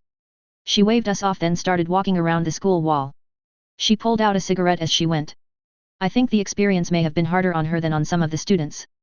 We, at least, had combat-related quirks. From what I knew, her quirk was producing different fragrances from her flowered hair. "To the bus?" I asked Kode. She nodded. As we walked, I saw Rin was headed in the same direction. The Chinese exchange student nodded to us, but kept slightly apart. He was often isolated in class. I wondered how much was his personality, how much was language issues, and how much was the discrimination against foreigners in general and Chinese in particular. Pony was also somewhat isolated, though her incredibly perky attitude was slowly breaking down many of those barriers. Rin was more reserved and did not seem to be making the sort of effort Pony was to make friends. At the bus terminal, there were a lot of students waiting to board the numerous buses that stopped there. Kode noticed our bus before I did. We were both surprised to see Rin boarding. There were a number of other students getting on the same bus, all from the non-hero courses. One boy tall, broad, with a weird 1950s hairdo had been at the first English club meeting. Without speaking, Kode and I took the seats next to Rin. "I didn't know you rode this bus," I said. "I do not normally," he said. "I am taking this opportunity to visit a shop I have heard of along this route." "Ah," Kode replied. "You're an exchange student, so you don't live with your family, right? Where do you live?" Her face and tone were as expressionless as they usually were but her curiosity shone through. "My family are all dead," he said, his voice quivering just a bit. "I live with an old family retainer in Musutafu City." "I'm sorry for your loss," I offered. As I occasionally did, I wondered how close Emily's translation was in terms of tone and formality. "I endeavor to recreate your intent as faithfully as I can." Emily huffed. "I think I may have impugned either her ability or her honor. Our communication relies on a spiritual connection which must necessarily allow us to share the deepest meanings of our messages. I simply present that message in clear Japanese. I don't know about the deepest meanings. I suspect we both still filter what the other says through our personal and cultural preconceptions. But I appreciate all the work you put into allowing me to function in this situation. I've got to improve my Japanese." "HMMPH." Rin nodded, or maybe it was a shallow-seated bow, but didn't reply. As the bus pulled out of the terminal, I noticed a boy in silver armor run by at super speed. He was headed towards the school. "Was that the class rep from 1A?" Kode asked. "The boy in the costume that was running towards the school," I clarified. "Yes, him. I think so," I replied. "I thought I recognized him, but don't know his name." "Ida Tinya. He comes from the Ida family of heroes. Trust the Cape nerd to know the connected students." "He looked like he was in a hurry," Rin added. "I thought 1A was supposed to be in an off-campus exercise. Maybe he was running late," Kode suggested. I had no idea if the pun was intentional. Her flat affect made it almost impossible to tell when she was joking. "In costume," I countered. "I don't think so." I pondered for a minute. I have a bad feeling about this, I said. Maybe whoever was behind the campus attack also targeted the smaller, more isolated group wherever they are. I started thinking. The giant seemed to be driven off pretty easily. If it was that weak in comparison to the known powered faculty, then why send it? As a distraction? Tying up the faculty while the real danger was somewhere else? It was a possibility. Ida's mad dash towards the school might have been to get help. I pulled out my phone. I had Gon-sensei's number. It couldn't hurt to tell him what I saw and report my concerns. That wasn't really getting involved. I was doing a good job of playing the normal student in all this. Avoiding conflict was so much easier without my alien passenger. I'd report what I saw, then head home. Stay out of trouble. That's when the explosion rocked the bus, rolling it onto its side. Outside there were costumed figures in the air and on the ground closing on the overturned bus from all sides. Chapter 12. A dozen blades ripped through the roof like a can opener, then toppled it onto the road. What go? Yelled the tall student with the funky hair. That's when I realized Emily had gone bye-bye. I understood a few words, but not enough to get the gist. Are you okay? I asked him. Daibyo desu ka? Yes, he answered. I turned to Kode and Rin. They nodded, though Kode was rubbing her knee. Outside a man in a top hat of all things was talking loudly. While I had no idea what he was saying, it was obvious he was playing it up for the crowd. His costume was theatrical. It included the top hat, a dark yellow, double-breasted overcoat with buttoned shoulder tabs and a high collar, white knee-high riding boots, and a silver walking stick with a gold handle. His face was covered with a black full-face mask with some geometric design in white on it. His gestures were broad, sweeping, meant to draw attention. Ignoring the showman, I noticed 5 people surrounded the bus. They were not being stealthy, just quiet, letting the boss have his time at center stage. 3 were dressed similarly, in power armor with high-tech rifles or pistols in hand. They were hovering on the opposite side of the wrecked bus from the showman. The bottom now side of the bus hid them when they moved too far in that direction. On either side of the speaker were 2 people. On his right was a tall, muscular figure in street clothes with long brown hair and glasses. He was carrying a 4-foot-long metal bar of some sort. On the other side was the most frightening of the attackers. A man in what looked like a black gimp suit and mask. Only his mouth could be seen. But that orifice was the true horror. A dozen silvery blades shot out of his maw. They were at least 20 feet long, holding him in the air and were moving like nightmarish spider legs. Since the explosion, I had been gathering every spirit I could reach.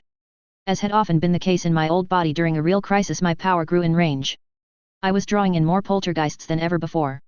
Looking out, the villains on the ground appeared to be satisfied with posturing and monologuing. It was a bit of a relief to be able to ignore what the leader was saying. The armored flyers were showing signs of excitement or anxiety. They brandished their weapons and started shooting energy bolts into the bus frame. Each shot caused a small explosion that tore pieces of metal from the overturned vehicle. So far, the shrapnel was spreading outside the bus, but they might blast through the thin metal and glass shell at any second. Rin, Kode, and I were trying to keep the other passengers calm and spread out. I didn't want any single shot taking out a crowd huddled together. We were having limited success. When one shot punched through a window and rained shattered glass down on a handful of students, the big chin boy from general education yelled something and raced out through the open roof. He stopped and pointed his fist at one of the flyers, like he was going to punch him with an uppercut.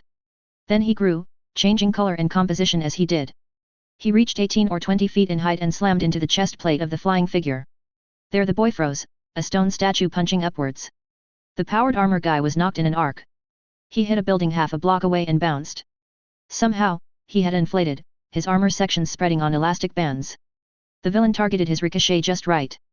He smashed into the statue's head with enough force to topple him. I guess the kid didn't brace correctly before growing. The statue fell on his back, lying in the street parallel to the bus.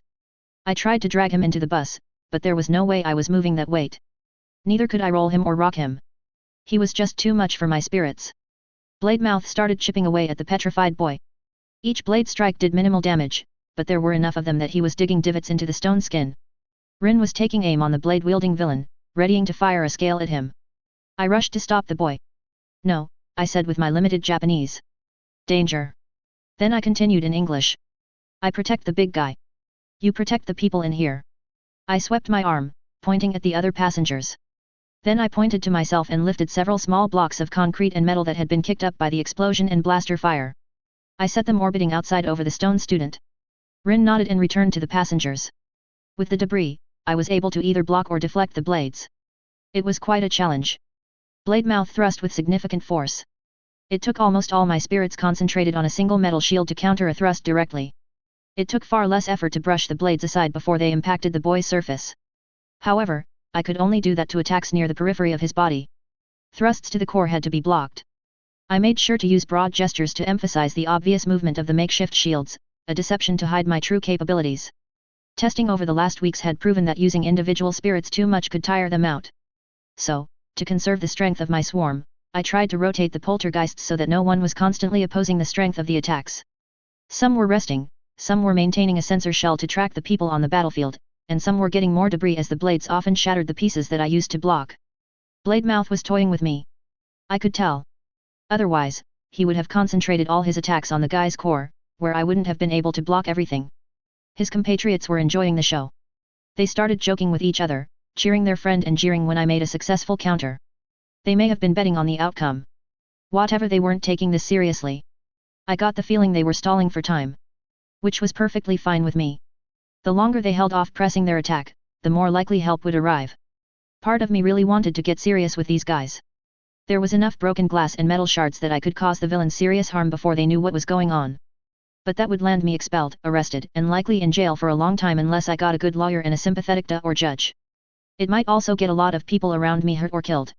If they wanted to play games, I was fine playing along. As long as no one else got hurt. After a few minutes, the petrified student began to shrink, his stone shell reverting to skin. The scrapes and divots became bloody wounds. Finally, he was light enough for me to drag back into the bus. He gained a few more cuts as I moved him over the ripped metal of the roof. No help for that. I still had to deflect incoming blades, so I couldn't devote all my spirits to lifting him. The villains took time to settle their wagers as Kode came to examine the boy. I noticed she had taken advantage of the time the game of Whack-A-Blade had taken to distribute medical supplies she must have kept shrunk in her pockets. She unshrank a roll of bandages and some ointment and started treating the student's wounds. He was awake, but had little fight left in him. Another minute or two later the villains resumed taking pot shots at the bus. It was obvious they were not aiming at the people, but some of their attacks had dangerous side effects. The flyers blasted. Blademouth would take random seeming stabs from different directions. In addition, the long-haired guy had some sort of power to cause people to careen around the interior of the bus. His were the only attacks that directly targeted the passengers. They were also the ones with no visible effects other than the people bouncing around like pinballs. I concentrated on catching the passengers or cushioning their impacts. Rin managed to disrupt many of the incoming blaster bolts by interposing his scales before they hit the bus. And Kode blocked several blades by enlarging pieces of debris in their path. She built a secondary shelter inside the wreckage of the bus and moved about half the passengers inside. Again, the villains were playing with us. They cheered whenever one of their attacks got through. Rin, Kode, and I were all bloodied by this time. Too many sharp edges and jagged points to avoid them all. Rin's scales offered him protection. He knew it and chose to put himself between others and incoming blades or showers of glass. He took what damage for us that he could, and it showed on his battered body. This punishment lasted for 10 minutes or more. We were all getting tired. Unfortunately, that included my spirits. Despite my careful management, I was down to around a third of my strength. Kode was out of stored items and Rin's constant scale regeneration looked to be causing him pain. The villains stepped up their attacks. Blades and blasts came faster and were targeted at the three of us. The leader of the flyers launched a small rocket that blasted through the bottom of the bus, sending shrapnel from the frame and drivetrain sweeping through the passenger compartment. The Big Chin student threw himself in the path of the blast, growing and transforming to block the debris and plug the hole. This also closed off several angles of attack. It was obvious he could not move in his transformed state. I didn't know if he could feel anything. If so, he was probably hurting from the damage he was absorbing. The pseudo-magnetic guy took advantage of the giant boy. One touch and the statue started to pull in half the girls on the bus. It also caused 3 guys who were standing next to him to suddenly shoot out of the vehicle and off into the distance. Rin was one of the 3. Just like that, he was gone. Fuck. Blademouth took advantage of the shock to attack Kode and me. Suddenly he was moving at twice the speed he had earlier. I tried to parry the blades but failed. He caught me through the left shoulder. Kode was stabbed in the thigh. The blades held us upright, pinning us off the ground like insects in a collection. Fighting through the pain, it was clear this body had little defense against. I used a few spirits to gather a small stream of ground glass and metal splinters. These were going down Blademouth's throat. Let's see how he breathed with shredded lungs. I didn't have the spirits left for big attacks. But small effects in the right places could be debilitating, even fatal. It was time to get serious.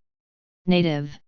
Tanaka Tonto, known by his hero name Native, was patrolling north of Musudafu City when he got a report on the radio that there had been a villain attack on a bus. It was a general call for heroes. Be advised that the UA faculty are not available for backup. All available heroes are requested to assist in hostage rescue operations. Search and recover to follow. Proceed to. Tonto noted down the address and started his iron steed. The tricked-out motorcycle was painted to resemble a palomino horse. Few people remembered the ancient media characters the Long Ranger, and his trusted companion Tonto. Fewer still would recall the native guide had ridden a painted pony. Tanaka had watched the vids with his grandfather when he was a boy and had become fascinated by his namesake hero. The old stories of simple heroics had inspired him to follow the path that led him to his current profession. Saving a bus full of civilians from a gang of bushwhackers was the sort of thing he loved doing. After he transferred the coordinates into the NAV comp, he checked to be sure all his weapons and tools were in their right places. Native inbound, he reported. Any intel on the villains? Ravagers reported, along with the Fets. A total of 6 villains. The Ravagers were a trio of B-rank thieves and murderers. Dangerous even without the backup of the Fets' C-ranked hired guns. Native prepared himself for a serious fight. He hoped other heroes would also be answering the call. When he arrived, things looked grim. The 6 villains were closing in on the bus where a few UA students seemed to be putting up a faltering defense. He could smell the blood from 30 meters away. Hoseba! Native cried as he tossed a taser hawk at Mr. Compress, the leader of the Ravagers. At the same time, he jumped his cycle off a ramp of debris, aiming it to crash through the blade legs supporting Moonfish. The hero threw himself from his steed just before impact, landing on the ground in a roll that ended with him on his feet in front of Magni. As Moonfish crashed to the pavement behind them, Magna narrowly avoided Native's grapple attempt. She returned the attack with a sweep of her magnet. The hero caught the metal bar and attempted to rip it from the villain's hands before she could use it to repel him. Too late. Magna charged Native and sent him staggering him back with the south pole of her magnet. The hero rolled with the repulsion and felt his danger sense ping. He launched himself into a side cartwheel as a blast from one of the Fets speared into the space he'd just vacated. I can't let myself get tied down fighting any one foe, he thought. There are too many. I have to keep moving. Hit and run. With a practiced motion, Native pulled his collapsed staff from his armband and extended it in time to parry a blade from Moonfish. A spin and another parry knocked a rocket off course. It exploded where he'd last seen Mr. Compress. The villain leader had vanished. Native danced with the 5 attackers, avoiding ranged attacks while parrying those closer in. He smiled. While his physical enhancement quirk boosted his strength, speed, agility, and senses, it only took him to peak human capabilities. He had trained himself to be an effective combatant and tracker. Easily able to hold his own in this sort of chaotic melee with multiple powered opponents. He loved the rush of adrenaline and the social boost of being a hero in the public eye. A slice from Moonfish brought him back to the fight. As Native dodged more thrusts from the mutated madman, the hero grinned as Uwebami, the serpent goddess, appeared behind the maniac and swept the metal legs out from under him with her golden whips. About time you got here, he chided. I had to do my hair, she replied as she planted a high kick into the metal mouth of the falling villain. Her blonde bombshell supermodel looks and evening gown fighting attire always seemed out of place on the battlefield. But the popular hero was a highly trained martial artist with built-in poison dispensers. Now I've got you, the lead Fet boasted as he leveled his blast rifle at them. The 2 heroes were standing close enough he might be able to get them both with one blast. As Native and Uwebami dived in opposite directions, a dark-winged figure swooped out of the sky and raked a razor-tipped wing across the Fet's back-mounted flight pack. The pack exploded, sending the armored mercenary slamming into the roof of a parked car. The metal crumpled around him. Native took advantage of the remaining male Fet's shock to lasso him with the electrolariat. The charge caused the Fet's systems to start smoking as the Western hero slowly pulled him in. I think that's enough of that, said Mr. Compress in a clear voice that cut across the sounds of battle. The villain was standing almost inside the bus and had one arm wrapped around a UA student. He was threatening her with his right hand.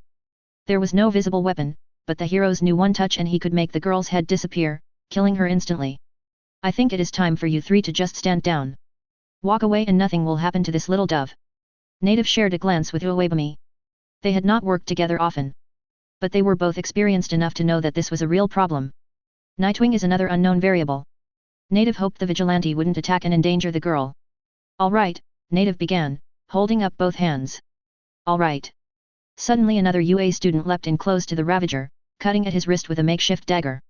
A small cloud of metal and glass flew across Mr. Compress' mask, scouring the white facade clean away, revealing the black balaclava beneath. Even that was ripped and bloodied. With a howl of pain, the villain reflexively released the girl he was holding and lunged for his attacker. Native launched forward, hoping to get there in time to interpose himself. But he was too far away. The white-haired girl parried Compress' arm with hers, avoiding his outstretched hand. But the arm contact was enough. Any touch and the villain could activate his power. The girl compressed into a tiny marble. 1 down. 2 dozen to go, Mr. Compress gloated, holding up the marble for all to see. Nightwing. Yanagi. Fei Long, known as Rin to his classmates, cried silently. He had heard of the Ravagers, though he had not faced them before. Like many of the villains based in Mashu Aizurai, the trio usually committed their crimes outside of the district. In fact, the bus was still in Musudafu, several blocks from the city boundary. Mr. Compress' power was known and feared. At least he did not just take her head, leaving her body behind, the dragon thought. The villain had been known to kill like that to make a statement. The marble the villain was holding so proudly held a shrunken classmate. No way was Fei Long leaving her in the villain's clutches. Taking careful aim, he shot a pinion to knock the bauble out of Compress' grip. It scored, cutting open the villain's palm in the process. Kode, who had been Mr. Compress' first target, snatched the marble out of the air and dove away from the villain's instinctive grab. In the second Fei Long took his eyes from Compress, the villain vanished. Seeing Yanagi effectively killed, for he knew of no way to undo the Ravager's quirk, was distressing. He had taken advantage of the magnetic expulsion from the bus to change into his vigilante identity once away from all eyes. As Nightwing, he allowed himself to use all his winged dragon quirk, rather than just the scales that he showed to the rest of the world. He feared his efforts to maintain his secret identity may have just cost his classmate her life. However, he did not have time to grieve. There was still a mercenary in the air, and only he had the range and agility to take her down. The dragon knew the Fets were actually the pro-hero Greedo and his sidekicks. When they committed publicly criminal acts outside the district, they assumed the disguise of the Fets. He assumed they were trying to maintain the illusion of legitimacy. Jita was standing on a car roof, her blaster in hand. She and Bosuke carried blast carbines less powerful and without the rocket attachment of Greedo's own blast rifle. She was aiming it at Nightwing. He dove towards her, only to slam into a kinetic sink. That was her quirk. She seldom used it because she had to have time to prepare and could not move once she drew the circle around herself. It absorbed incoming kinetic energy, stopping him in mid-flight. Ha! You dumb animal! She fired. The blast burned but did not pierce his scales. He pressed against the draining field with his enhanced strength, overloading it. With one wing, the dragon sliced her blaster in two. The momentum spun her around, allowing him to slash her flight pack, wrecking it and grounding her. Suddenly Uebami slammed into Fei Long. She stuck to the outside of his wing, throwing him off balance. Looking down, he saw Magna laughing. The vigilante veered away from the villain. Once out of Magna's range, the serpent hero was freed from the pseudo-magnetic attraction. She braced herself, one hand on the dragon's shoulder, and leapt towards Greedo, who had pulled himself out of the crumpled car and was aiming with his rifle. Fei Long flapped his wing to give the serpent goddess more power to her leap. Greedo got the rocket shot off just before Uebami slammed into him. Fei Long deflected the projectile with his steely feathers. The rocket detonated next to Magni. The normally agile villain managed to trip over nothing while attempting to dodge, falling into the explosion, which sent her rolling across the rubble. As the dragon wheeled in the sky, he spotted Yanagi standing next to Kode. She must have used her size quirk to counter the compression. Fei Long thought with relief. His failure had not cost another life. Mr. Compress. Sako watched as the snake bitch poisoned his mercenary ally, Greedo, with one of her serpentine tresses. So hard to get good help, he lamented as he reached to touch the model hero. Behind you, Native called as he threw a chunk of concrete to redirect Sako's hand. Uebami rolled out of range and ducked behind a damaged car. It's not gentlemanly to interrupt an assignation between a man and a beautiful woman, Sako complained as he brought his cane into position like a saber. You might be the furthest thing from a gentleman I could imagine, Native responded. He swung his staff in an overhand blow. You're supposed to be the gentleman. I'm the lovable scoundrel.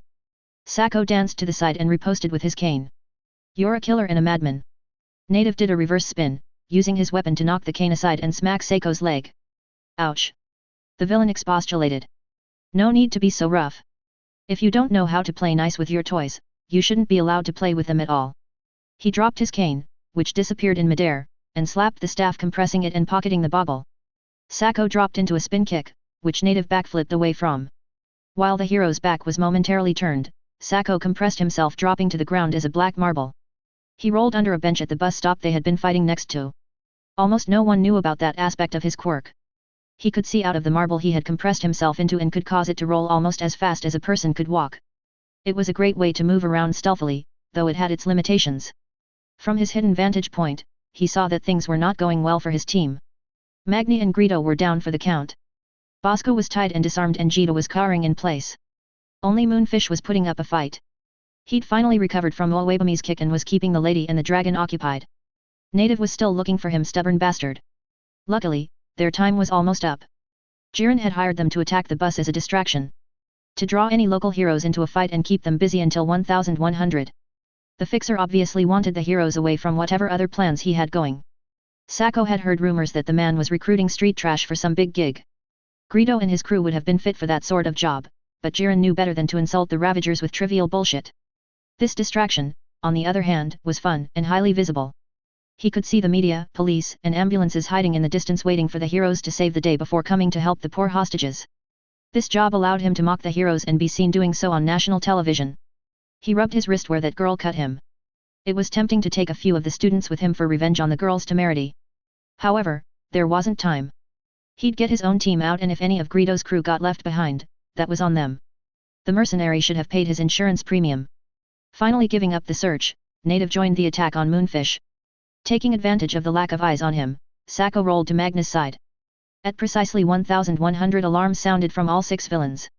Canisters of multicolored smoke released quickly, forming a cloud that concealed the whole area. Sako regained his height and pocketed Magna. 3 long steps brought him to meet Moonfish. Their special contact lenses allowed them to see through the polarized smoke. As Sako reached to shrink his last teammate, something exploded in Moonfish's mouth. Blood was everywhere as the maniac's jaw is almost torn off. Moonfish let out a high-pitched warbling wail. Sako quickly compressed him, knowing the stasis effect would keep him from bleeding out. What the hell was that? He thought. Not waiting for an answer, he grabbed Bosuku, who was hog-tied at his feet. As he pulled his hand back with the new marble, a whirlwind of metal and glass tore into Sako, shredding his clothes, slicing and tearing the flesh all over his body. He quickly compressed and rolled into the nearby storm drain. Maybe that could have gone better, he thought, dreading the pain he knew would be waiting when he resized. Chapter 13. By the time the smoke cleared, the villains were gone except for 2 helmets left when the female-powered armor goon carried off her boss. I had tracked them in the cloud until they were out of my range, but had felt taking them down with the pro heroes nearby was too much of a risk. After nearly killing Blade Mouth and Top Hat, I remembered where I was and what the rules were supposed to be. I was kicking myself for attacking them so brutally. I overreacted. For the first half of the fight I had tried to keep on the defensive, delaying the villains until legally sanctioned help had arrived. I had let the concerns about the legality of my actions guide my tactics. It was only when people really started getting hurt and the villains started fighting seriously that I overcame the fear of legal reprisals this new world had pounded into me. It seemed like legal crap made up 2/3 of everything we talked about in Hero Basics. After Rin got catapulted away, we got stabbed, and Top Hat was threatening Kode, I got serious. Given the limits on my new powers, I chose to attack Top Hat physically to get Kode away at the same time as I hit him with a debris cloud to get his mask off and open access to his mouth and nose for follow-on attacks. It worked, but I wasn't prepared for his response. Damn strikers. When I came out of whatever temporary grey boy effect he had me in, I was confused by the changes on the battlefield. I could try to justify the risk to take down the 2 villains. One guy had stabbed us and the other guy had threatened Kode and attacked me. They deserved to go down hard. The truth is I was angry at getting caught so easily and I overreacted. This was not how I would normally respond in a fight. Something was changing my decision-making, possibly some physical aspect of Reiko's body or the combination of 2 minds in a single head, or it might be my trying to fit into the new world's rules. Whatever it was, I needed to be better prepared mentally for the next fight. Just relying on the cavalry was not an option when things could turn deadly so quickly. Luckily, I regained my perspective. The flying pea shooters were pests, but I wasn't going to jail to stop them. It was probably for the best that the 2 I did attack got away. I wasn't looking forward to explaining my actions if anyone asked. Almost as soon as the air cleared, aided in part by Nightwing's created windstorm, the dragon vigilante disappeared. I couldn't blame him. He took a chance helping outside of Maju Aizurai and during the day. I would not have been surprised if the registered heroes turned on him next. Arms Master would have, in the old days, at least outside of a recognized truce. Daibu. Kode asked me. Hi, Daibu. I responded. She looked at my blood-covered jacket and I realized I might not be all right. I could see she was hurting too. Did it work? She asked quietly in English. I nodded. Through 2 languages and pantomime, I had convinced Kode to shrink a block of concrete and unshrink it when I gave her the signal. She did. That was what I had flown into Blade Mouth's maw just before Top Hat got away with him. I knew the exploding block had damaged the villain, just not how much. I'd torn up Top Hat pretty badly with my glass storm, but he still managed to disappear. Reminded me way too much of Trickster. The 2 pro heroes came to the bus and started checking on the passengers. They introduced themselves as Native and Uebami, I think. Emily was still AWOL. Not long after that, the stone guy reverted to a bloody mess. He was tough in his rock form, but not invulnerable by any means. Then Rin and the two other passengers that had been thrown out of the bus limped back. Koday started to struggle out of her makeshift seat to go check to them when the snake lady stopped her. They had words and Koday came back. There was something in her expressionless expression, but I couldn't make it out. We do not help. Koday sounded uncertain of her English. We're not supposed to help anymore. I suggested. HNN, she nodded. That was when the police and ambulances showed up along with a hero Koday told me was triage. I got the impression they had been waiting for the all-clear, a sensible if not courageous decision. I tried to wave them away from me when the medics started their examination. I was sure there were people who needed their attention more. My shoulder was throbbing, but if I didn't move it the pain was bearable. I was more concerned about Koday and Rin. The villains had attacked them directly too. And the statue boy. He may have taken more damage than any of us. I really wanted to get to know him. He showed a lot of guts to block that shrapnel after going through the pain of the first attack. I assumed the immobility aspect of his quirk kept him out of the hero course, but depending on the actual limitations, there might be several ways he could use his ability effectively in a fight. They ignored my protests. Triage touched my forehead. I felt something go through my body. Then he started jotting notes on a tablet, recording my condition, I assumed given his name. He spoke to the closest paramedics.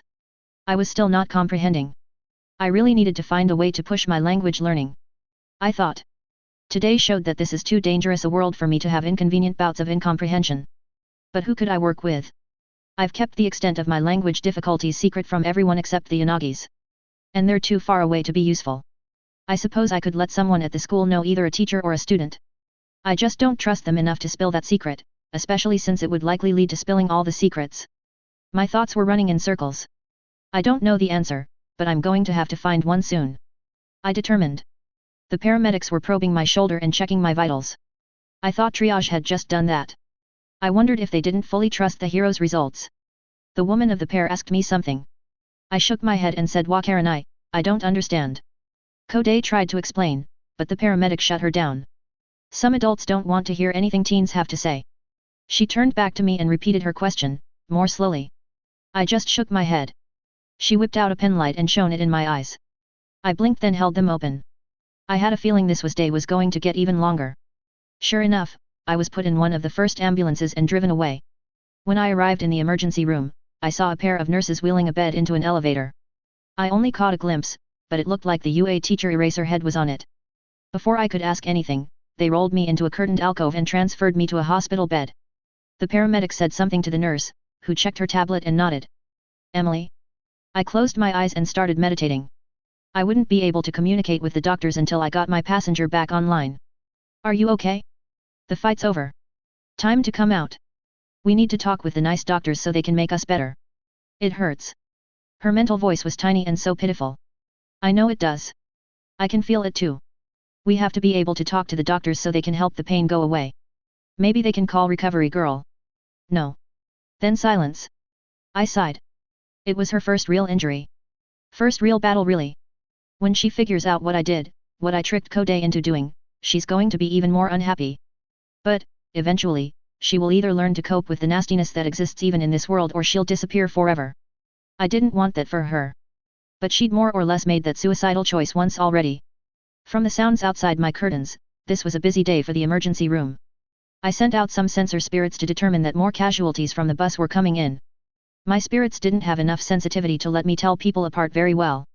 I suspected the big guy with the weird hair was the statue boy, but couldn't be certain. He was put in an alcove 2 down from me. After the noise settled, a man in scrubs came in, followed by 2 women. The man spoke to me after looking at a tablet. Wakarai Mason. Gomen Nase. I apologized for not understanding, then tried English. Due to a previous head injury, I have some difficulties with Japanese in stressful situations. For some reason, my English is not affected. Do you speak English? Your records say you are Japanese. His English was accented, but not too heavily. That is true. They do say that. I cannot explain the cause. Very well. Triage said you have a stab wound in the left shoulder, several lacerations and contusions. And? He double-checked the tablet.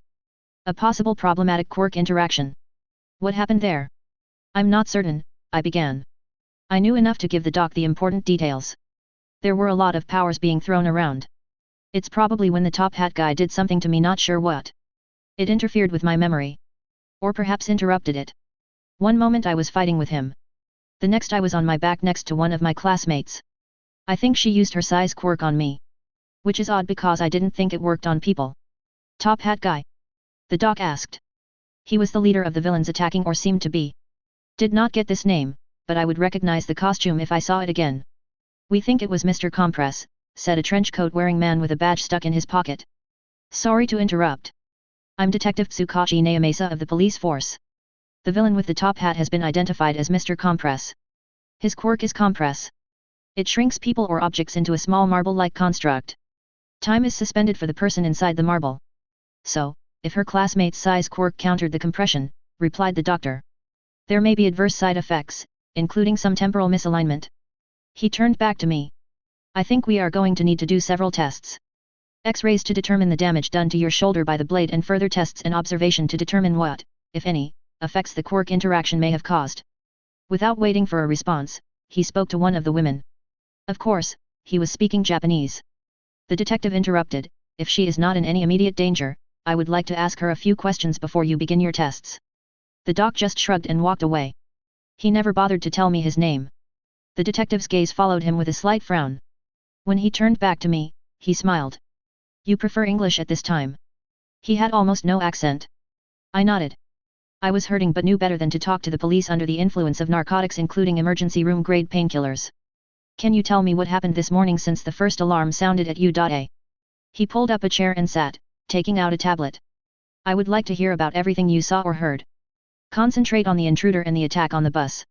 I will record your statement and ask questions after you finish. Understand? I nodded and gathered my thoughts. As long as I don't mention the exploding concrete. Damn it. They'll ask Kode and she'll probably mention it. She didn't see the end results, so they won't get that detail from her. I guess I'll have to take the same tack. I gave my report carefully. There was no holding back that we had used our quirks. I thought we were covered by the actual self-defense laws, but it was not unheard of for custom to trump written law. I talked for almost an hour according to the clock on the wall. Afterwards the detective asked several clarifying questions. Why didn't you wait for the heroes before engaging the villains yourself? He didn't sound judgmental, just professionally curious. One of the other students found himself in a position where the villains were actively attacking him. I tried to defend him. We all did. Other than the big boy's initial attack on the villain that had just showered the compartment with glass and metal, we used our quirks purely defensively. I did not take aggressive action until the top hat guy Mr. Compress was threatening Kode. That was almost the only offensive action I took during the whole fight. I did trip one or two of them and used a few whirlwinds as distractions. The boy. He checked his tablet. Ago Yamato, was the student that was being attacked by Moonfish outside the bus. He took the first aggressive action by a student. I hated to rat him out, but it was widely witnessed. I don't know his name. A first-year general education student. Before the polite interrogation could continue, a lady in scrubs came in and told the detective that it was time for my tests. Yes. I have enough for now, he turned and spoke to me. That was when I realized they had been speaking Japanese and Emily had been translating. I will be in touch again in the near future. Thank you for your time. I nodded to him as he left. The lady gestured for me to lie back in the bed as she started moving it towards the elevator. I saw the ER was filled with victims from the bus. Emily, are you okay? I am terribly sorry I abandoned you. It is my fault that people got hurt because I was too cowardly to even attempt to facilitate your necessary communications. I don't know if I'd call it cowardice, but you're right. Things might have gone better if I'd been able to communicate. We have to come up with a solution to this problem. Either I need to learn more Japanese quickly or you need to find a way to overcome this reaction to even the thought of combat. Or both.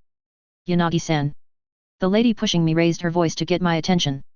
Yes. I said. I was letting you know that recovery girl will be stopping by later this afternoon. She had to see to the students wounded at the USJ attack first. What USJ attack? I asked. Oh. I thought you had been told. It's all over the news so it can't be a secret. She pulled out her phone and handed it to me. The headline seemed to be split between the bus attack and a much larger attack by dozens of villains at the Unforeseen Simulation Joint, a search and rescue simulation center attached to the school. That was where Class 1A had been. 2 teachers and 3 students had been wounded in what had apparently been an attempt to assassinate All Might. All Might was not injured. So this was all a distraction, I thought. What do you mean? Many more people were hurt in the bus attack. Collateral damage. All Might is a high-visibility, high-risk target. Everything that happened today, maybe even the first break-in, was part of a plot to take down the symbol of peace. We were all just collateral damage. That is horrible. That appears to be the reality of this world. You know this. Your history books talk about a 60-year interregnum where no effective government existed in most of the countries on the planet. The restoration was less than 50 years ago. Japan didn't fully recover until the coming of All Might 25 years ago. Your life, unpleasant as it may be, is a pool of peace in the river of shit that has been raging on for 2 centuries. If you want to make the world a better place, you have to be able to face how bad it is to start with. I want to help, Emily wailed. I just do not know how. I barely noticed the lady taking her phone and leaving us in the X-ray waiting room as I spaced out. You passed the entrance exam. I know it had a combat practical portion. How did you get through that? Given the way you've been retreating at the first sign of stress, I don't see how that was possible. I tried to keep my voice calm, but I was pretty upset with her. I truly cannot comprehend how the faculty determined I was worthy of the honor and capable of thriving in this environment. Almost the entire experience was shattering to my sensibilities. I felt Emily shudder in revulsion at the memory. Almost? I probed. If there was something that she didn't hate about the experience, maybe we could work with that. Why don't you tell me what happened? It might help me understand. You know you sound very like my father when one of his people come to him for spiritual guidance. She hesitated. As you wish. I shall recall for you this sad experience. Yanagi Reiko / Emily. I was rather looking forward to the practical examination, excited to finally have the opportunity to test my abilities in something approaching a real crisis. While I had practiced Aikido with my father for years and trained my body and quirk, I had never allowed myself to use my ability in a real confrontation. All I had ever faced was the petty depredations of the people of the valley and the children at school. Those had to be endured with stoic forbearance. This examination would not only allow me to unleash my aggressions, it would require me to do so. When I arrived, dressed in a black aikiji without the hakama and black sneakers, there were so many other students, dressed in all sorts of outfits from tracksuits to full costumes with masks. There were a disproportionate number of boys. Girls made up less than a quarter of all examinees in my battle center. I was amused by the pretension of the name. It was just a square kilometer of densely built cityscape surrounded by a high wall. I knew we were to face 4 different types of robots equipment on which I could test the limits of my poltergeists without fear of anyone getting hurt. Several boys were mocking a green-haired boy when the test proctor, present Mike, interrupted to start the examination. We had 10 minutes to disable as many of the 3 smaller classes of robots while avoiding the larger 0-point obstacle. The robots could be expected to be found throughout the cityscape. I began my search as soon as the doors opened. Removing myself from the larger group, I began to hunt on a side street. I had been gathering my swarm even before the doors opened and was at full strength when I came upon my first robot. It was surprisingly intimidating. Standing, if that is the right word, more than 2 meters tall, rolling on a single wheel, it waved its machine gun arms and stared with its single baleful crimson eye. Target acquired. I'll kill you. The voice was reassuringly artificial. Indeed, you shall not. I was determined to deliver a stinging quip reminiscent of the more popular pro-hero's badinage. It rolled towards me. I sent a small cloud of spirits to infiltrate the openings in the mechanism, feeling for internal cables and lines. The spirits easily pinched off hydraulics and disconnected vital circuitry. The mechanism ground to a halt well clear of me. 1 point, I counted. Emotionally it had been no different than practicing on the vacuum cleaner at home. In fact, the elation I felt at my easy victory was slightly disturbing. I found this feeling of internal unease at my own growing aggressiveness increasing as I disabled more testing devices. The visceral enjoyment disagreed with the serenity I had been taught to strive for. I found myself starting to avoid the confrontations, trying to create a moment to allow me to regain my equilibrium. Then I realized that if I did not continue then I would inevitably disappoint my family and my father's ambitions for my raising awareness of my people's plight. So, I forced myself to move forward. Shortly after Present Mike announced there were 6 minutes left in the test, I found myself on the main thoroughfare with a number of other examinees confronting a veritable army of robots.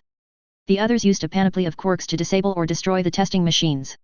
The ensuing chaos was disturbing. I saw boys and girls devolving into bestial states through shared violence.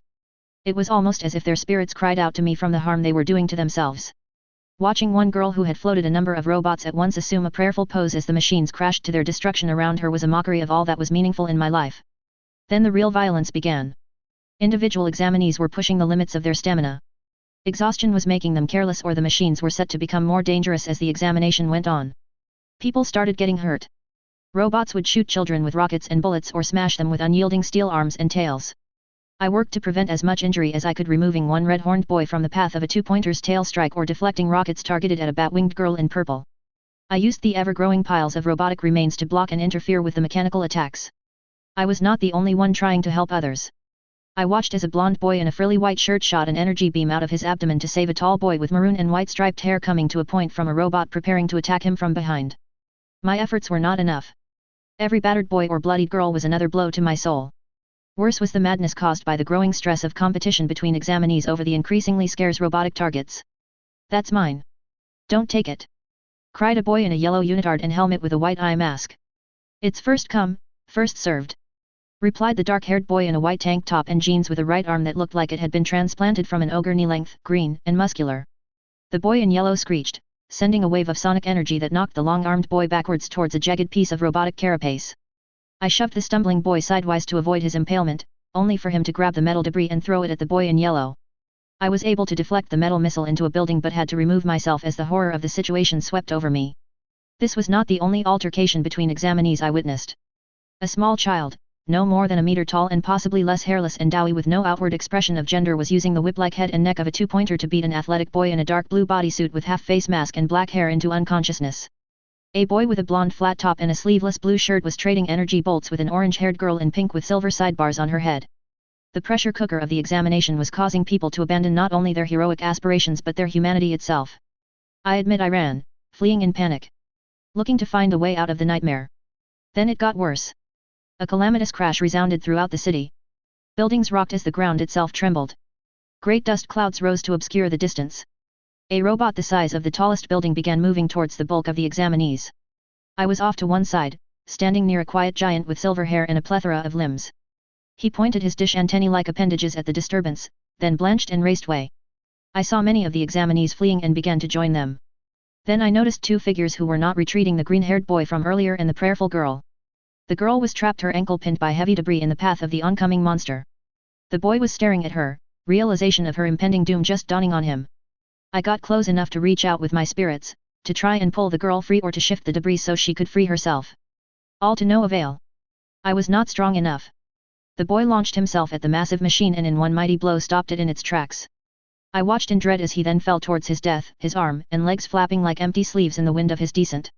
Again, I tried to help. Again, I was too weak. The girl saved him. She had floated the missile pod which had held her to the ground and slapped the boy, somehow arresting his fall millimeters from the hard ground. I watched as they both collapsed. Then I collapsed as well, overwrought and exhausted.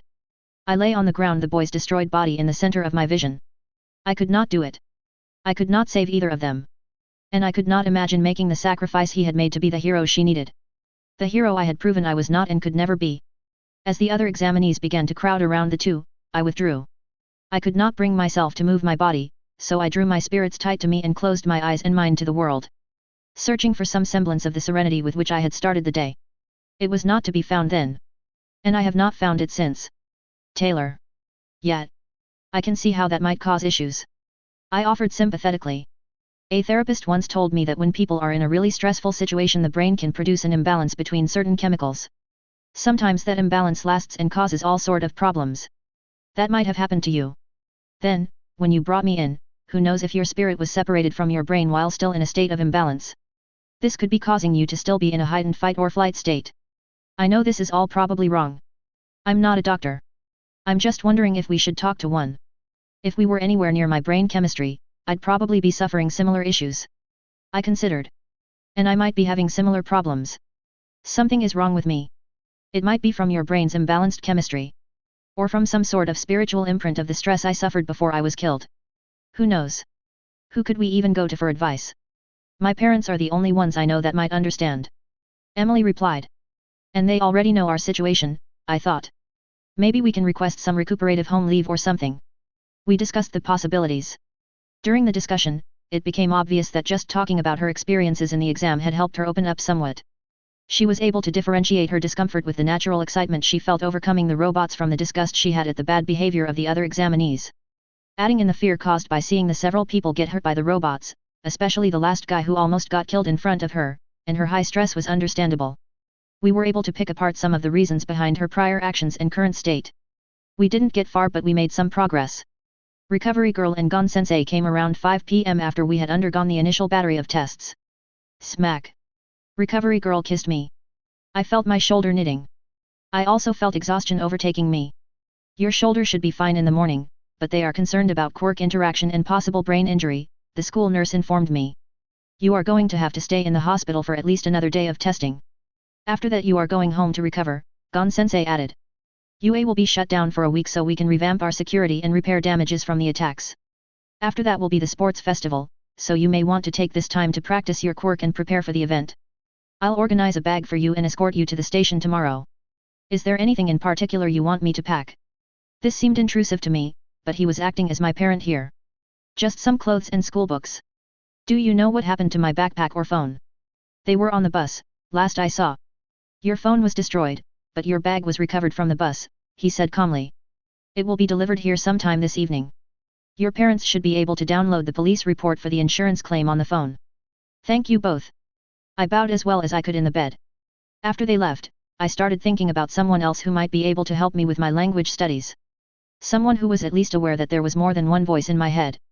His number would be in my burner phone in my backpack if it survived. We could ask my father to help with his spiritual fracturing as well, Emily added. That sounds like a wonderful idea. Not worried he might be a danger to your family? I questioned. Nothing can truly harm us in our home, she assured me. Chapter 14. I am still concerned about the results of the MRI and PET scans, Dr. Maeda said. This was not the emergency room doctor, but a neurologist brought in for my case. Gon-sensei and recovery girl were there to receive the report. The doctor did not ignore me, he just knew who really mattered. There is definitely some irregular neural activity in various locations throughout the brain. He pointed to a moving image on a screen. It meant nothing to me, but recovery girl found it fascinating. Have you compared this to her scan right after her head injury in March? The school medic asked. I never got any tests. Didn't even go to a doctor. I revealed. We didn't think it was that bad. The language difficulties didn't show up until I was already in Tokyo. You still should have come in and gotten it checked out, the doctor chided, with recovery girl nodding in agreement. I nodded silently. Not in agreement, just to keep things moving. We would like to keep her in for one more day before releasing her, the doctor continued. Just to observe. Along with a few more tests. We'd like to bring triage back for a more in-depth diagnostic. He might be able to tell if the size/compress interaction had any lasting impact. He'll bring in a sayer virtually. She can analyze the likelihood of antagonism. Very well, Gon-sensei agreed. Again, it was a pain no to be consulted on my own treatment but nominal 15-year-old here. That just wasn't the way it worked. Teens did not make their own medical decisions. I was also getting the feeling that the UA people weren't too impressed with the level of care the Yanagis had provided. The teachers were more comfortable making the decisions themselves. One more day Yanagi-san, Gon-sensei put his hand comfortingly on my shoulder. I'll let your parents know. The teacher had brought my backpack from the police locker. In it was my cape phone. Once I was alone again, I texted the number for the man with the voices. Tomorrow I am going to see one of the people who might be able to help you. Would you like to meet me there sometime in the next few days? I may have a favor to ask you. Now it is up to him. I thought. Do you think he will reply? Emily asked. Will he come? I don't know. We'll have to wait. The phone beeped, showing a response. Or not. Sounds fun. Where and when? Monday at Kezurumaki Station in Shinano-ken. Let us know the time you'll get there. Looking forward to it. I don't think I should go. I'll be there. Or not. No, don't send yet. I'm guessing he was dictating rather than typing. I said. So it would seem. Are you all right? Came another text from him. Still in the hospital. I think I'm okay. The docs are not so sure. Hate hospitals. Especially the ones with bars. I like bars. Good booze. Not that kind of bar, idiot. I know I am, but what are you? Oh boy. I thought. What are we getting ourselves into? We are helping a soul in need. Emily reminded me. So we are, I agreed hesitantly. I just hope it is the right thing. Why were you fighting the Ravagers? Sounds dumb to me. They started it. I sent back. I think he was dragging me down to his level. What do I call you? Say my name, say my name, say my name baby. Yanagi Reiko. And you? Jin. Call me Mr. Jin. Are you who cares? Related to the docs. What's up, doc? You want me to visit? They're my family. I'm very protective of them. Oh. Shit, she's taking us to meet the parents. Shut up. I'm too young to get married. I'm told you have a fractured soul. They're priests and specialize in helping souls find peace. Told. Okay. I'll be there. Not a chance in hell, baby. I waited, but nothing more came though. I changed the name on the contact to Jingo. I do so hope he will be there. It could do him ever so much good. I'd say we've got a 50/50th chance. I replied. I was allowed out of bed on Thursday, the second day of my imprisonment. I spent as much of the morning wandering the hospital as I could. Not only was I bored, I was sore and stiff and wanted to work out my muscles, so I'd be ready for whatever was next. I'd been in or around 3 different cape fights yesterday and 3 others in the last 6 weeks, not counting training or school stuff. That wasn't quite up to my days as Skitter, but it was more active than most of my time in the wards. I was somewhat relieved to be going back to Daisumairumura. Some quiet time working on my Japanese and Emily working on her anxiety issues could be good for us both. The Anu might prove to be a problem, but I'd been told the pro-heroes and government investigators were already there poking around. Takuto was with them and had sent me a couple of messages to keep me aware, if not informed. As I was wandering, I noticed the police detective who had interviewed me walking into a room. I sent a few spirits to prevent the door from closing and sped up to pass the entrance before anyone noticed. Inside, the detective was speaking to a tall, gaunt man with long lank blonde hair. Bandages covered his chest and left shoulder and he was using a cane to stand. The injured man caught my eye and paled. I didn't remember him from the bus, but he seemed to recognize me. Tsukachi-san, he interrupted the detective and nodded towards the door. I kept moving, releasing the spirits from their task. The thin man might be related to the 3 attacks. Or the detective might be on another case. Or even visiting a sick friend. But that didn't explain why the injured man knew me. My phone dinged. It was a message from Gon-sensei that he was on his way and that the 2 specialists would be coming with him. Triage's quirk was diagnosis, which let him determine the physical state of anyone. He combined it with a medical degree and special training to work with search and rescue and medical responders. Asayer was a bit of a mystery. I had read up on her. She was seldom seen in public, usually sending a telepresence pod with special sensors to work with clients. Her quirk was analyzing other people's quirks and quirk effects. She worked mostly as an advanced quirk counselor. They were coming to see what the local doctors could detect but not explain. I was more than a little concerned that Asayer would detect the 2 souls in this body. I had read there were a few other quirks that dealt with spiritual or supernatural phenomena. There was a guy called Nukeng whose quirk was spirit possession. A boy in Class 1A was supposed to be able to summon a shadowy supernatural being of some sort. I had found a few others in my research, but most people seemed to think it was a way of branding an otherwise normal power. Hopefully, Asayer would go with that theory, if it came up. The visitors arrived shortly after I returned. Triage was a medium-sized man who wore a blue bodysuit with white stripes and the Star of Life 6-pointed symbol with the staff and single snake, something I used to see on ambulances back home. Asayer's pod was an oblong egg shape around 2 feet long and a bit less than that at the thickest part. Her face was looking out from a screen in the center of the egg. Several arms with sensors extended from the surface. "How are you this morning?" Gon-sensei asked. "I feel a little tired and sore, but otherwise all right," I said. "Hello," said Triage. "We met yesterday but did not have the opportunity for introductions. My name is Triage. Yanagi Reiko. Nice to meet you. This is my colleague Asayer," he gestured to the floating egg. "She lives in Hokkaido, so she has to work with you remotely." I bowed to the egg. It bobbed up and down while tilting forward a bit in return. "I guess that's how an egg bows." "Dr. Maeda mentioned their visit yesterday, if you remember," my teacher reminded. "Yes, sensei," I nodded. "This will not hurt, but you may feel some odd sensations," Asayer's voice sounded clear through the egg. I could not help but think of Dragon when she spoke. There were no similarities in face or voice, just the whole telepresence thing. First was Triage. He had me lie down in the bed. Once I was settled, he laid one hand on my head and took my right hand with his other. I felt a flow of energy seep through me slowly. After traversing my body, it seemed to pool in my head. After 5 or 10 minutes, he removed his hands and the feeling went away. "Physically her body is mostly recovered from both the injuries and her subsequent healing," he told us, speaking mostly to his colleague. "There are still signs of fatigue from the forced energy drain. There are also 2 anomalies, one centered in her brain and one present throughout her body. I can't get more specific as the effects are too generalized." "All right," Asayer replied. "My turn, I guess." The egg floated closer and several sensor arms deployed. Each did something different. One shot a broad beam of light that moved up and down me like a scanner reading a code in a grocery store back home.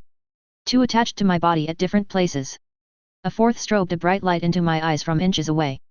Occasionally one probe would retreat, and another would come out of the egg. "Can you stand up please?" she asked me at one point. All her arms had moved back into the main unit and a much smaller egg came out and started revolving around me. "I am detecting a minor temporal anomaly." Experts posit that Mr. Compress quirk suspend people and objects in a pocket dimension, the representation of which in our world are the small marbles. Kodai-san's size quirk managed to reverse the process by disrupting the physical manifestation. But the temporal stasis that is part of the demi-dimensional transfer seems to have not been completely reversed. What does that mean? Gon-sensei growled. He laid his hand on my shoulder. It means that Yanagi-san is just slightly out of phase with our time stream, a fraction of a second ahead. My temporal scans are not precise enough to determine the exact value, and it seems to be fluctuating slightly. What does this mean for me? I asked. I didn't feel out of phase, whatever that meant. We cannot be sure, Asayer said. This may be a unique situation and will require further study. As the shift is forward in time, it is possible that it will manifest as a slight precognitive effect. However, the shift is so small it is more like to appear to be a slight increase in reflexes if anything. I see, I said. I would have to test that to find out. Anything else? Your quirk is listed as a standard emitter type. That is incorrect. You have a rare medium subtype. Like a few others, you manipulate non-corporeal semi-sentient energy often called spiritual or supernatural. What? Triage asked. Ghosts and monsters? You've got to be kidding. I'm not. I never joke about quirks. She sounded offended. Medium-type quirks are very rare, but not unheard of. Oddly enough, there are 2 other medium types in her year at UA. That number is unprecedented. I may want to do a study. If these sorts of quirks are on the rise, what may it mean for our society? Who else? I asked. I am not prepared to share that information at this moment. Privacy must be considered. Thank you, Gon-sensei replied with a slight bow. We will have to find out more about this and consider what it means for our students. In the meanwhile, is there anything we should be doing or precautions we should be taking because of the temporal shift? I will give you a few simple tests, physical and mental reaction measures I would like you to do regularly, Yanagi-san. Asayer said.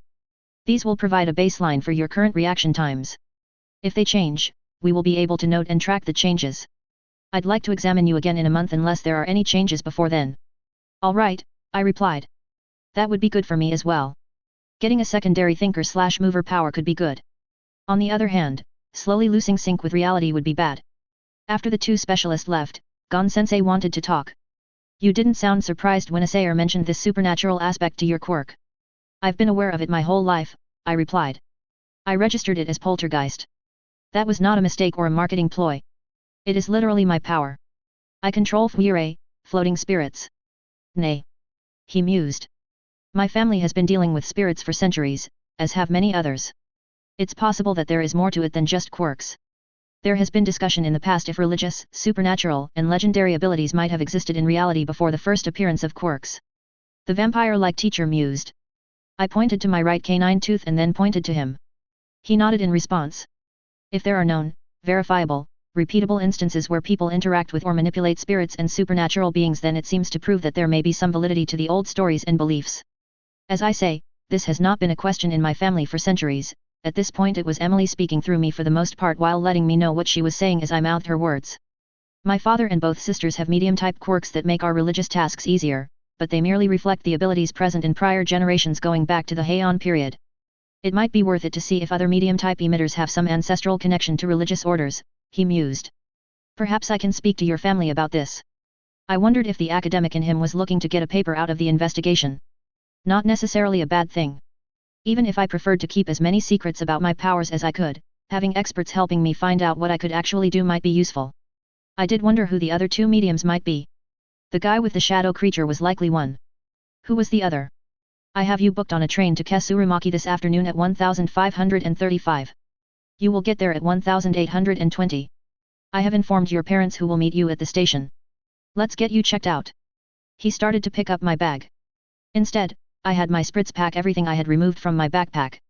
He looked at me flatly. When you return we will need to have a discussion about your decisions and actions during the bus attack, he said. The 4 of you who fought, along with all of Class 1A have faced trials we would rather you had not at this point in your learning. While it has been decided that none of you will face legal ramifications for your actions, indeed they have been declared appropriate, the faculty of the school would still like to review the actions and discuss possible consequences on your future. Consider that while you recover. It took almost an hour to get me checked out. I made the train just on time. I watched out of the compartment window as we left the urban sprawl of Greater Tokyo behind. The train made its way up into the mountains that made up the central spine of the main island. The scenery was beautiful, though the weather had turned rainy. The soft grey light added a melancholy flavor that fit my mood. You do not seem excited to be returning to the temple? Emily prompted. I'm not sure that I am. Your mother is very nice, but I barely got to know your sisters. And your father doesn't like me. He neither likes nor understands the choices I made.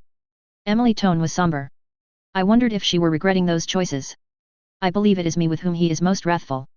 You are a stranger to him, and one that has broken the delicate balance of relations between the Anu and our family. He does not like to lose that control. Not really making me happier about all this, friend. I'm certain everything will be all right. Her mental tone was full of uncertainty. I pulled out my cape phone and sent Takeda a text. I would likely need to ditch this number when I got a new phone. I am arriving in Kesuru this evening. Staying at the temple in Daisumiru. Recovering for the week. Can help with investigation if needed. Do you want to be involved in the investigation? Emily asked. She had been pretty quiet at the hospital. But the idea of returning home seemed to have perked her up quite a bit. She was almost chatty. You have information that might help the investigation, I pointed out, especially dealing with the mistreatment of the people from Daisumiru. Don't you want to help get justice for you and yours? My concern is that our presence may exacerbate the hostilities already present. And should nothing come of the inquiry, then we will have caused more enmity to be targeted at my family and the other Burakumin. It might be better to leave the investigation to the professionals. I can see that. I considered for several seconds.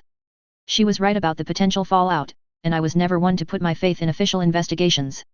I sighed. I won't push it. But, you are a witness. If they have questions, you need to answer them. If you're not willing to speak up, it really was a mistake for me to start this ball rolling.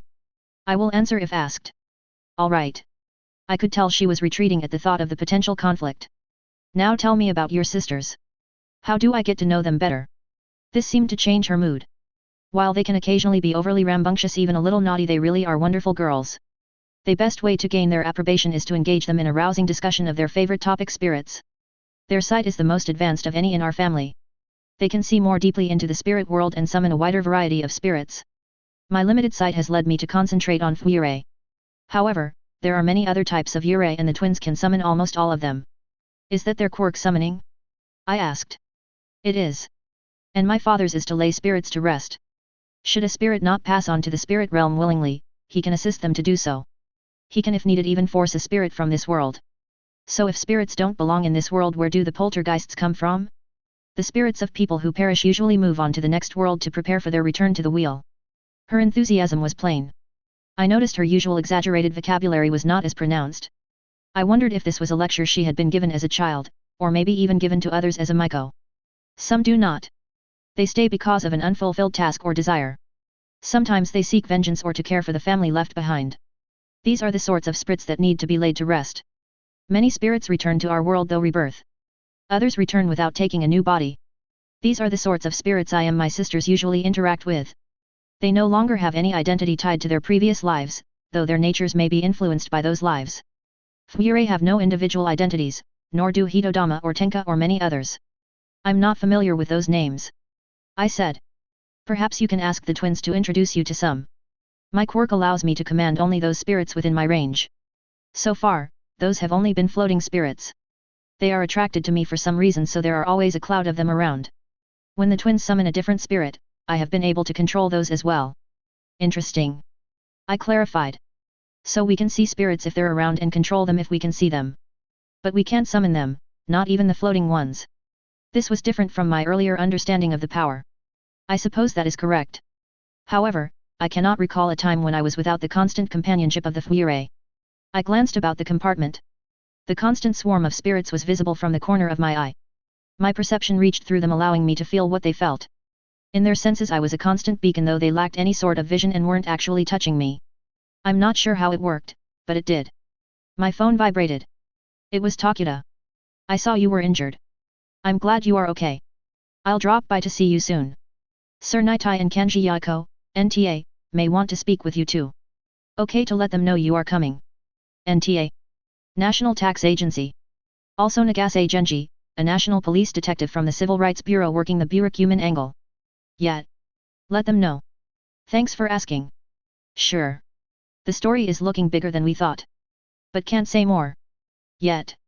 Well, that isn't the least bit ominous. I muttered as I shook my head. The Solariman seated across the aisle looked at me funny. I refrained from smiling. He looked back to his screen. It was getting dark when we pulled into the Kesurumaki station. Mr. Yanagi was there waiting for me. Wonderful. Chapter 15. I am pleased to see you, Mr. Yanagi offered. He was dressed in his priest's work robe's light grey undergarment, dark grey outer robe, and peaked hat. He was a tall, gaunt man with short white hair, dark skin, and a beak-like nose. I'd never seen him with any expression friendlier than a frown. That was his current appearance, not happy to see me. Thank you, I replied, pasting on a smile. From his reaction, it wasn't what Reiko would have done. I'm happy to be home and looking forward to seeing everyone. HNN, he gave one of the many meaningless grunts common in Japanese. It could have meant almost anything, but in this instance, I took it to mean, that's enough chit-chat. His grabbing my roller case and leading the way out the small station's door without another word confirmed that suspicion. Do you want to say hello? I asked. Perhaps once we get back to the temple? We need to be careful about mentioning our situation in public. I fear he will not wish to speak to me. I have disappointed him, though my intent was just the opposite. I was always secure in his regard, but he can be a strict man. He prefers for everything to follow the path he has set out. My choice to cede my body to you has allowed us to fulfill many of his goals for me, but not in the manner he had anticipated. And almost completely outside of his control. I agreed. I wonder if he's happy that we brought positive PR for the Burakumin and hurt the Anu, or is he mad because we did it despite his telling us not to?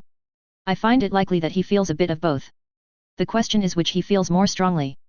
Likely, that fluctuates based on the circumstances of the moment. I would like to talk with him, given the opportunity. And to the rest of my family. I have missed them in our time in Tokyo. I know I effectively gave them up when we summoned you. However, I still love them dearly. You may have some ground to make up with the twins. You tricked them into helping you give up your life. They're probably feeling a lot of guilt and anger about that. They may be putting the blame mostly on me, but they can't be happy with you either. Your parents are probably feeling guilt for different reasons. Yes. We will need to talk. I'll try to arrange it. Together or separately. I mean, do you want to meet all of them at the same time or individually?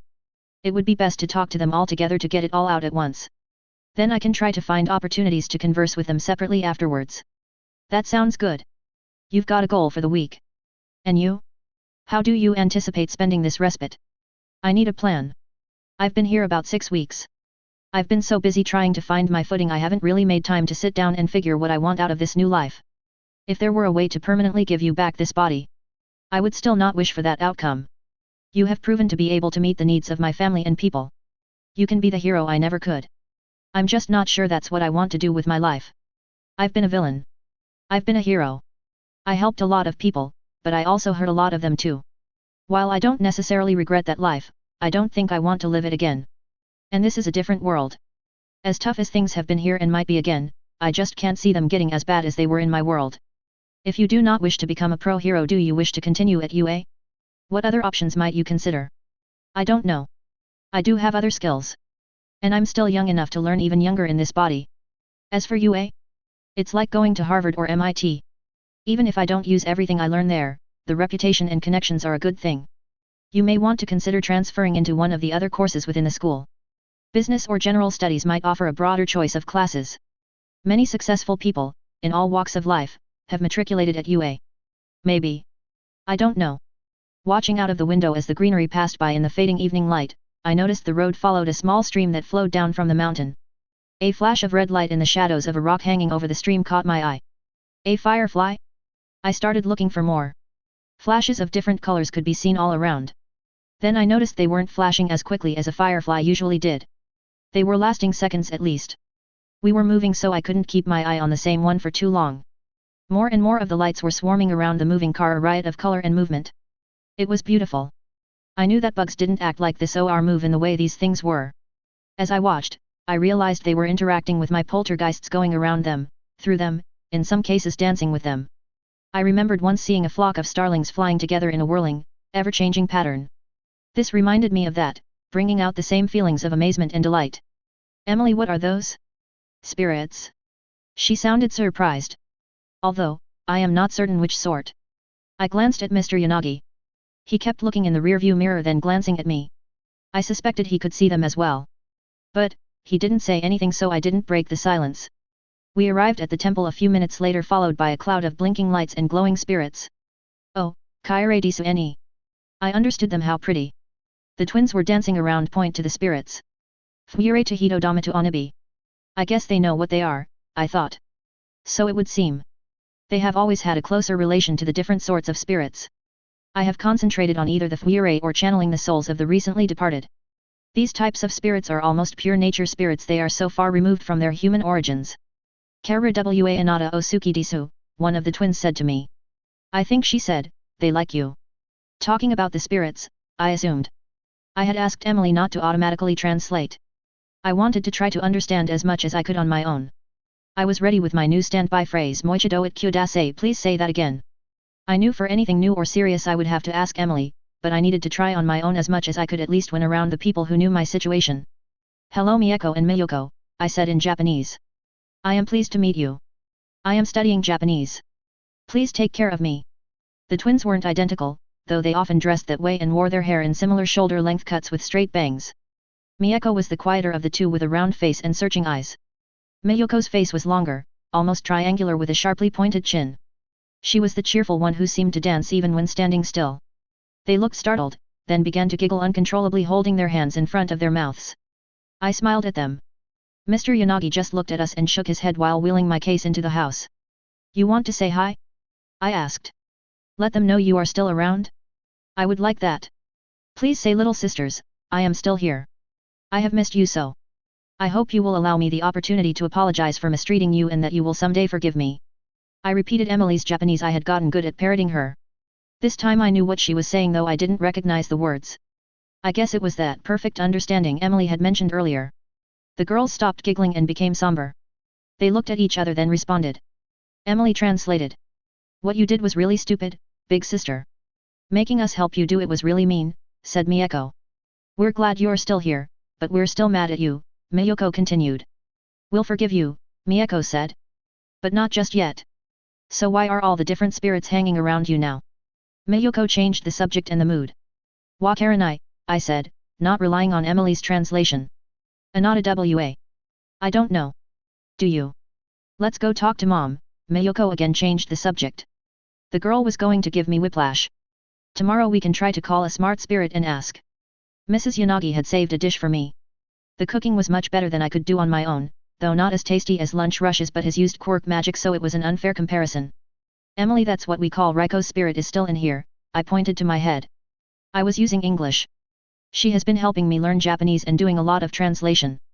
But I need to learn faster, so I am going to try to spend most of this week not having her translate. You may hear me stumbling and fumbling along. Please help me learn. Hi, Shimesu. Okay, I will. She continued after I yawned. Nimu desu ka?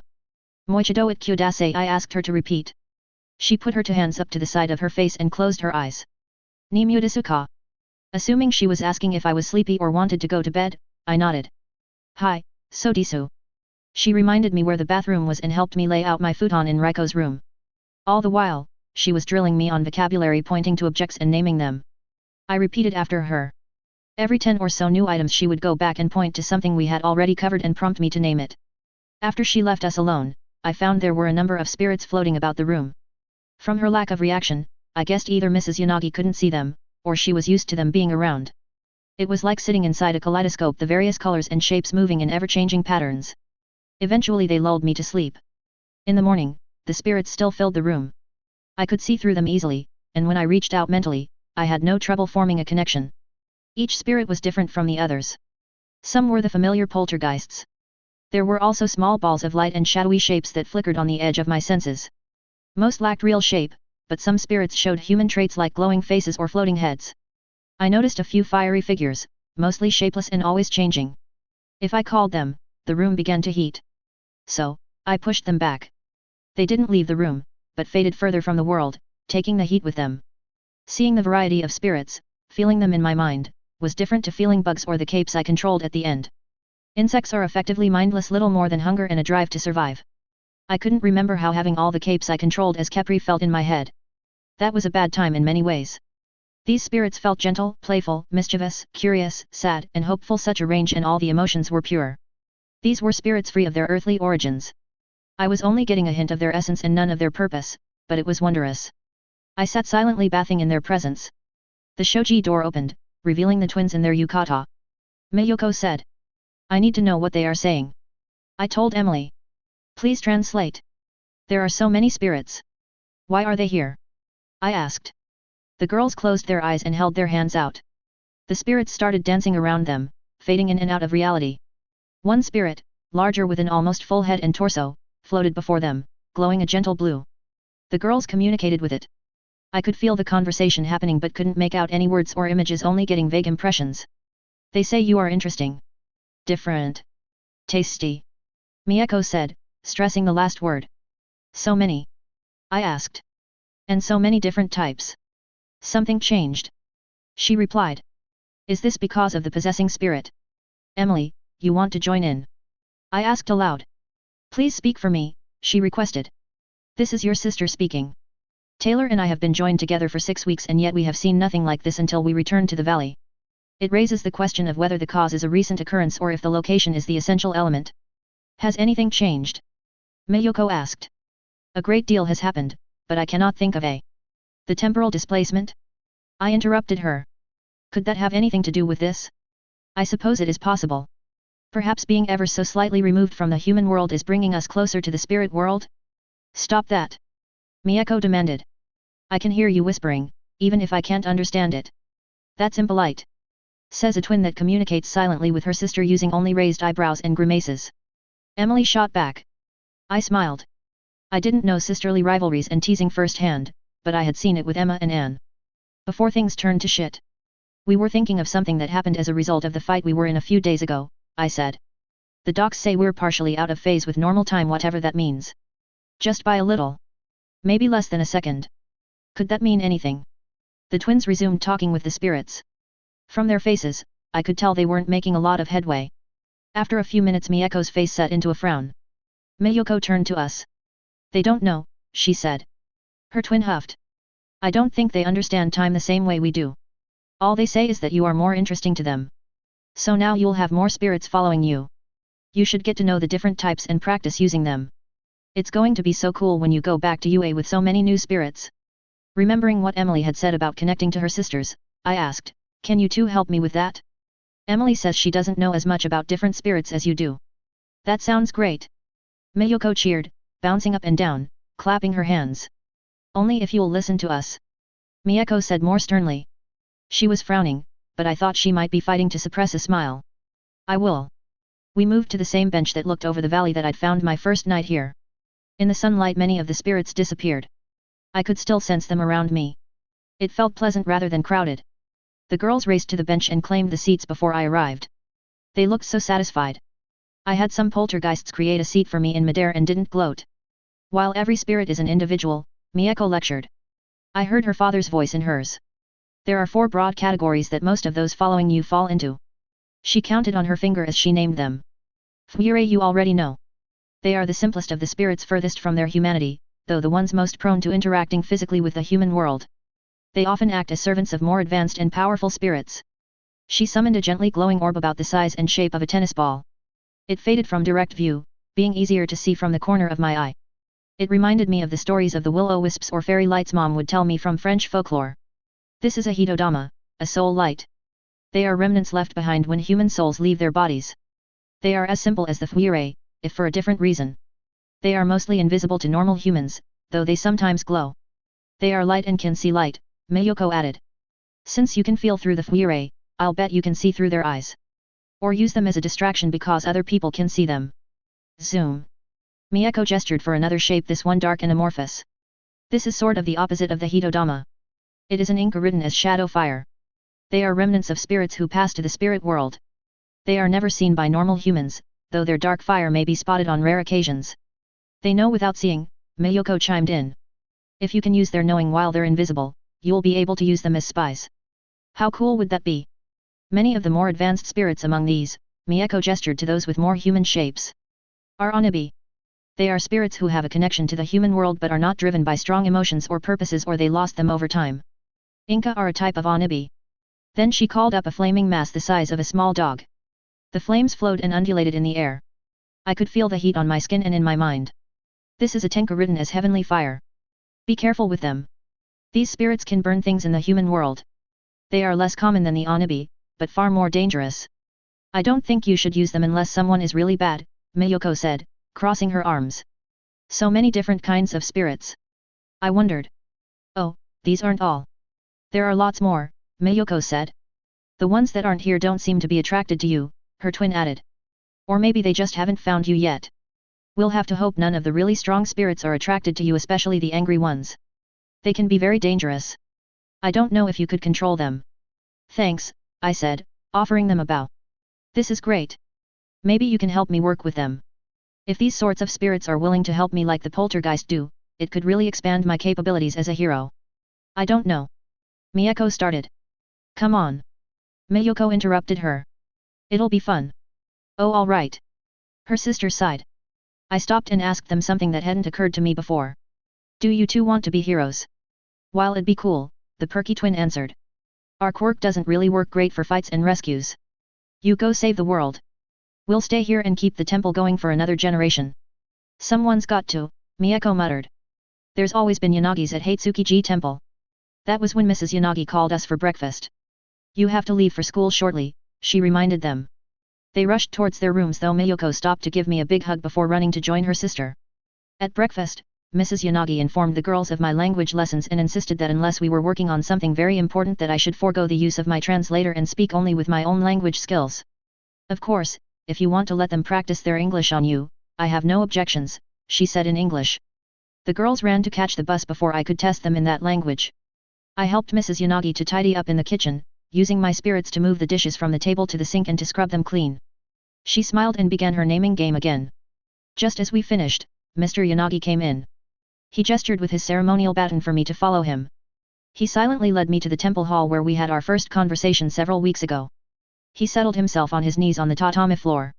I followed suit, still surprised at how easily this body adopted the uncomfortable position. As he glowered silently at me, I was tempted to ignore him and examine the simple intricacies of the large room. It was obviously old, exactly how old I didn't know, and was loath to start up a conversation with Emily to find out. If the girls could detect our communications, I had no doubt their father could as well. Inubujio was blackmailing me, he started. Emily took a moment to translate, surprised by the revelation.